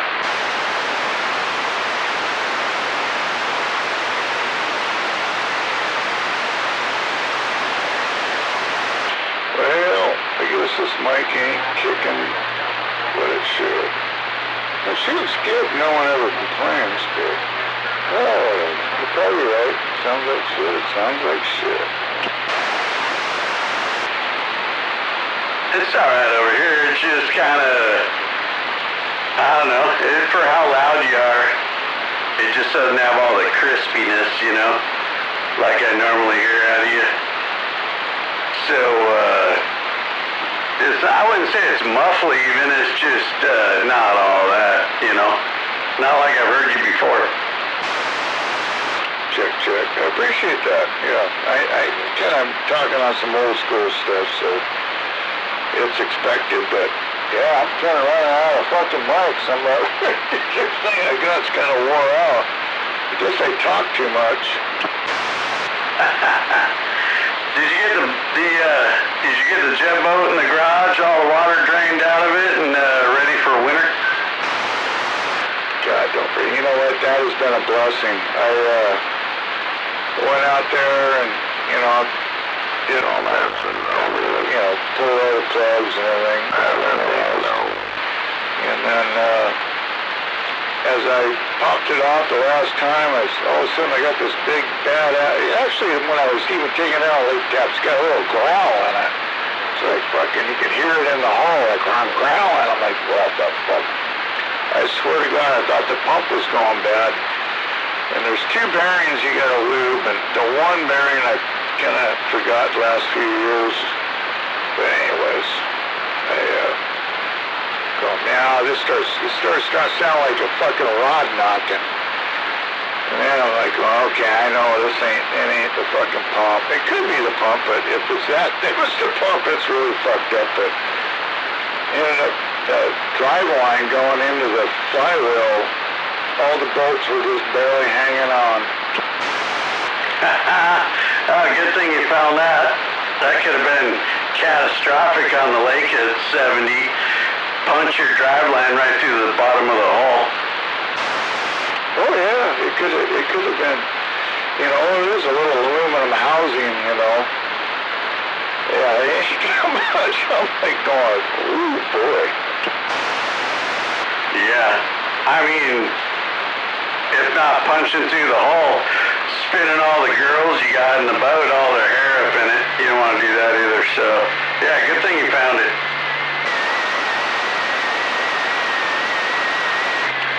Anyways, there's old dipshit over here. I don't know if I'm getting over him, but anyhow, yeah, we tighten that shit down. I just need to run the motor. You know, during the winter, I always start it about every 2 weeks. I fire it up. Like all my fucking toys, they all get fired up. You got it, otherwise you're fucking stupid. Oh yeah. Kind of like fucking dipshit over here, real stupid. Anyways, well, it's been all. You know what? The pump is fine. That's the main thing. This is 1979 too. It's never been fucking touched. So, he said, I always greased it and all that, but anyhow, little dipshit's out there and I'm standing by.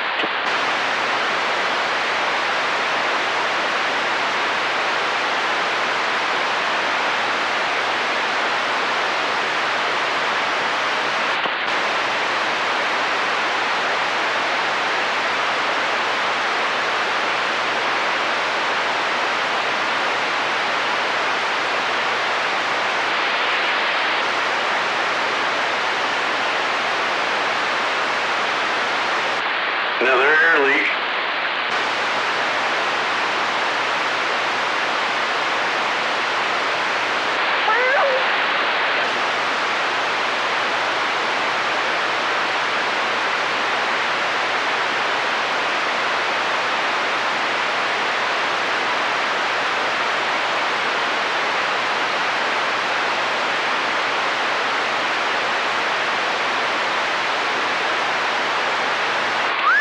Still working?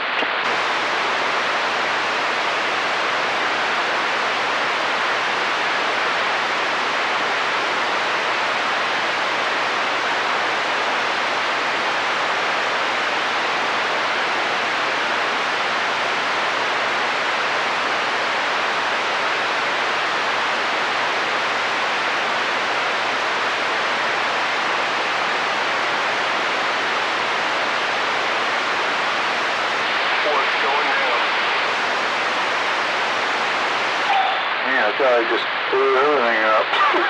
Couldn't hear nobody. They all just went to bed.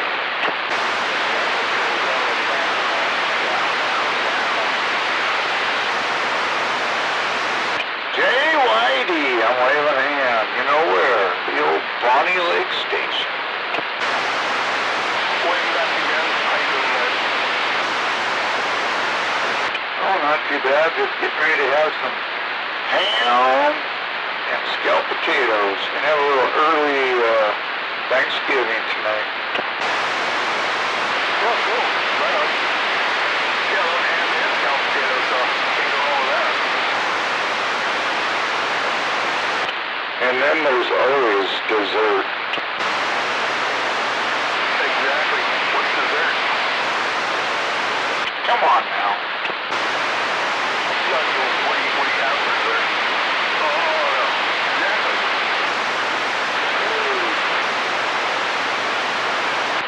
No, wrong answer. I had pussy for dessert, actually. Pretty awesome, actually. Well, I was kind of hoping that too. Yeah, that's kind of what's going to happen. Yeah, we freaking spent the day working on the retaining walls on my house. It's almost done, dude. Fuck, I'll never do it again. Those things are a bitch to build, dude, if you want to do it right. But like every store to it, like levels, I can just, fucking back on nothing wrong. Holy crap, dude, just let you work like that. Anyway, it's about 30 foot long and about 4 foot tall so far. Got a few more courses and a little bit more backfill, and we'll be done. So basically next week we'll be done. Right on. You got any equipment over there? Are you running a Bobcat or anything? No, bro. We did the whole thing by hand. In fact, we dug 18 feet back by 30 foot long by 4 foot deep by hand. Okay, now I thought you were a pretty intelligent person, but that right there doesn't... What? That's a rumble. Yeah, it was started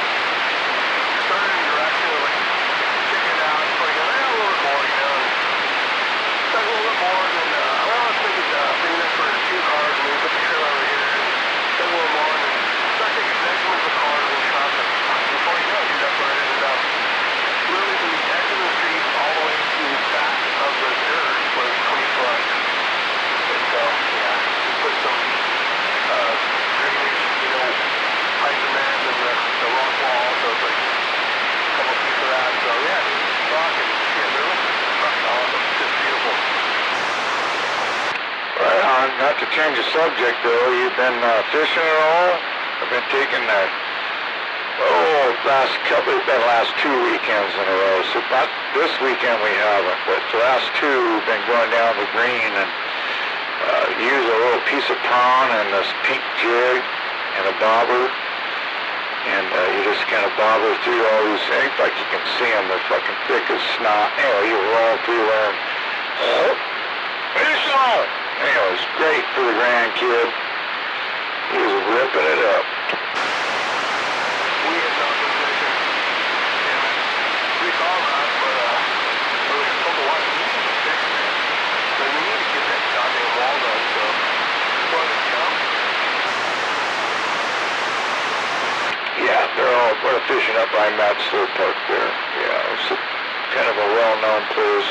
But anyway, we got a couple secret spots I could kind of sneak into, and there's only, instead of 200 people, there's only 100.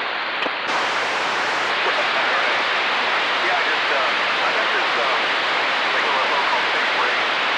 Just tonight, when I was sitting there having dinner, I looked over and there was somebody from Metro Park, and he had like 5 nice dumps. And I didn't eat up or anything with them, but let's get them all, I tell you. Yeah, if that's your taste buds, that's awesome. I mean, there's, like I said, it's happening. But, excuse me, we just walk in. We're doing a walk-in certain places, just above Metzler there. I got a couple spots that we go into to some farmland there. It's kind of nice. You got a bunch of people around you, but man, the chum are just, there's a lot of boots in there. It's like the grandson, he just starts getting a little twitchy, and he's like, fish on! I'm like, wait a minute. Anyway, he's snagging the shit out of him. It's like, calm down. You can get him in the mouth. Oh, I'm doing all right, Grandpa. Just...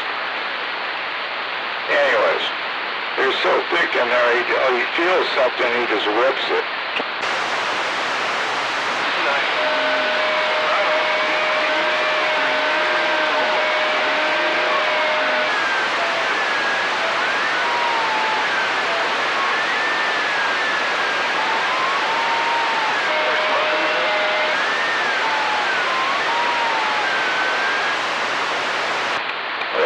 My dipshit neighbor's over here playing with his mic. But anyhow, good time now. It's being rolling. Like I said, we got some ham. Kind of had to go visit my mom today, and by the time we got home, we got her ham dinner kind of starting a little late. But god damn it, she wanted at work. We're gonna eat that son of a bitch tonight. Anyways, good talking to you. We'll let the band roll. We're out. Yeah, bro. Good talking to you too. Yeah, we worked on the freaking wall today, and then after that, we took a shower and put her on the Cosmo ball over there in the Cosmo ball. They had a freaking hot dog with peanut butter and onions and sriracha and freaking bacon and brisket on it. And also it had a chicken habanero mango fucking taco. And it's an awesome beer. It's really cool. It makes your beers. Like if you want to do like a beer rep, I'll just get together. It has about 2 glasses of beer in it. So that one over here is come roll with. So yeah, it's a good little spot. Anyway, good talking to you, man. I haven't talked to you in a long time, man. Sounds like you're still kicking it. And yeah, let the band roll. See what the name is out. Hey, how about it there at WD-40? Dipshit, I hope you're happy.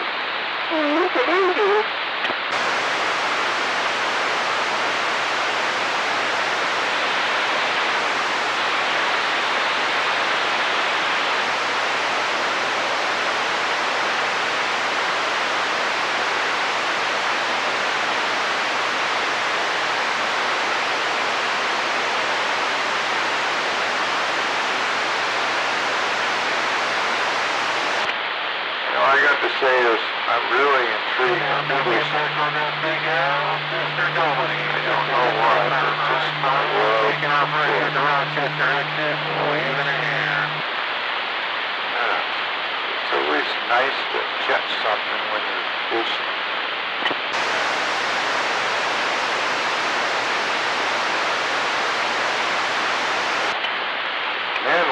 can really enjoy that catch. It's probably the best thing in the world.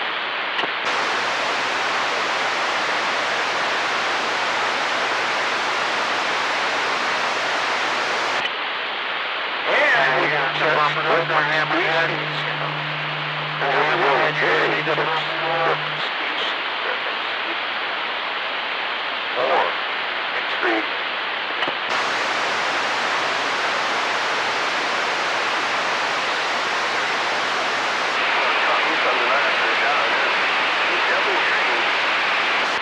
Oh, hell yeah.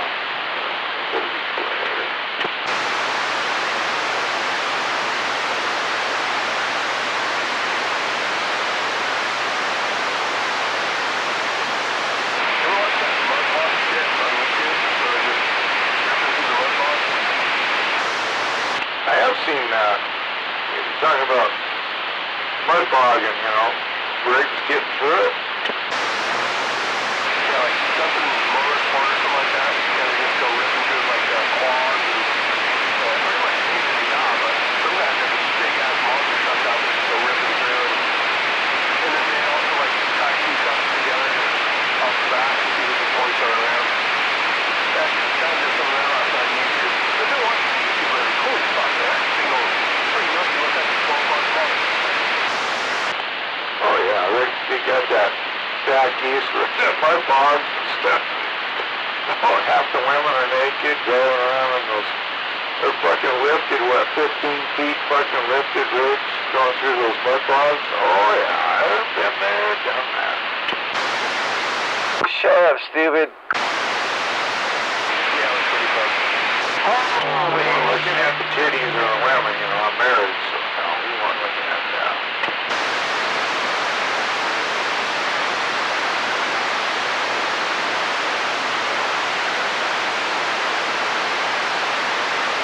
Yeah, that makes a little bit more comfortable. That's all that piece of shit. I kind of like those rock crawlers. That just blows me away with those. They can make those rigs go into those rocks. It's impressive. You think, oh, they're fucking done. Well, fucking, here he comes. Or she might be in the passenger seat.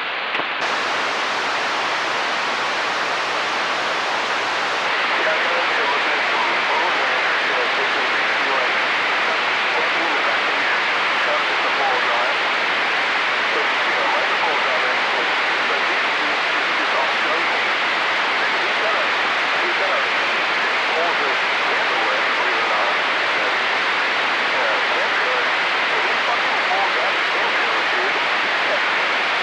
Like literally over rocks and shit and through trees and shit. And, you know, like 60 miles an hour, jumping all over and everything. With a camper, dude. It's like an toy. It's really weird, dude, but yeah, there's like a whole track of fucking just going through this folding four-wheel drive Ford. Holy fucking camp trailer. It's crazy. Oh, so he's pulling a trailer. It's just not in the back of his bed. But yeah, I think I know, I've seen that. That's nuts, man. So yeah, I'll film that truck out in the old camper. What the fuck? Got my battery system down, my solar panels.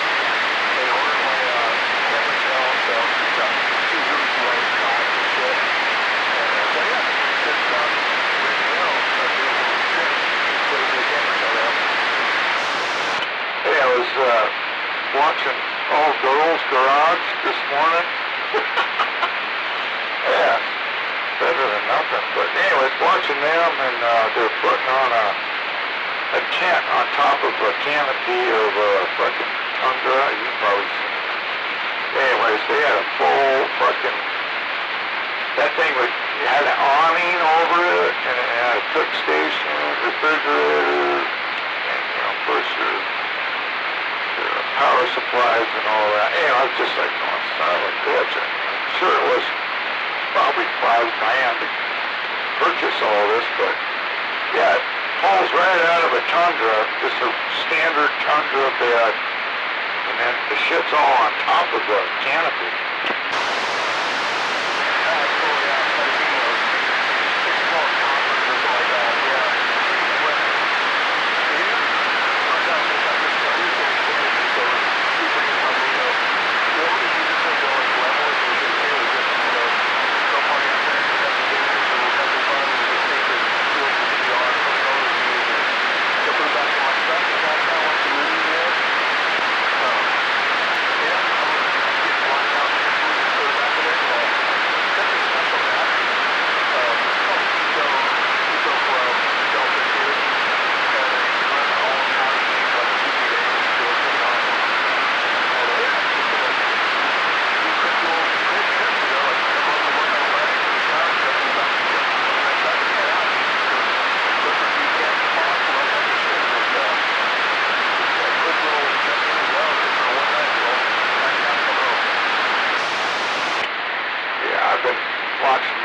YouTube, like you said. I don't know. You can't been watching much of it, but yeah, they've got some pretty cool shit out. I mean, it's just like you said, same thing you're doing, just going to be within the back of your truck.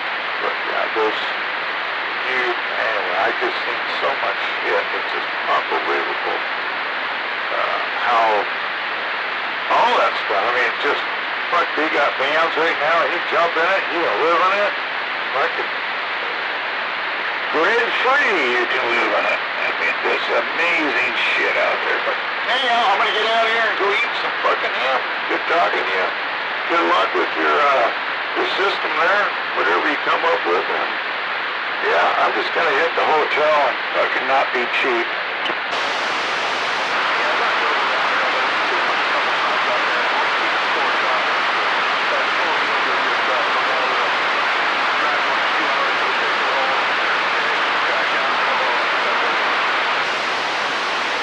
Gotcha, no problem. Hey, I gotta get out of here. We'll talk to you. Yeah. Just think, Thanksgiving's coming up again. Wow. Winter started late, came in hard, no doubt.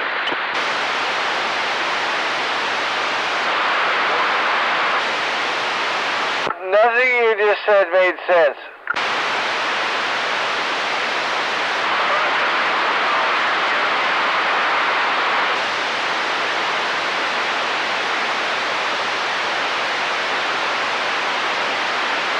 I think I might have found someone dumber than Maytag.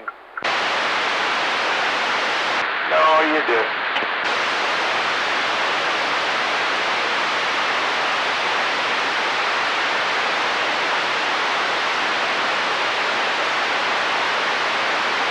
I think there's a lot of Thanksgiving dinners going on tonight.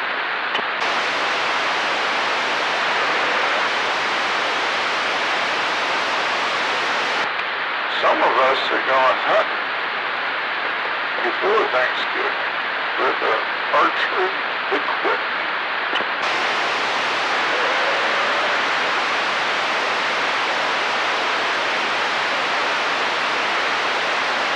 Yeah, Bambi.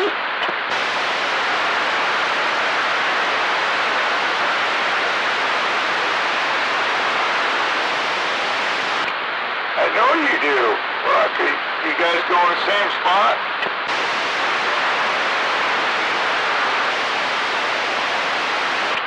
Well, pick up a couple potato chips for me, will you?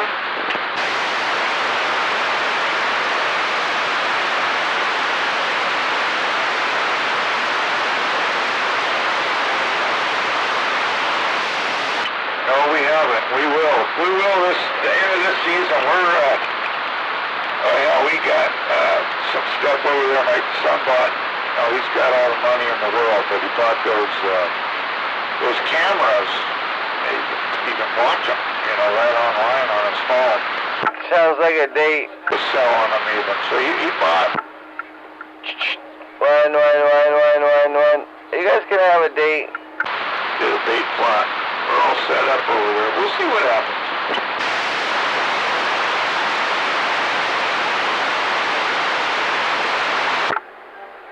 One.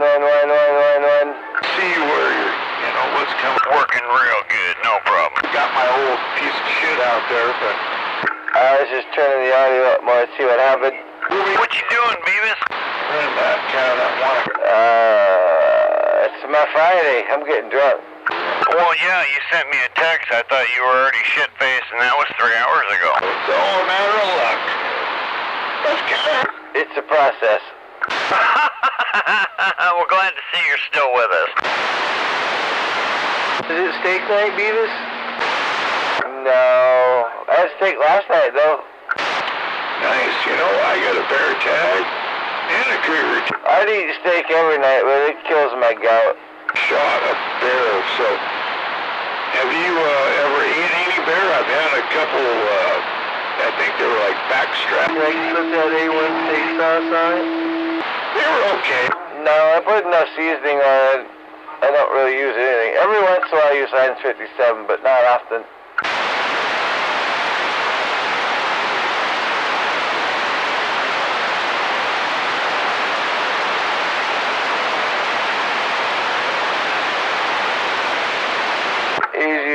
garlic powder, Johnny's, and Montreal steak seasoning. It tastes delicious. Yeah, I've seen that myself. Getting any vegetables with that? God.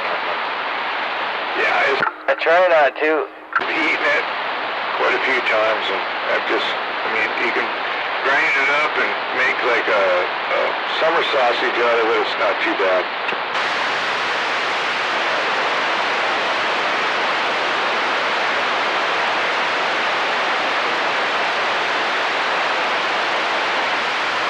Oh yeah, you got them picked out. I had a good friend of mine, he hit it over, it's kind of weird, I thought he was going away. next year I will apply. He just is never in peace.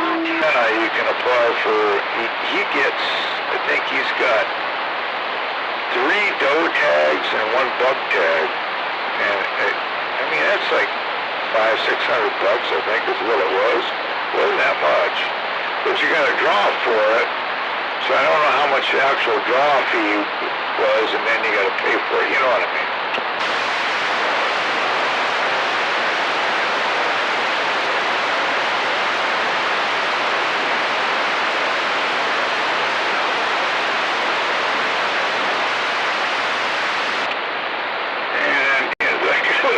Troy, good friend. I go, there's some movie on FXM right now where everybody's dressed like skeletons. And now they're about to get naked. Wait. You said they're dressed like... So they're skeletons, they're already naked. They are now. Well, it's some movie. It looks like a James Bond flick of some kind. one certified buck, I think it was. With one of the new modern Bonds. Right around 700. She's watching some chick flick out there. I have never had cat. I hear it tastes like chicken. Yep, it's a James Bond movie. Did you get your turkey today? I shoot those fucking cats because they're coming after me when I'm bow hunting in fucking rut season. Yes, I did. I had a fantastic dinner. Adam. Yeah, I never tried one of them deep fried buggers. That sounds good. It's like... It's different. I'm going to tell you that right now. It's not like a normal... It makes the bird taste a little more wild, a little bit more gamey, because turkey's kind of pretty boring when it's just baked in the oven, but when you deep fry it, it has a different flavor, and it's very unique. Did it taste like cut fried chicken? No. Oh, that's one thing. God damn it. And almost like a smoked turkey. Well, I usually... How do you keep that fucker lit? Right. The fucking deer and... I am having a little trouble. I got me a couple bigs here. I'll work it out. Below freezing anyways. Right? If I can just get the end lit, I think I've got it lit.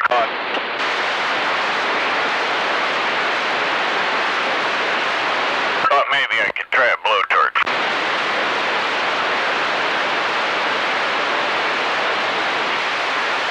The movie is called Spectre. James Bond, Daniel Craig. Ever seen that one? No, I'm not a big 007 James Bond movie fan at all. Yeah, me neither. I just turned the TV on and there it was. Have you been catching your Oak Islands? This beautiful chick was walking down the aisleway with one of the Bond guys. Got about half. And then she got naked. Packing it up. You been catching your Oak Islands, Cody? Did I catch my own who? Just Oak Island? up there. There's some big cats up in there. I didn't catch that. Have you been catching Oak Island? Oh, yes, always. And it's forever boring, unfortunately. Of course, they told us, oh, November's going to come and you guys are all going to find out new shit. What, about the old shit? For all you fuckers that don't eat... Oh, man. I'm kind of hanging. It's really tough, though, because they've already moved on and they're doing these other treasures, and I'm going, okay, come on. They're milking the hell out of this. Oh, yeah, I know you're right. Take care or up to keep. But according to a couple people, they said, in November, we're going to be all waking up. Reality's going to hit us. that we've been bullshitted? Treasure? There ain't no treasure. The treasure's in all the money we made off you fools watching direct TV.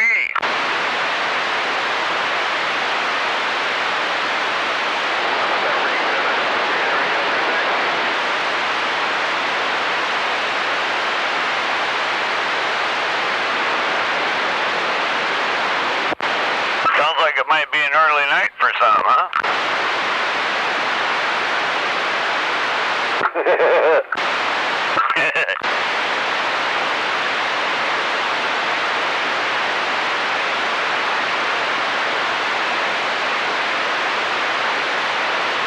I happened to Triple M.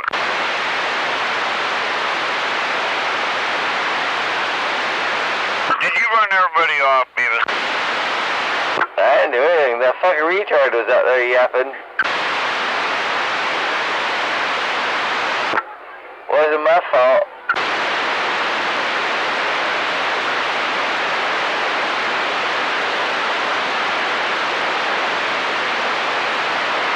Yeah, he got quiet.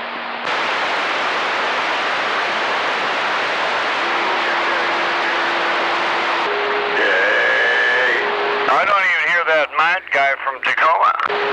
Tacoma sucks, you know that. Come on. Is that double tap?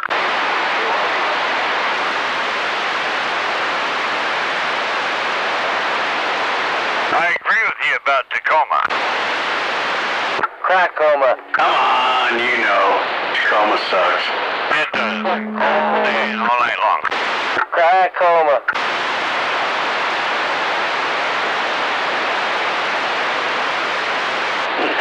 No. I'm waving though. And JYD, good evening. You're sounding good out my way. Oh yeah. Oh, yeah? I don't want you telling anybody I gave you an after-hours radio check, okay? Oh, you've known me a long time. You just didn't know you knew me.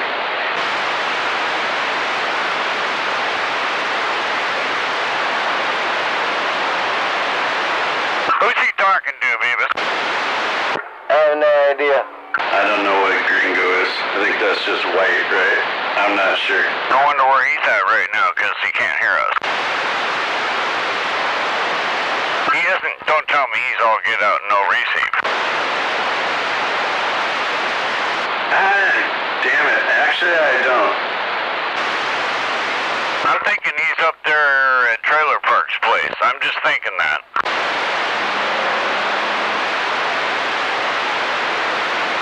On account of they're related.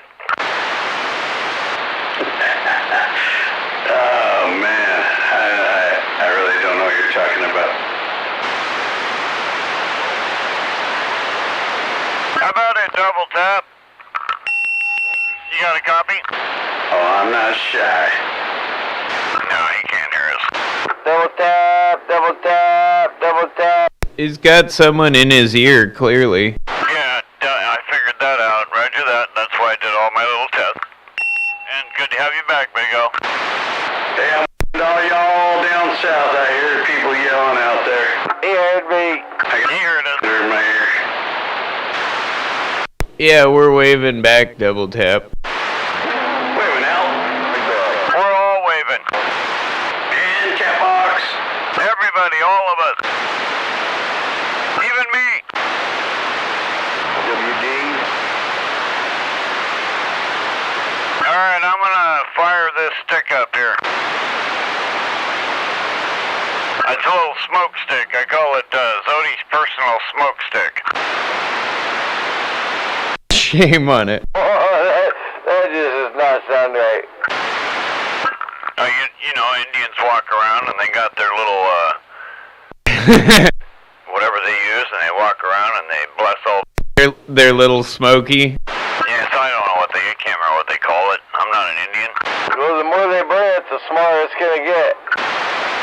You mean the peace pipe? No. We're talking about when you go raid. Come on. Bundle of crap they always burn. That's right. Pay attention. Sage. This is my sage. You paying attention, Beavis? The best I can. Alright, well that's pretty good for you at this late of the hour.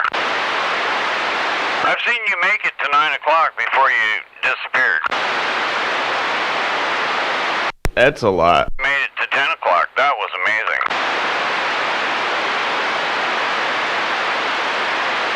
But yeah, I thought you were gone 3 hours ago when you tried to send me a text that said, and I quote, I'm Buzz, laughing my ass off. Would you like me to send you a copy of that, Big Al?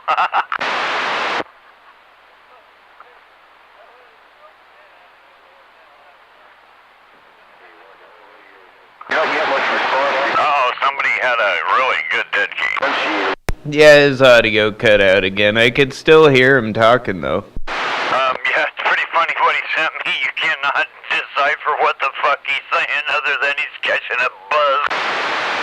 That was funny shit. It was pretty funny. I'm saving it. I'm gonna take a picture of it and send it to all your friends. You cool with that? I don't care. That's funny. It must have been autocorrect or something. I don't know what that happened.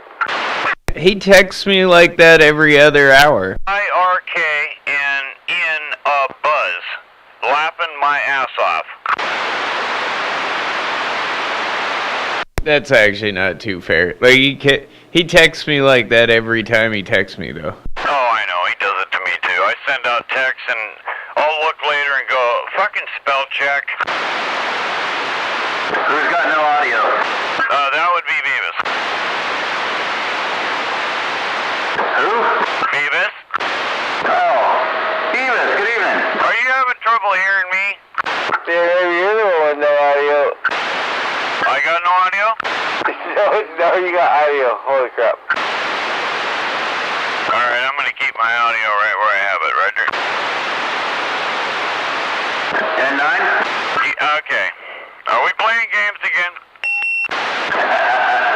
We must live on Meltdown Road, Roger? I would never play games, Odie. Come on. Roger that. I would never do that your way either. That's a fact, Jack. I know your name's not Jack.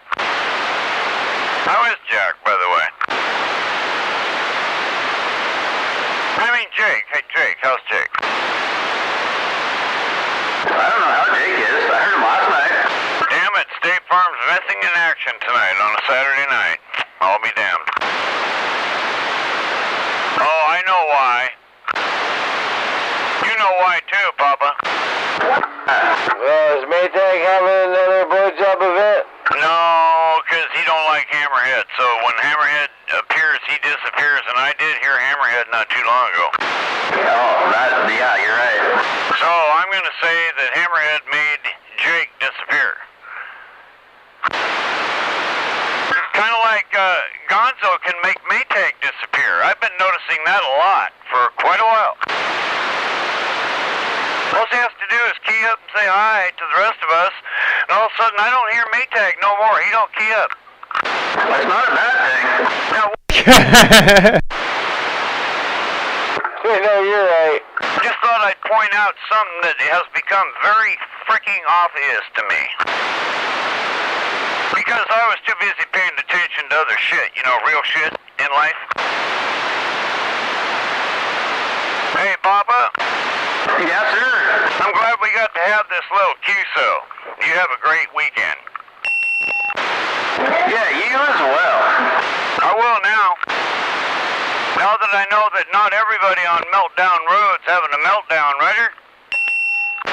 Yeah, I better step outside. I gotta go to the outhouse. Oh, that was funny shit. Yeah, go get rid of the problem. You gonna go take a Maytag? Somebody had missed a meltdown. Well, you know. I always miss the best things. I figure the meltdown came long ago when one of our friends moved. Then it really happened. And now it's pretty obvious.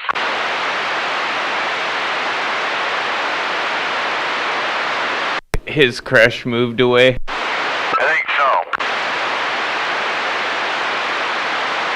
Somebody should probably let the man know. I don't have the heart to do it. I give him attention. Well, I couldn't cared that much, so... I know, so this was like talking to a brick wall, right? Okay, I can give it a try. No, because you aren't willing to sing.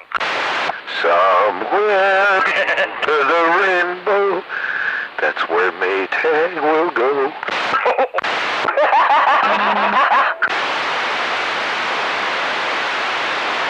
Hell, we just might hand you that paperwork after all.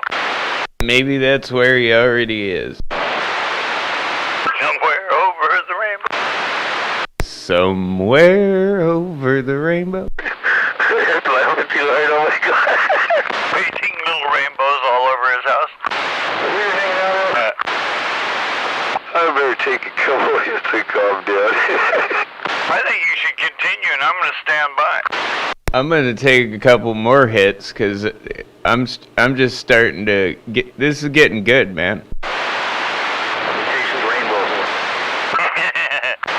Just remember, Tasting rainbows. I'm the same way face to face as I am on the radio, and it's all in good fun. I don't mean no harm to anybody. That was my disclaimer, Timber. I have a question real quick, nothing personal, number 10. Yeah, Timber. Okay, the question is, does somebody say that Maytag is chasing rainbows?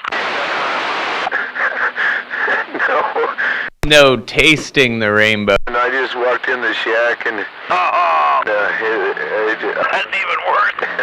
I wonder if it tastes like a butthole. Tasting the rainbow, that's not like window licking, is it? I think it's salty, Al. You could call it a window. I don't know. I never caught up with the end of the rainbow there. The closer you get, the farther away it goes. There was a guy I used to work with at a truss plant that used to always say, it only hurts for a little bit. And then I'd fire in with, yeah, but you're a fag for life.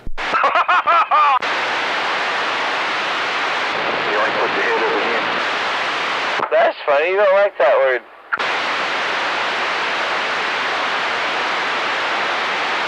I've never said anything about I don't like that word. It depends on how it's used. Well,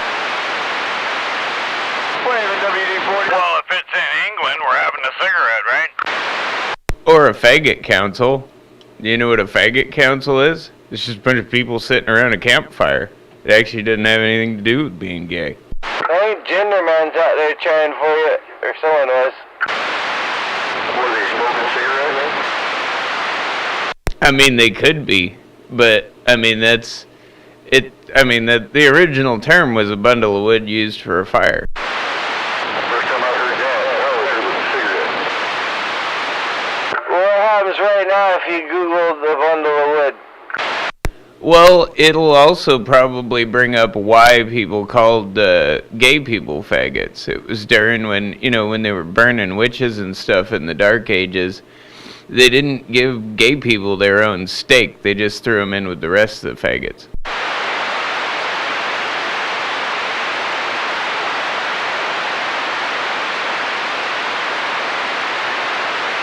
No, when I was up in Canada, I had my cigarettes in my pocket. You just kind of rained on the Rainbow Parade. Well, I'm just giving you a little background of where the word comes from. And someone was trying to wave at you out there, little mud duck.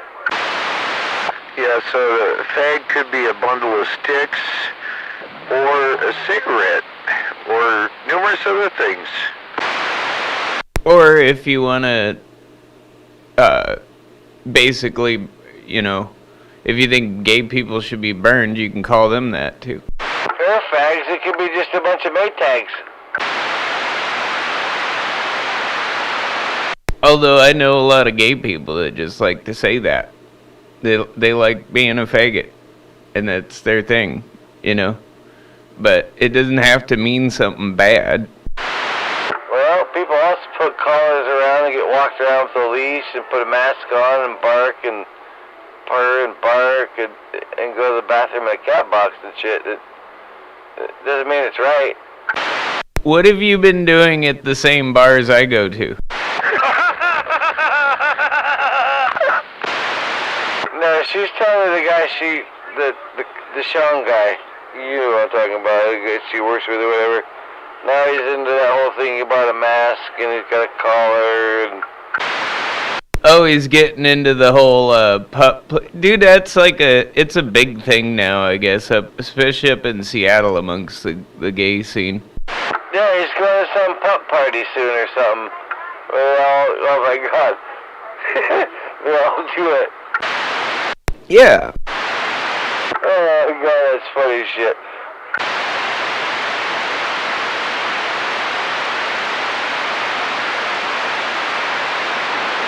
Why? I mean, I don't know. It's what gets those people, they like it. I don't know. And I think it's kind of funny because the guy that you mentioned that's getting into it, that's how most of them end up there, is like somebody drags them off to one of those parties and then all of a sudden they got all the gear. Yeah, don't knock it till you tried it. Hey, you think that's what happened to Barefoot? I think he does like to poop in a cat box. He was the one who mentioned it. I bet he does, that's funny shit. There's nothing wrong with Amaroka when you're drunk. So he might be down with some of that. Yeah, he likes Amaroka. He said it's just like it. When you're drunk, it tastes just the same. I did think it was funny during a furry convention. Somebody, like, I saw this tweet or something on the internet a while back from like a hotel person of like, why is there people asking me for a cat box in their room in a hotel that does not allow pets? Do you know in certain states they're paying serious criminal... God damn it. Come on, spit it out.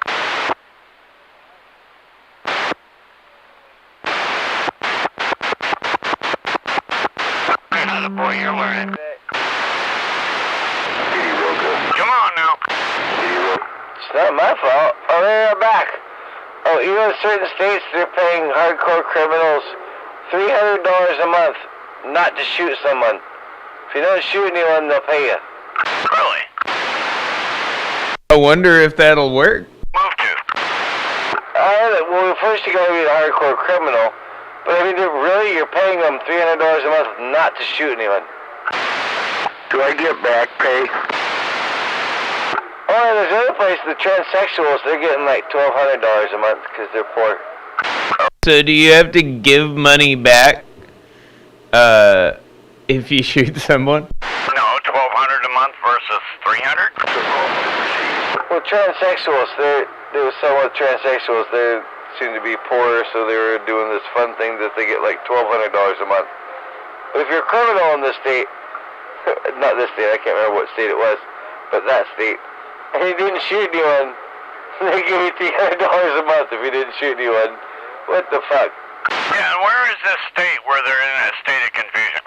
So what happens if I get $300 a month, but I shoot a couple of people? Do I have to pay some of that back? I saw it on Channel 7 News. And you gotta kill them. So say I don't want the $300 a month, can I just shoot people in that state? Yeah, but you gotta kill them. Right! I mean, what the fuck's going on? Even if they did give you this, how are they gonna prove that you shot? I'm having trouble rationalizing that. I mean, I hope it keeps people from shooting people. If that's what they think it's gonna do, I really hope it works. But I don't. What may end up happening is they pay a bunch of people $300 a month. They go kill people anyways, and go to jail for it. So what's the murder rate in like like England where you're not allowed to have a gun. Well, I'm thinking we're just gonna shoot. I mean, people kill people over there just as much, and there's gun violence over there too, because that's a common misconception that you're not allowed to have a gun over there. It's just really hard to get them. Yep, really hard. You have to kind of like, you're allowed to have a gun to defend your property and stuff like that. They have all kinds of like castle doctrines and stuff. If you're a landowner, you know, but you kind of have to be rich and own land in order to get a gun in England.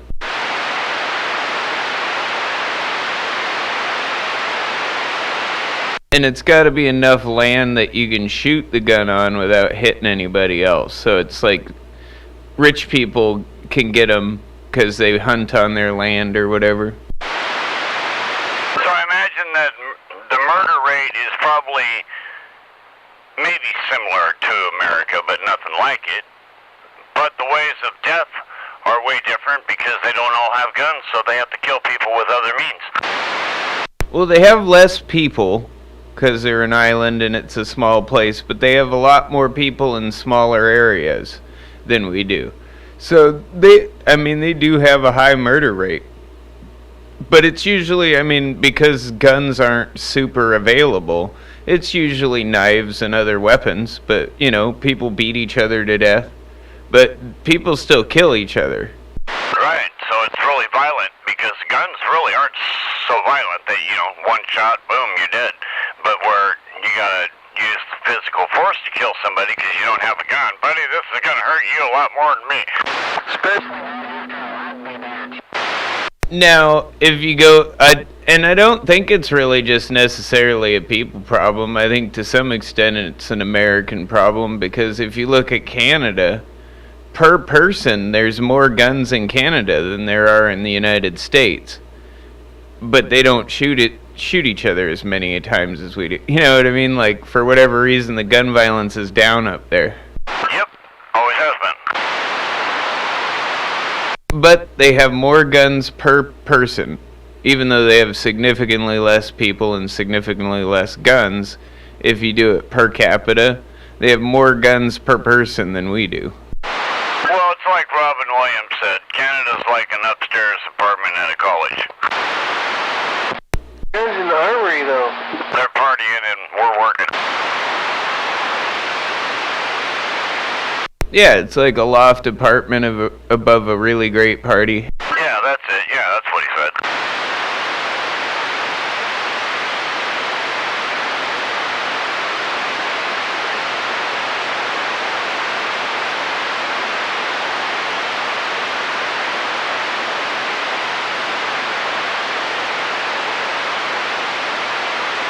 The kid that's working in this movie with Daniel Craig in this Spectre movie looks like the kid from Harry Potter. All grown up. Well, the kid from Harry Potter is all grown up, so I'm pretty sure Daniel Radcliffe looks like the kid from Harry Potter all grown up. Because that's him. I don't know. I don't think Daniel Radcliffe was in that one. I'm gonna have to watch that one again. I don't think he was, though. There's that one guy that I think you're thinking of in that one, and I can't remember his name, but he's much older than Daniel Radcliffe. I think he's older than me. Right, Daniel Craig is the Bond guy, but the guy we're talking about, the Harry Potter guy, this kid looks like him that's with Daniel Craig. I'll see if I can get his name. I'll look it up. Yeah, I'm doing it right now. I'm actually there looking at the names as I go across here. Christoph Waltz? No, that's not him.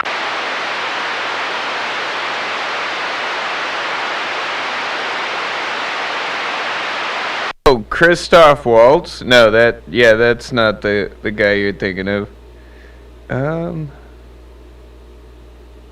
Oh, I don't know.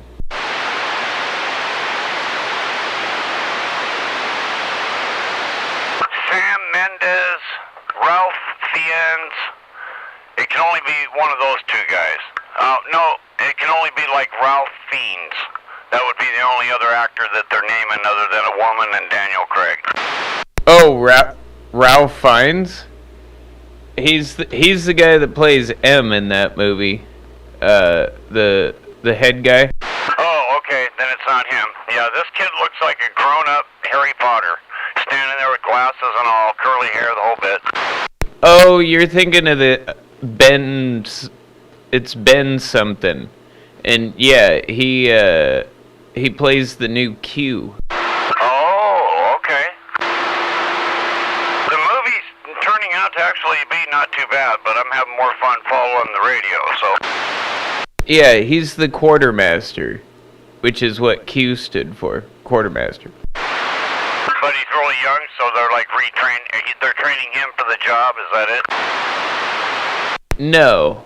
No, he's just the new Q. And he's just really young because, like, the new quartermaster needs to be really good with, modern technology. And also the old Q that was in all the movies up until, like, one of the Pierce Bronson ones where they started using, what's his name from Monty Python? Oh, shit. I can usually remember his name and I can't think of it now. But he was Q, and then with the Daniel Craig ones, that's when this guy came around. Oh, okay. That makes sense. Yeah, he's pretty modern, so he was doing a lot of stuff with Craig there for a minute, so I went, well, what's his part? And he was explaining a bunch of stuff to him, so. But I had the volume down. Yeah, he's like a techno whiz that also, he's, Q quartermaster with us. They were the people, Q branch, like, made all the gadgets for James Bond. So he's the new one. And it stands to reason it'd be somebody in their late 20s, early 30s that's a technology whiz that's making gadgets for MI6. Yeah, another movie I like, that's The Kingsman. That movie, those are good.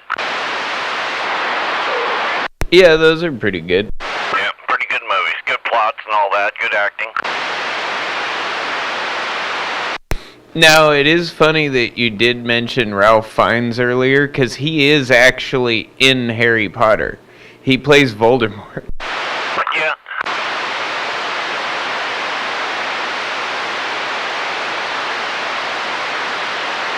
Yeah, I have every Harry Potter movie here, because Eggie likes all those movies, so we have them all. They're just sitting over there, and once in a while I'll pull one out and go, oh shit, I've never seen this. And because a lot of, they were kind of kids' movies to me. And then I started watching them and I went, wow, these are pretty cool.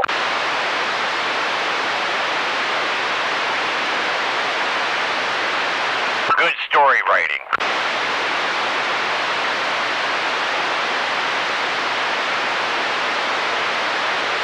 Where'd you go, Beavis?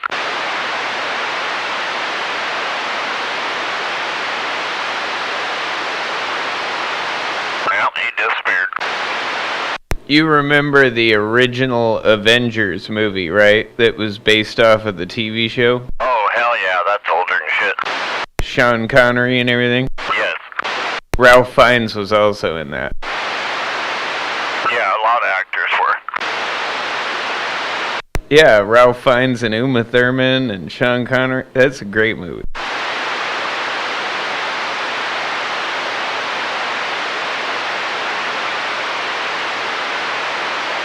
Nice cars in this movie.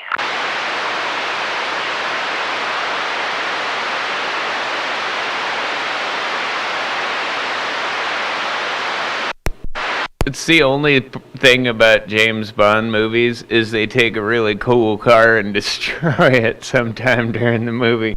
Yeah, they just showed all his toggle switches for air and rocket and launch and all this crap. He's driving in the middle of Rome. We land out there, Zodi and Al. Big Al. Hey, we're waving back. Who's out there? Range Runner, we're waving back. Range Runner. Yeah, Range Runner, that's right. Waving a hand out there, Zodiac. Good evening. Hey, how's the marriage going? Still a marriage.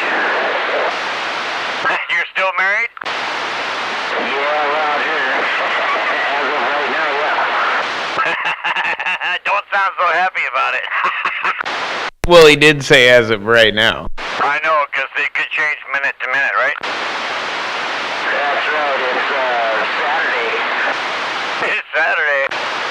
That's funny. Yeah, it's a day of the week that ends in Y.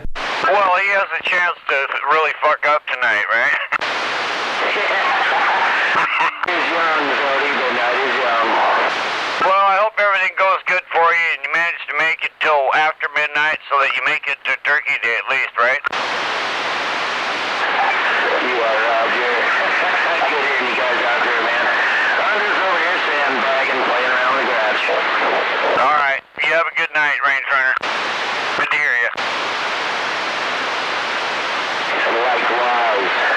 Well, like I said, I'm out here. I'll be around. Hey, good hearing you, and I'm sure I'll talk to you in a few minutes or more.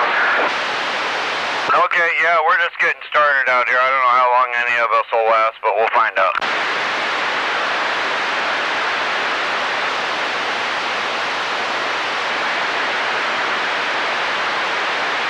Are you, up by the mountain? Recording device over here, they're trying to be dicks on. Was he up by the mountain? No, I think he's at his house. Oh, okay. Yeah, I'm at the home 20. Roger that. That's what happens when you get your ears back, Sody. Well, he has different locations that he goes, and I can tell when he's at different locations. That's why I was asking. Man, I didn't want to say anything about the town at the moment, but I got it written down over here. But when he's up there, he says where he's at, and then I don't. It's no big deal then, right, Roger?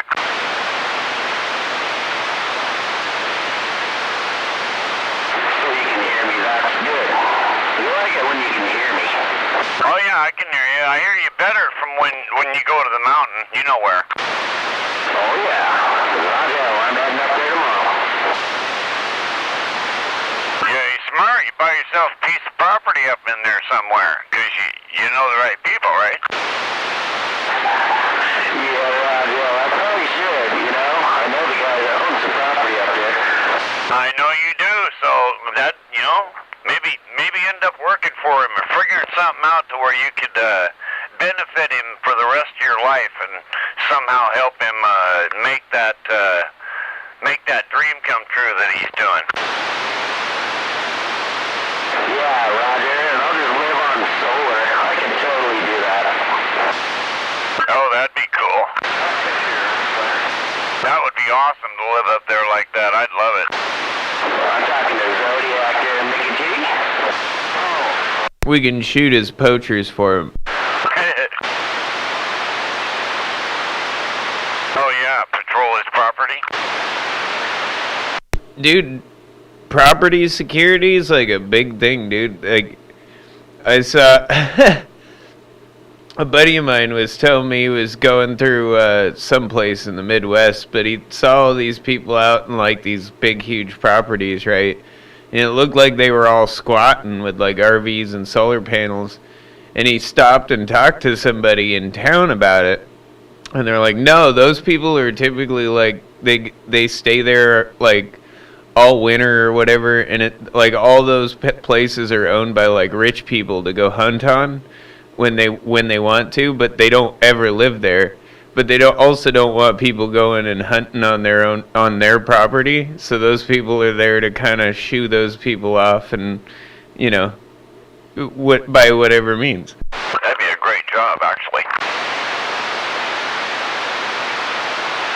Yeah, that would be a great Get to be out in the woods and have a good time and live up here job. Yeah, you get to live on the property pretty much for free. I mean, most of the places like they set you up with a well or whatever, and they pay you a little bit, to make sure that you're kind of like a game warden for their personal property. Yeah,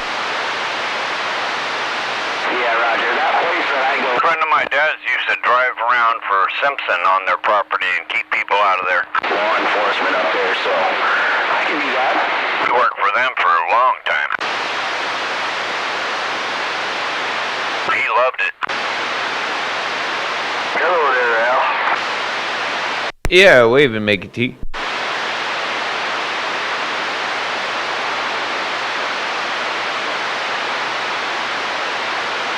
Good evening, Mickey T.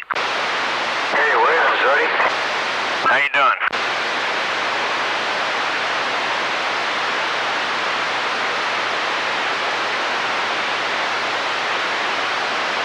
Mickey T, are you on a directional antenna or omni?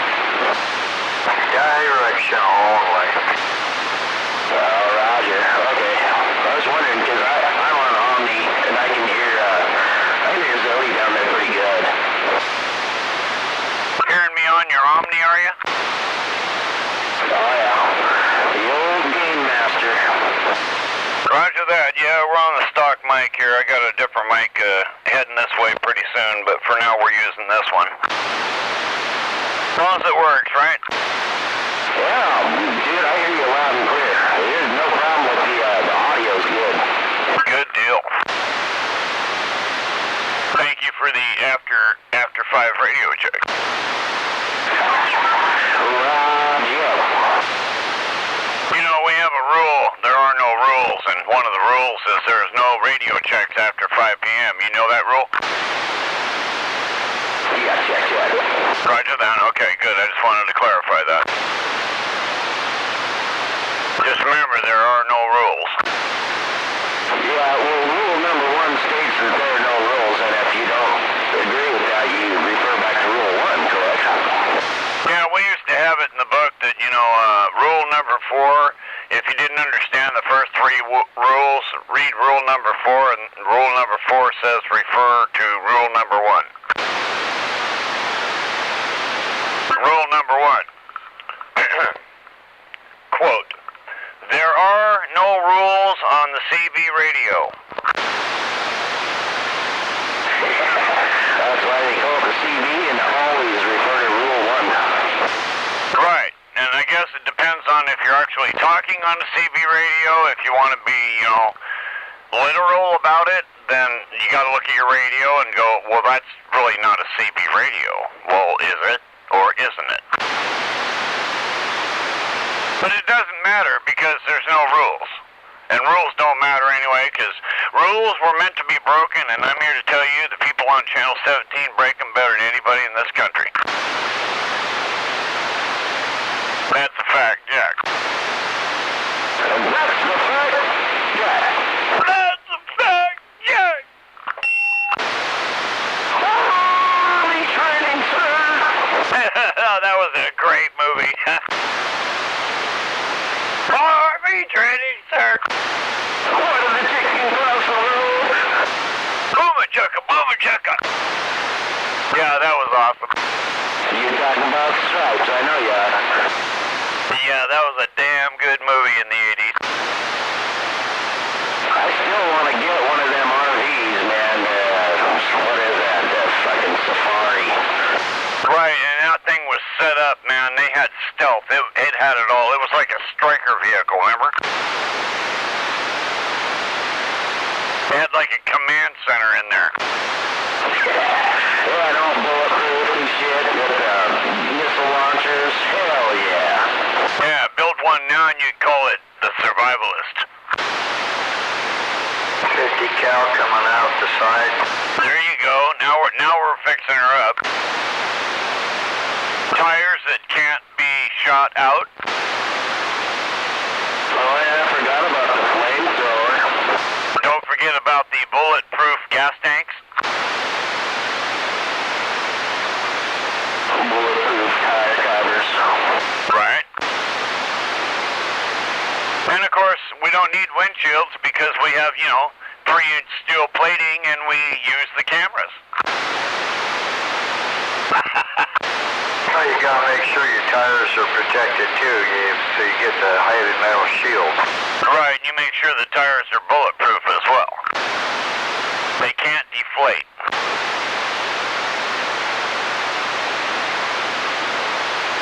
I don't know why they don't use hard rubber tires on cars right now. Well, maybe it costs too much money for the rubber. Roger. You know how men are about rubbers.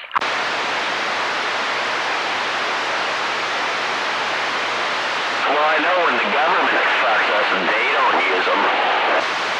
Half the population don't use them.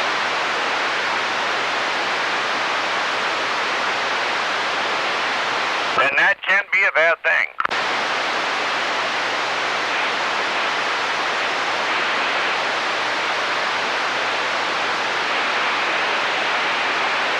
Well, it doesn't feel as cold tonight as it did for the last 2 nights.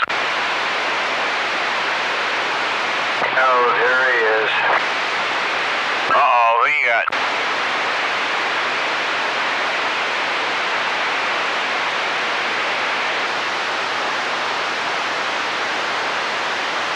Somebody's playing some Scarface up in here.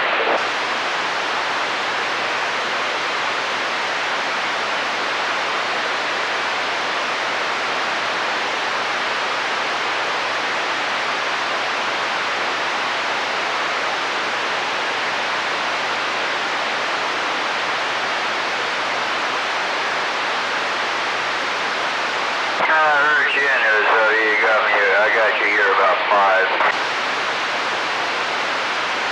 Oh, right on. That's pretty good. Yeah, your audio's a little low, so you're kind of mixing with my static. But I'm catching most of what you say. Damn, yeah, you're doing a real good job my way. Yeah, I'm on a stock mic. I need to get a better microphone. I got one ordered, but it's taking a while to get here. Oh, Roger. But when it gets here, man, I already got to see this thing. It's pretty nice. It's one of them Shure microphones. You ever seen one of those? It's got the telescoping microphone that you can raise it. It's a desk mic. No. Yeah, I'm not sure what the model is of it, but it's pretty decent. It's a pretty good mic.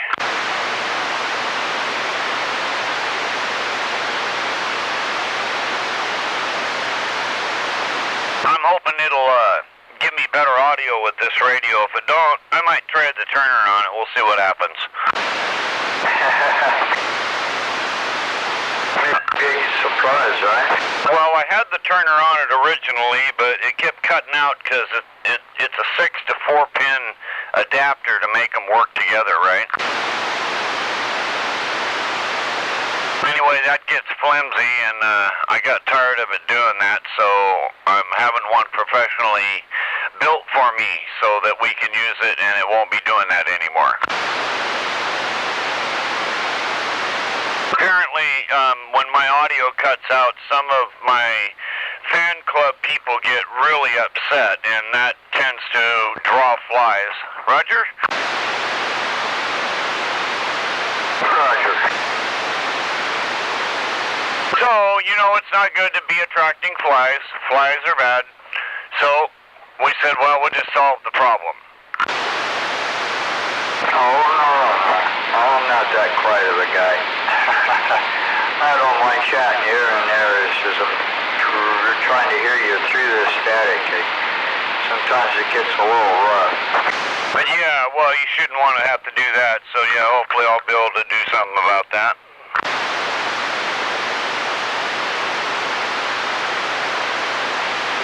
I don't think you can hear me on the other radio. It's, my antenna's probably not up high enough to make it to you up there.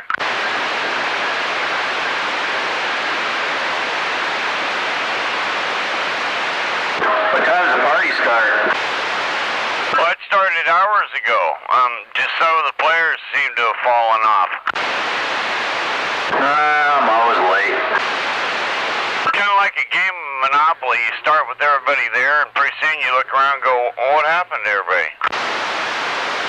Oh, that wiener bender doing the Scarface thing? Yeah.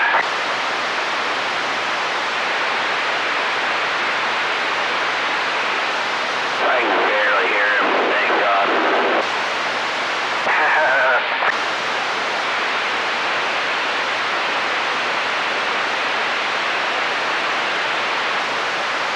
Yep, sometimes lack of receive can be a real blessing. Bender, same thing. He spends a lot of time on his knees.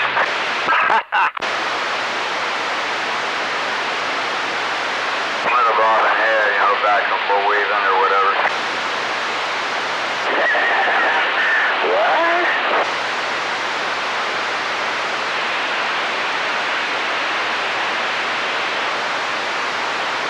Yeah. I'll come place the horse head in your bed tonight there, penis bender.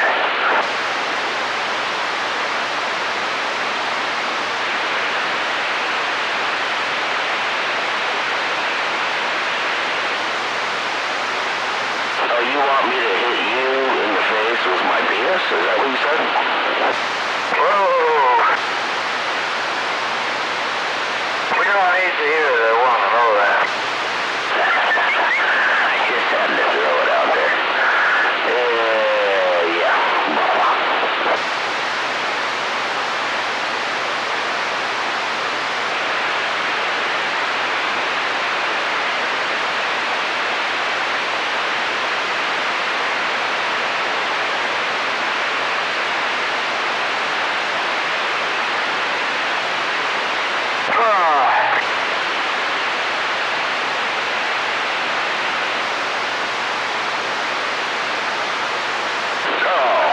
So his name's Frank now.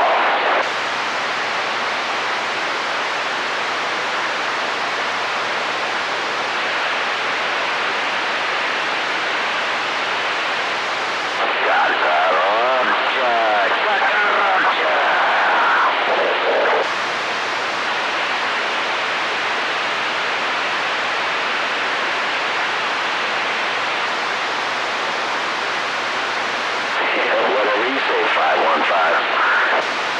I think he said he stuck his wiener in something hard and sticky.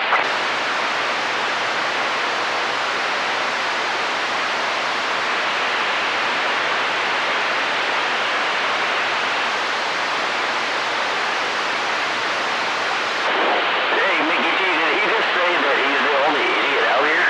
That's what I heard. I just, what? He said he's the only idiot out here. Oh, he probably is.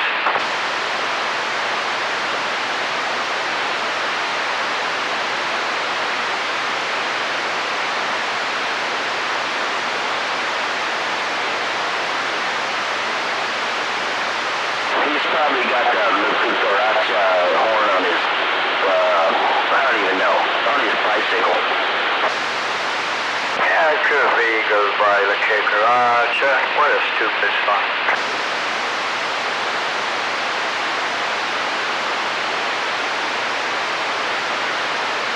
Well, I was gonna say he had it on his car, but he probably doesn't drive because he don't have a job. So, out of the question unless one of us taxpayers bought him a car.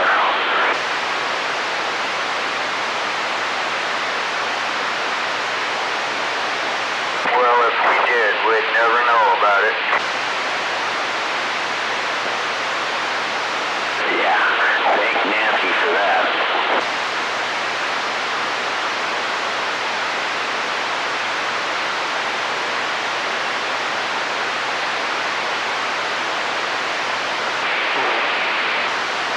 Hey, let's go, Brandon.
Well, we're having fun now.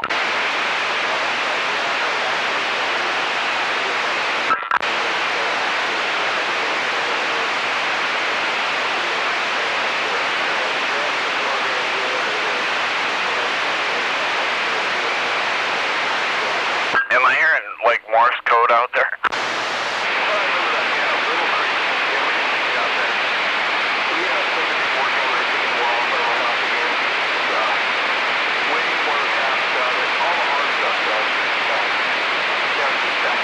Where'd everybody go?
There's always one.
really quiet.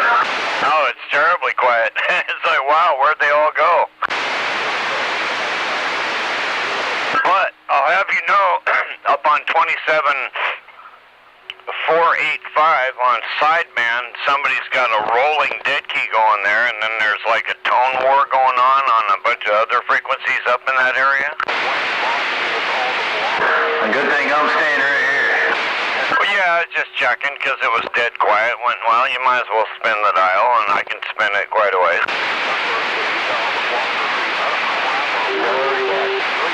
I can't believe there's not somebody out there trying to raise hell. I know it, it's amazing. Are you trying to raise hell? Not me. I'm not either. I'm just here for the entertainment. And I do find it highly entertaining.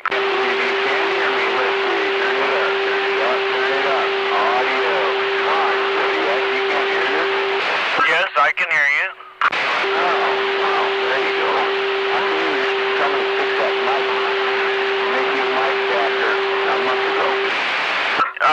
I'm having a little trouble hearing you because we got some like spaceship noise coming in with you, and I do have some static.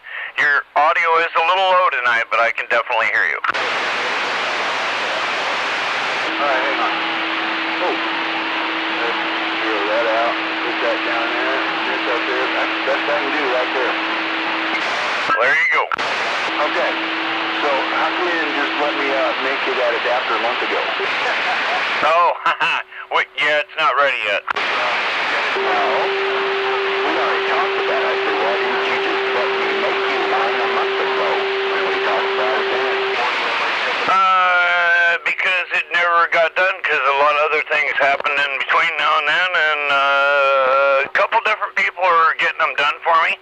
So they're eventually gonna get finished, and then I'll probably have like 3 of them. Right now I don't have any of them. We did have one ready, and we had it here. We plugged it in, and it wasn't wired for an RCI, even though it came from them, wired that way. Imagine that. Did you get all that?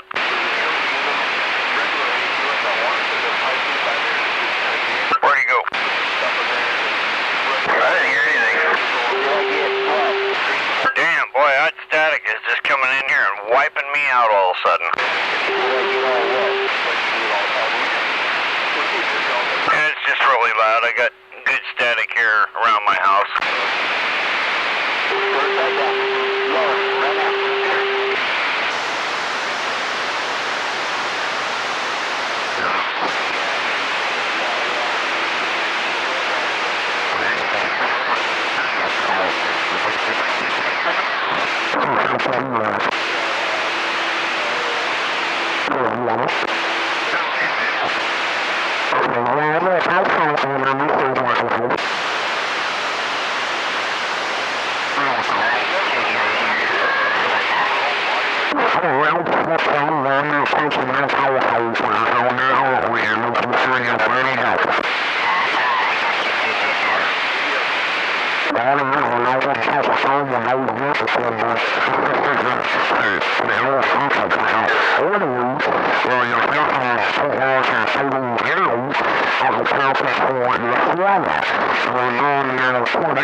I want you to tell people I was hoping you wouldn't understand when the camera says, I'm coming out and we're in the California for 4:31.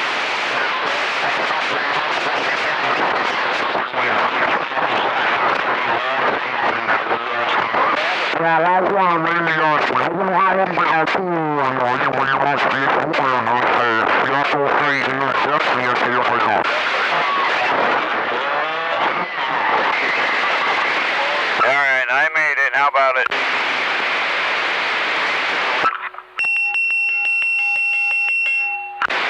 Well, that was fun. We have a bullshitter alert. Yeah, we probably shouldn't do that on 17. We could do it on any frequency you guys want to do that. So now that I know that it does work on sideband, don't tell, what's the name of that road again? Oh shit, I forgot the name of that road.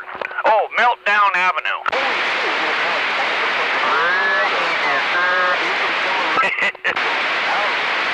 You get all that, Papa? I didn't know that, no. You didn't know that your road was Meltdown Road? No, I didn't know though. I named it today. I just came up with it and thought that's just literally perfect. I like it. I better go grab me another beer, I think. Well, it's all based on one of our friends left town, and when he did, there was a meltdown. And the meltdown was out there in Mason County. Oh, Roger. Well, I'm pretty sure I know what you're talking about. I'm pretty sure you know I'm right. Roger. Okay, I'll be back. Uh-huh. All right.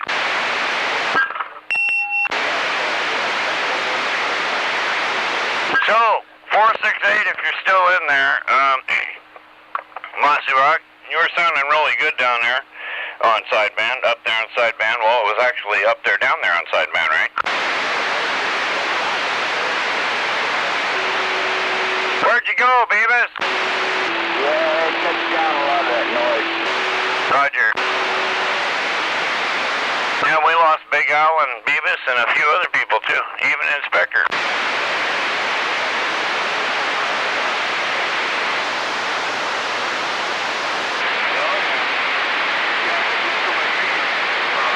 I'm sitting here in a nice warm hut, so that's why I'm still here.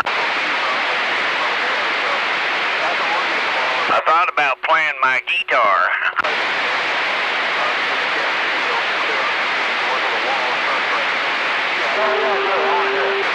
Oh, no. I could key up, but I got a crappy guitar. I got a really good one sitting in the closet over there at the other in-laws' house, and they won't let me touch it. Hell, they won't even let me look at it yet because it's a Christmas present. But it's a nice one. It's a Seagull Mosaic Artist. If you want to look that up, then you'll know what it is. I'll tell you in the meantime, it's an acoustic electric guitar with an EQ built in. What's the name? A Seagull. It's, you start with like Martin, Taylor, Takumi, Seagull, Yamaha, Gibson, Fender, and all the other cheap ones. That's kind of how it goes. So yeah, I got a nice guitar sitting over there. What's cool about it is I got to pick this guitar out, and I didn't buy the most expensive one. I could have, but I didn't do that. I thought, no, just, be fair and reasonable here. And so I picked out the middle of the line, and it's pretty nice, so it's going to be a pleasure to play that. Well, good deal.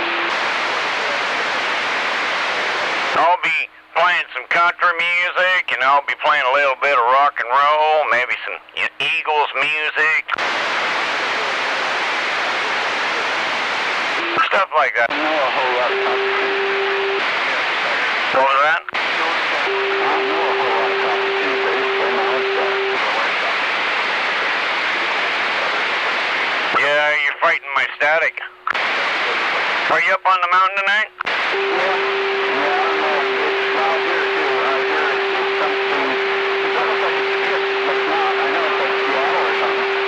I know, and I kept hearing noises and shit, and I went up on sideband and checked all over the place, and I'm hearing, there's like a rolling dead key on 485 on lower sideband. It was really weird. and then I bounced around and listened on different ones, and I heard like some space sounds come in. Sounds like there's a spaceship coming in, and it's going to land, and then it takes off again, that kind of sound. Well, maybe it's about to roll in. Right? Not out of the question. Just this year, I heard this big argument in California between two guys. Yeah, it was pretty weird. It was like 4 in the morning. Roger, yeah, you never know when it'll come in. I used to sit here, and all of a sudden it'd be midnight on a Tuesday night, and all of a sudden here come this guy in Alaska. Hey, can anybody hear me? Well, I heard him. And we talked for the next 4 nights like that because we had good conditions. Yeah, isn't that wild? It was awesome. He was an Indian, Eskimo Indian. I can never remember say the name right, but it's those ones that they have reindeer, and the reindeer pull their little huts around on the ice. So, how did you power your radio? He did it with a generator, and he had that on a hut on a sled, and then he would fire that up, and he would hunt whale and seal and all that stuff, and they used whale oil for lighting and all kinds of stuff like that. So he was a pretty neat man to talk to. He told me if I came up there, he could give me a wife. Yeah, he said he'd give me my own reindeer and my own house and one of his daughters. He is lonely. Well, yeah, he said they had about 30 people in his little tribe, and it was all, it's one great big family, obviously, and they all live up with the reindeer, and they all thrive and live together and work with the seasons. Yeah, I learned a lot about that guy and his way of life up there, and then I started watching National Geographic, and I went, son of a bitch, those are the people I was talking to. So that was cool. Probably. Oh yeah, he was an Indian chief. He was an Eskimo Indian chief up there, and he had a little harem, and he kept talking about that every single night. You should come up here, Zodiac.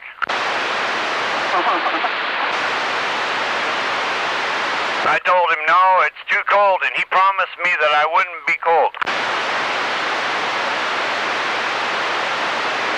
That's wild. Yeah, it was funny. I got it all written down in one of my original logs when I was shooting Skip and Lacey. Yeah, we doubled. Yeah, it's a lot of fun. What, doubling? Saving all the contacts, and then looking back years later and remembering, when you were talking to these different people. So did he have set times that he called out, or when was this? August? Middle of summer or what? They lived year-round on the ice.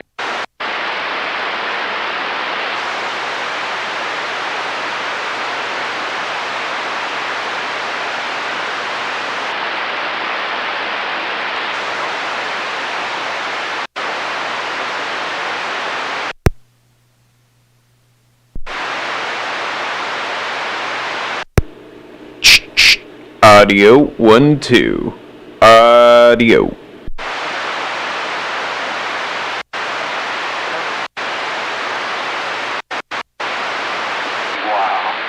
Yeah, pretty cool shit. So, like I said, then I watched National Geographic years later, and they actually go up there and, they study these Eskimos, and I looked at my woman and I said, check it out. Look, those are the people I was talking to, is that type of people right there. And she knew too, and she goes, yeah, that's pretty cool that you were talking to those guys. And some of the things I wrote down about things that he would tell me, how they stayed alive and used the whale to have lighting. Yeah, it wasn't that long ago they quit using it. Yeah, so, now it's more modern now, so this was probably 25 plus years ago.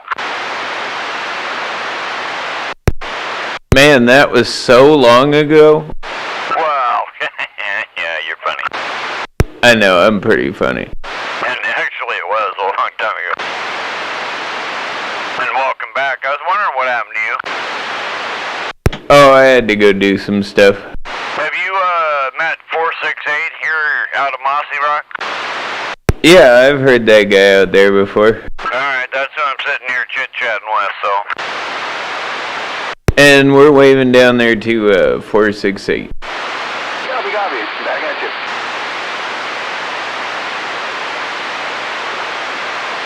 I never hear you guys up on sideband. How come?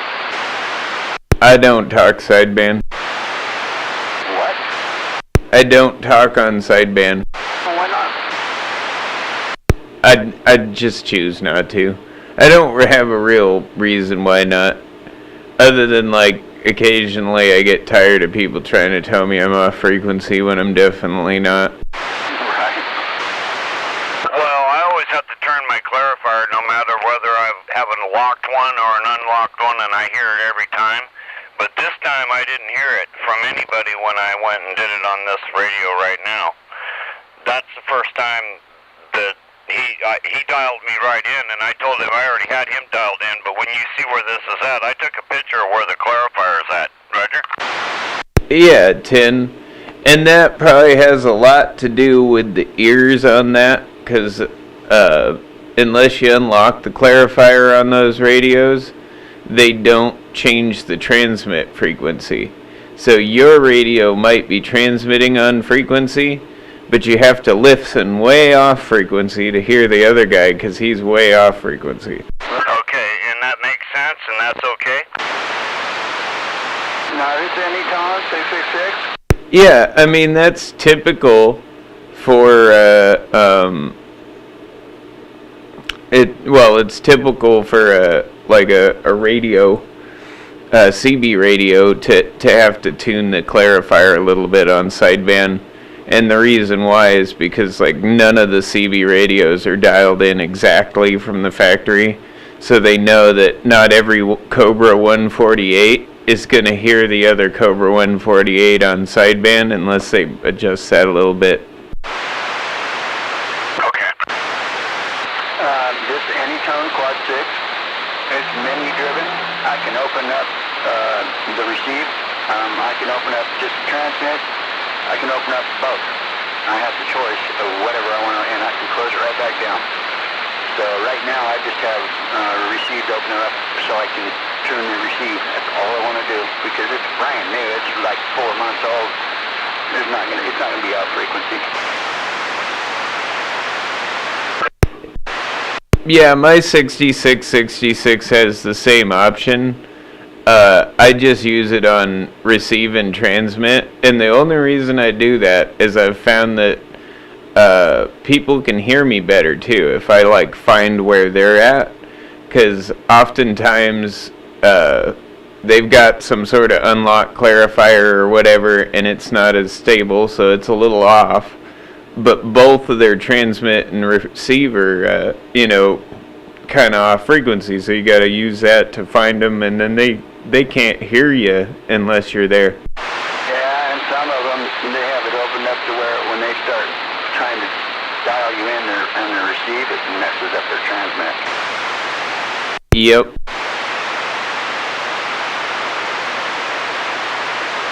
So it makes it easier for you to just go to the frequency they're on and talk that way. Right.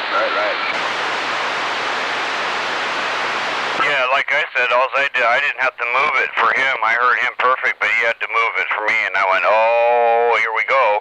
But then he had me dialed right in.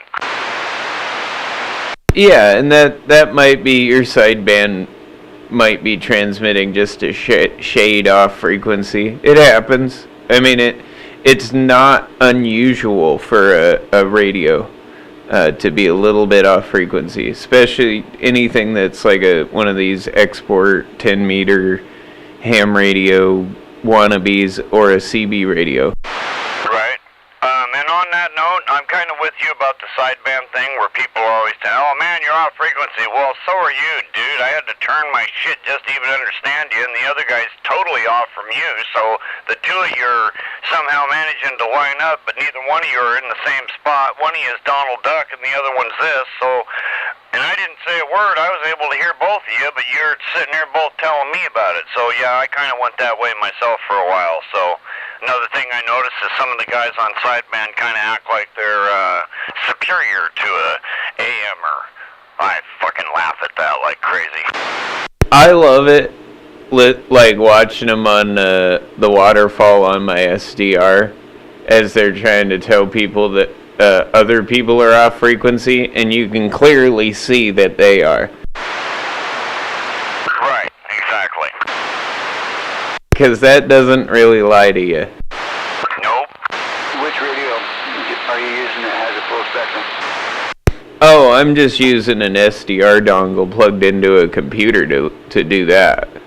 I don't have any of them fancy direct sampling radios in line. Well, yeah, and the software-defined radio. What the hell's the name of this radio? Yeah, basically that. So I think it was yeah.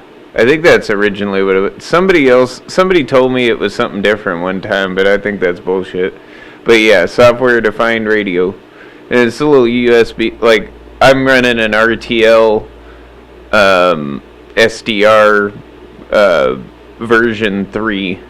And it's just a little silver thing that I have on a USB extension cable with a filter in line, because you don't really want to put these plug them directly into your computer. You get a lot of noise out of your computer's, just shielding. Roger that. Yeah, I get it. Huh. So, it's just an app. It's like free. You can pick it up, or what? No, you just go and you buy one of these little USB things, and you connect it to your antenna. I got it on like an antenna share I can put it on now that I haven't hooked up yet, but I have it. And I'm gonna have it so I can listen on the SDR and talk on the radio. Oh, I see. And then you just gotta like the software for them is, most of it's free. You can buy paid software that's a little better, but I use HD SDR, and that's a free open source software. You said HDSER? HD as in high definition, SDR as in software defined radio. That's the software that you're using? Yes. Correct. I've got a couple of those laying around here that my brother was dinking around with. I'll have to see if I can find those. He had an antenna or something piped onto it. I'm not sure exactly what he was doing, but yeah.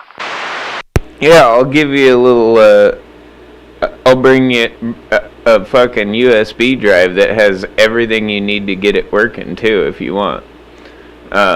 It's pretty simple stuff, but if you go on the Google page and look up RTL SDR and look up their quick start guide, it's pretty informative.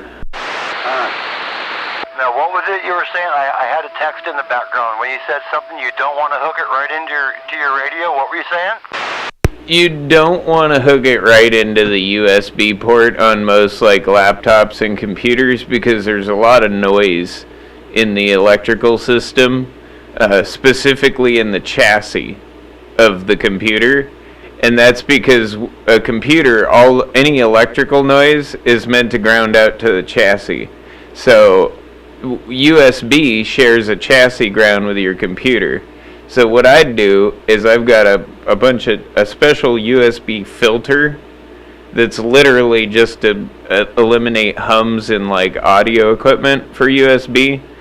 And then I got that plugged into an extension cord, and it's a little bit away from my computer, about 5 feet away from my computer, so it's way away from any interference that the computer could be causing. Interesting. No, that makes perfect sense, because obviously that thing's a receiver. Yeah, get it away from all the yeah. I got you, man. That's the best way to get your cleanest ears off of those things, is get it away from the computer as far as possible, and then isolate it. And then that thing's also like I took the case apart a little bit, and I found a way to ground it. So it's actually got its own ground. Yeah, Roger. No, you're right, because another thing, I had a CB hooked up in my bedroom where one of my laptops are at, and yeah, it's got a pretty healthy. It's like a 240 watt power supply that's on this laptop. And the minute I fired it, dude, I had static all in my receive. So yeah, those they throw off a lot of crap. Out away from the radio and the power supply, the computer, yeah. Yeah, and I don't know, grounding that out somehow. And most of the really high-end gaming computers are very clean, because all the stuff in them is really sensitive to dirty electrical noise. So they have a really, really expensive power supplies that are really, really, really clean.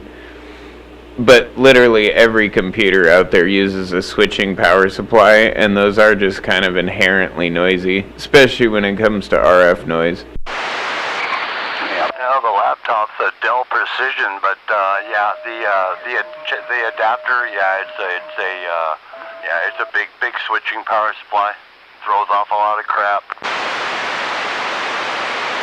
Well, and that Precision gets most of its clean power internally through the battery, because it's all getting filtered through a battery.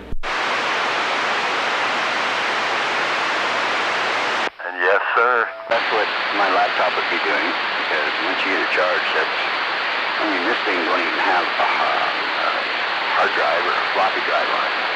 It just runs. It's completely silent.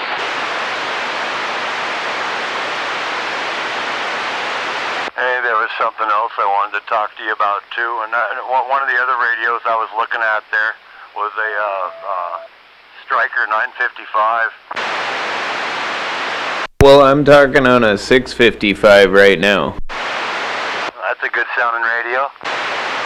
I mean, I did a little work on this radio, but it's mostly stock. I'm talking on like a studio mic that's going through just straight through it, microphone level. So the audio that's coming out of the radio right now is just the radio. No, that sounds really good. So that's got that pretty much has. So what does the 955 have that one there doesn't? Sideband. Oh, really? I could actually. I'm kind of like you there. I mean, I used to DX on it back in the day, but I could live without it. That's literally the difference between the 655 and the 955. And this is an older one. So you'd have to find an older one if you want one exactly like this. I've heard the brand new ones, they have like a little, like the board doesn't even take up the whole radio chassis anymore inside. It's just a tiny little board. And it's all surface mount. And I've heard that it's not quite as good. But I mean, they're not bad.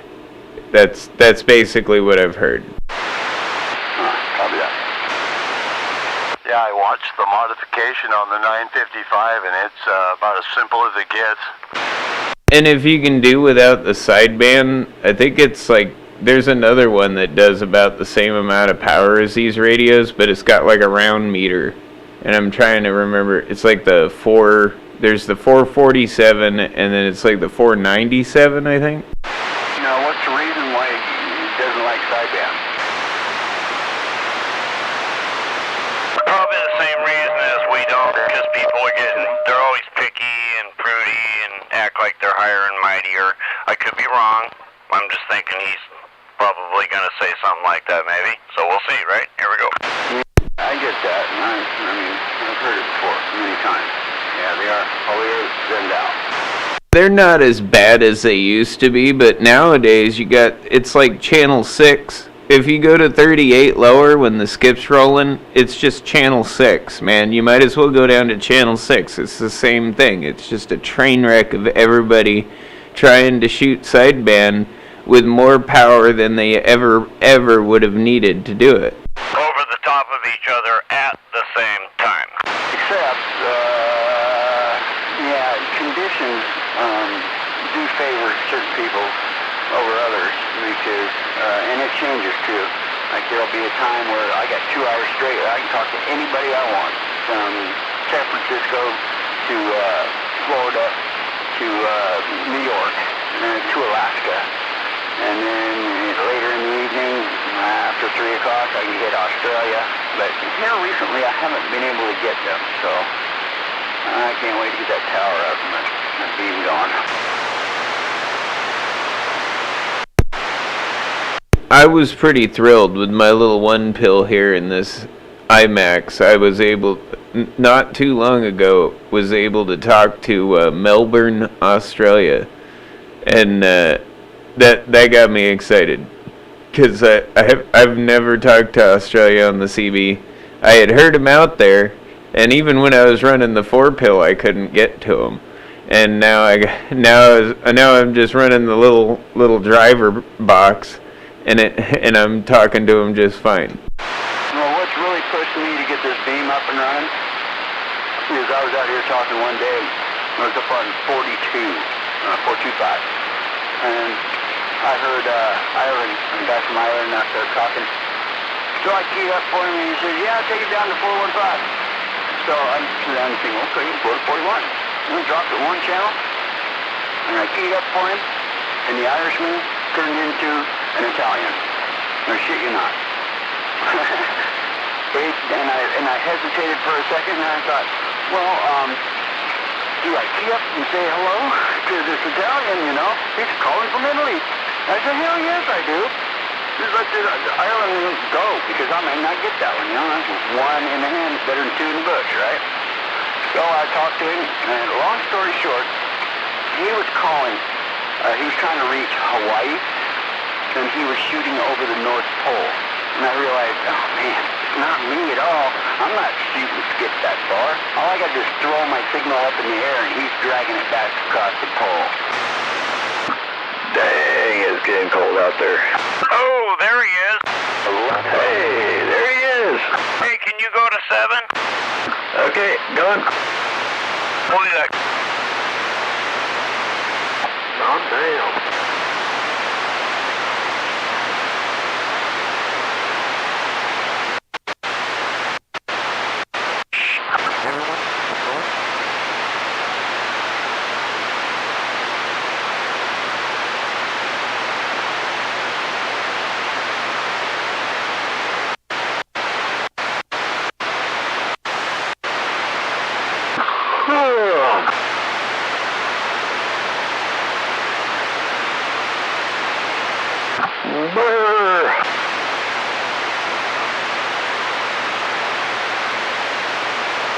Yeah, it's a little cold out.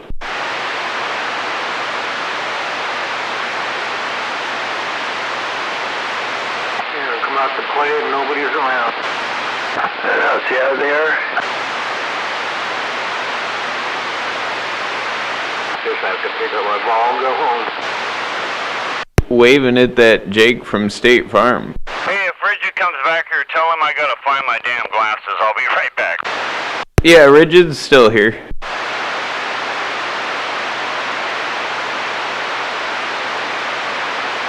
I am in Ray's refrigerator.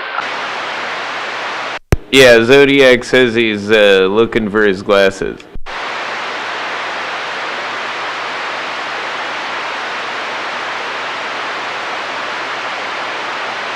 I don't think he can read. Dang, there's a cold chill outside. It takes a while to get rid of that chill. Okay, I found my glasses. I can see now. Yeah, I couldn't see these little numbers. Wait till I show you how small these numbers are, and then you'll know why. Okay, I can go there now. Okay.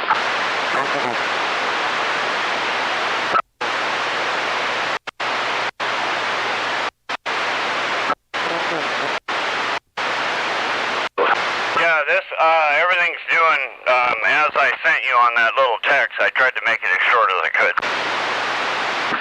I don't even, I've been so busy. Yeah?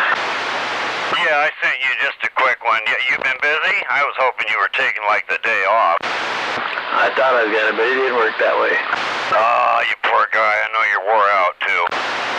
It is what it is. Well, I said, my text to you was, "This is awesome." Oh, I remember now. Awesome. Cool. I do remember that. Yeah, so an all-around quick report would be sideband's killer, ears are killer, get out's killer, everything's just working, and I'm able to figure it all out. Awesome. That's what we wanted. Yeah, and you know the best part is that that reflect has not come off the bottom of that meter yet. Only when you modulate, and that's okay. Yep, that's a good deal. Yeah, so I'm really happy, and everywhere I talked, I watched it, and I went, wow, it is doing what it's supposed to do. So I noticed that when that tuner is on and it'll retune, every once in a while it'll retune. Once it's got it, though, and you're talking, it stops doing that. It's just done. Like you said, it shouldn't come on. And that's exactly correct. And I wanted you to know that. That's cool. Awesome. I'm glad it's working. I gotta go get my bones warmed up. I'm gonna go stand next to the heater. Oh, you've been outside till now? What's that? Have you been outside till now? Yeah. Oh my God. Man, go get warm, and you have a great night, and when you get a chance, give me a call in a day or two. Okay. All right. Thank you very much for your help. I appreciate it.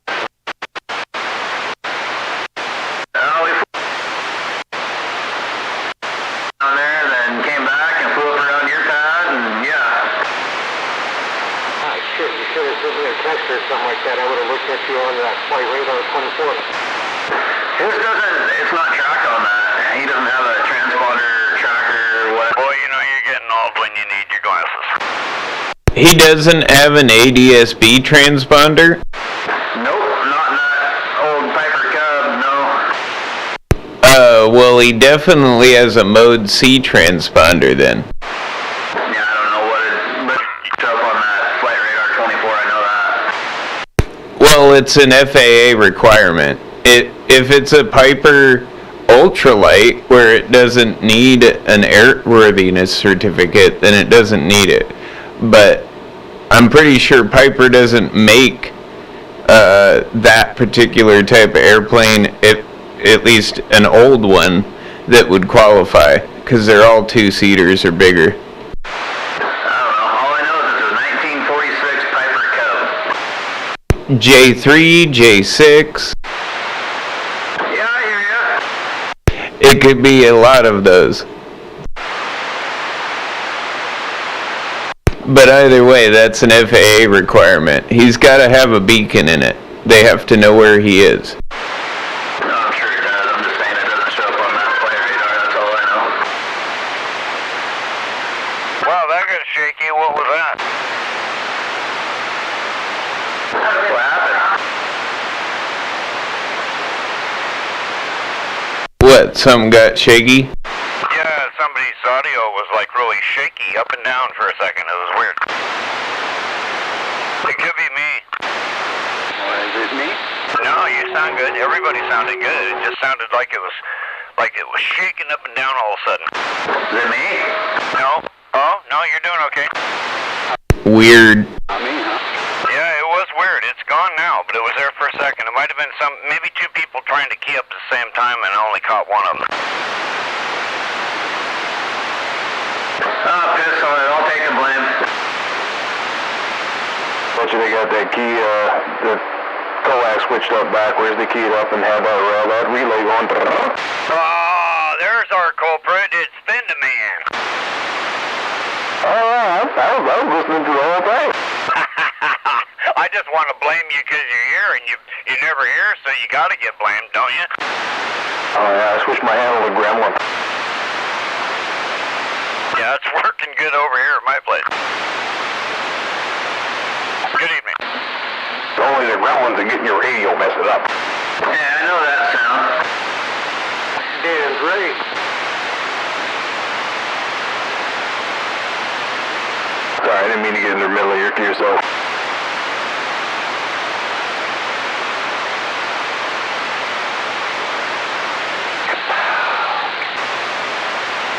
So I have a static storm. Anybody else getting one of those right now? No, I'm all quiet over here. I should take a picture picture to show you what the meter's looking like right now, Jake. So that's what I'll do. I'll take a picture of the meter and send it to you. I got 3 bars of chat. Out of curiosity, what radio you got? Yeah, there's a few new ones here and there around the house, Roger. Yeah, Tim. I was curious. Well, that's alright. Well, I don't know if you knew, we lost a family member a couple years ago, and then we moved Mama over here, and so, yeah, life's a little bit different now. No, I said what radio you were talking on, that's all. I didn't know all that. I'm sorry to hear that, though. Well, no, that's how the radio got here. So there's a story behind that radio, and that's the story. So the radio lives on through, and the man lives on that owned it through me and my woman, because it was her daddy. So we got her in line, and we're talking on it. Yeah, Tim. No, that's cool. I think that's what the game is all about, the CB game. You gotta pass it down, the next generation gets to use it, and hopefully we'll have one after that. Yeah, plus I don't have to spend thousands of dollars, right? I guess. I can look at it that way. I like the hobby as a whole. Well, I like the hobby too. Some guys got Krakow radios. I got one of those, and I talk on my 23-channel Krakow radio once in a while, and it sounds pretty good, and that one was only $5. This one was a few more than that, but that don't matter.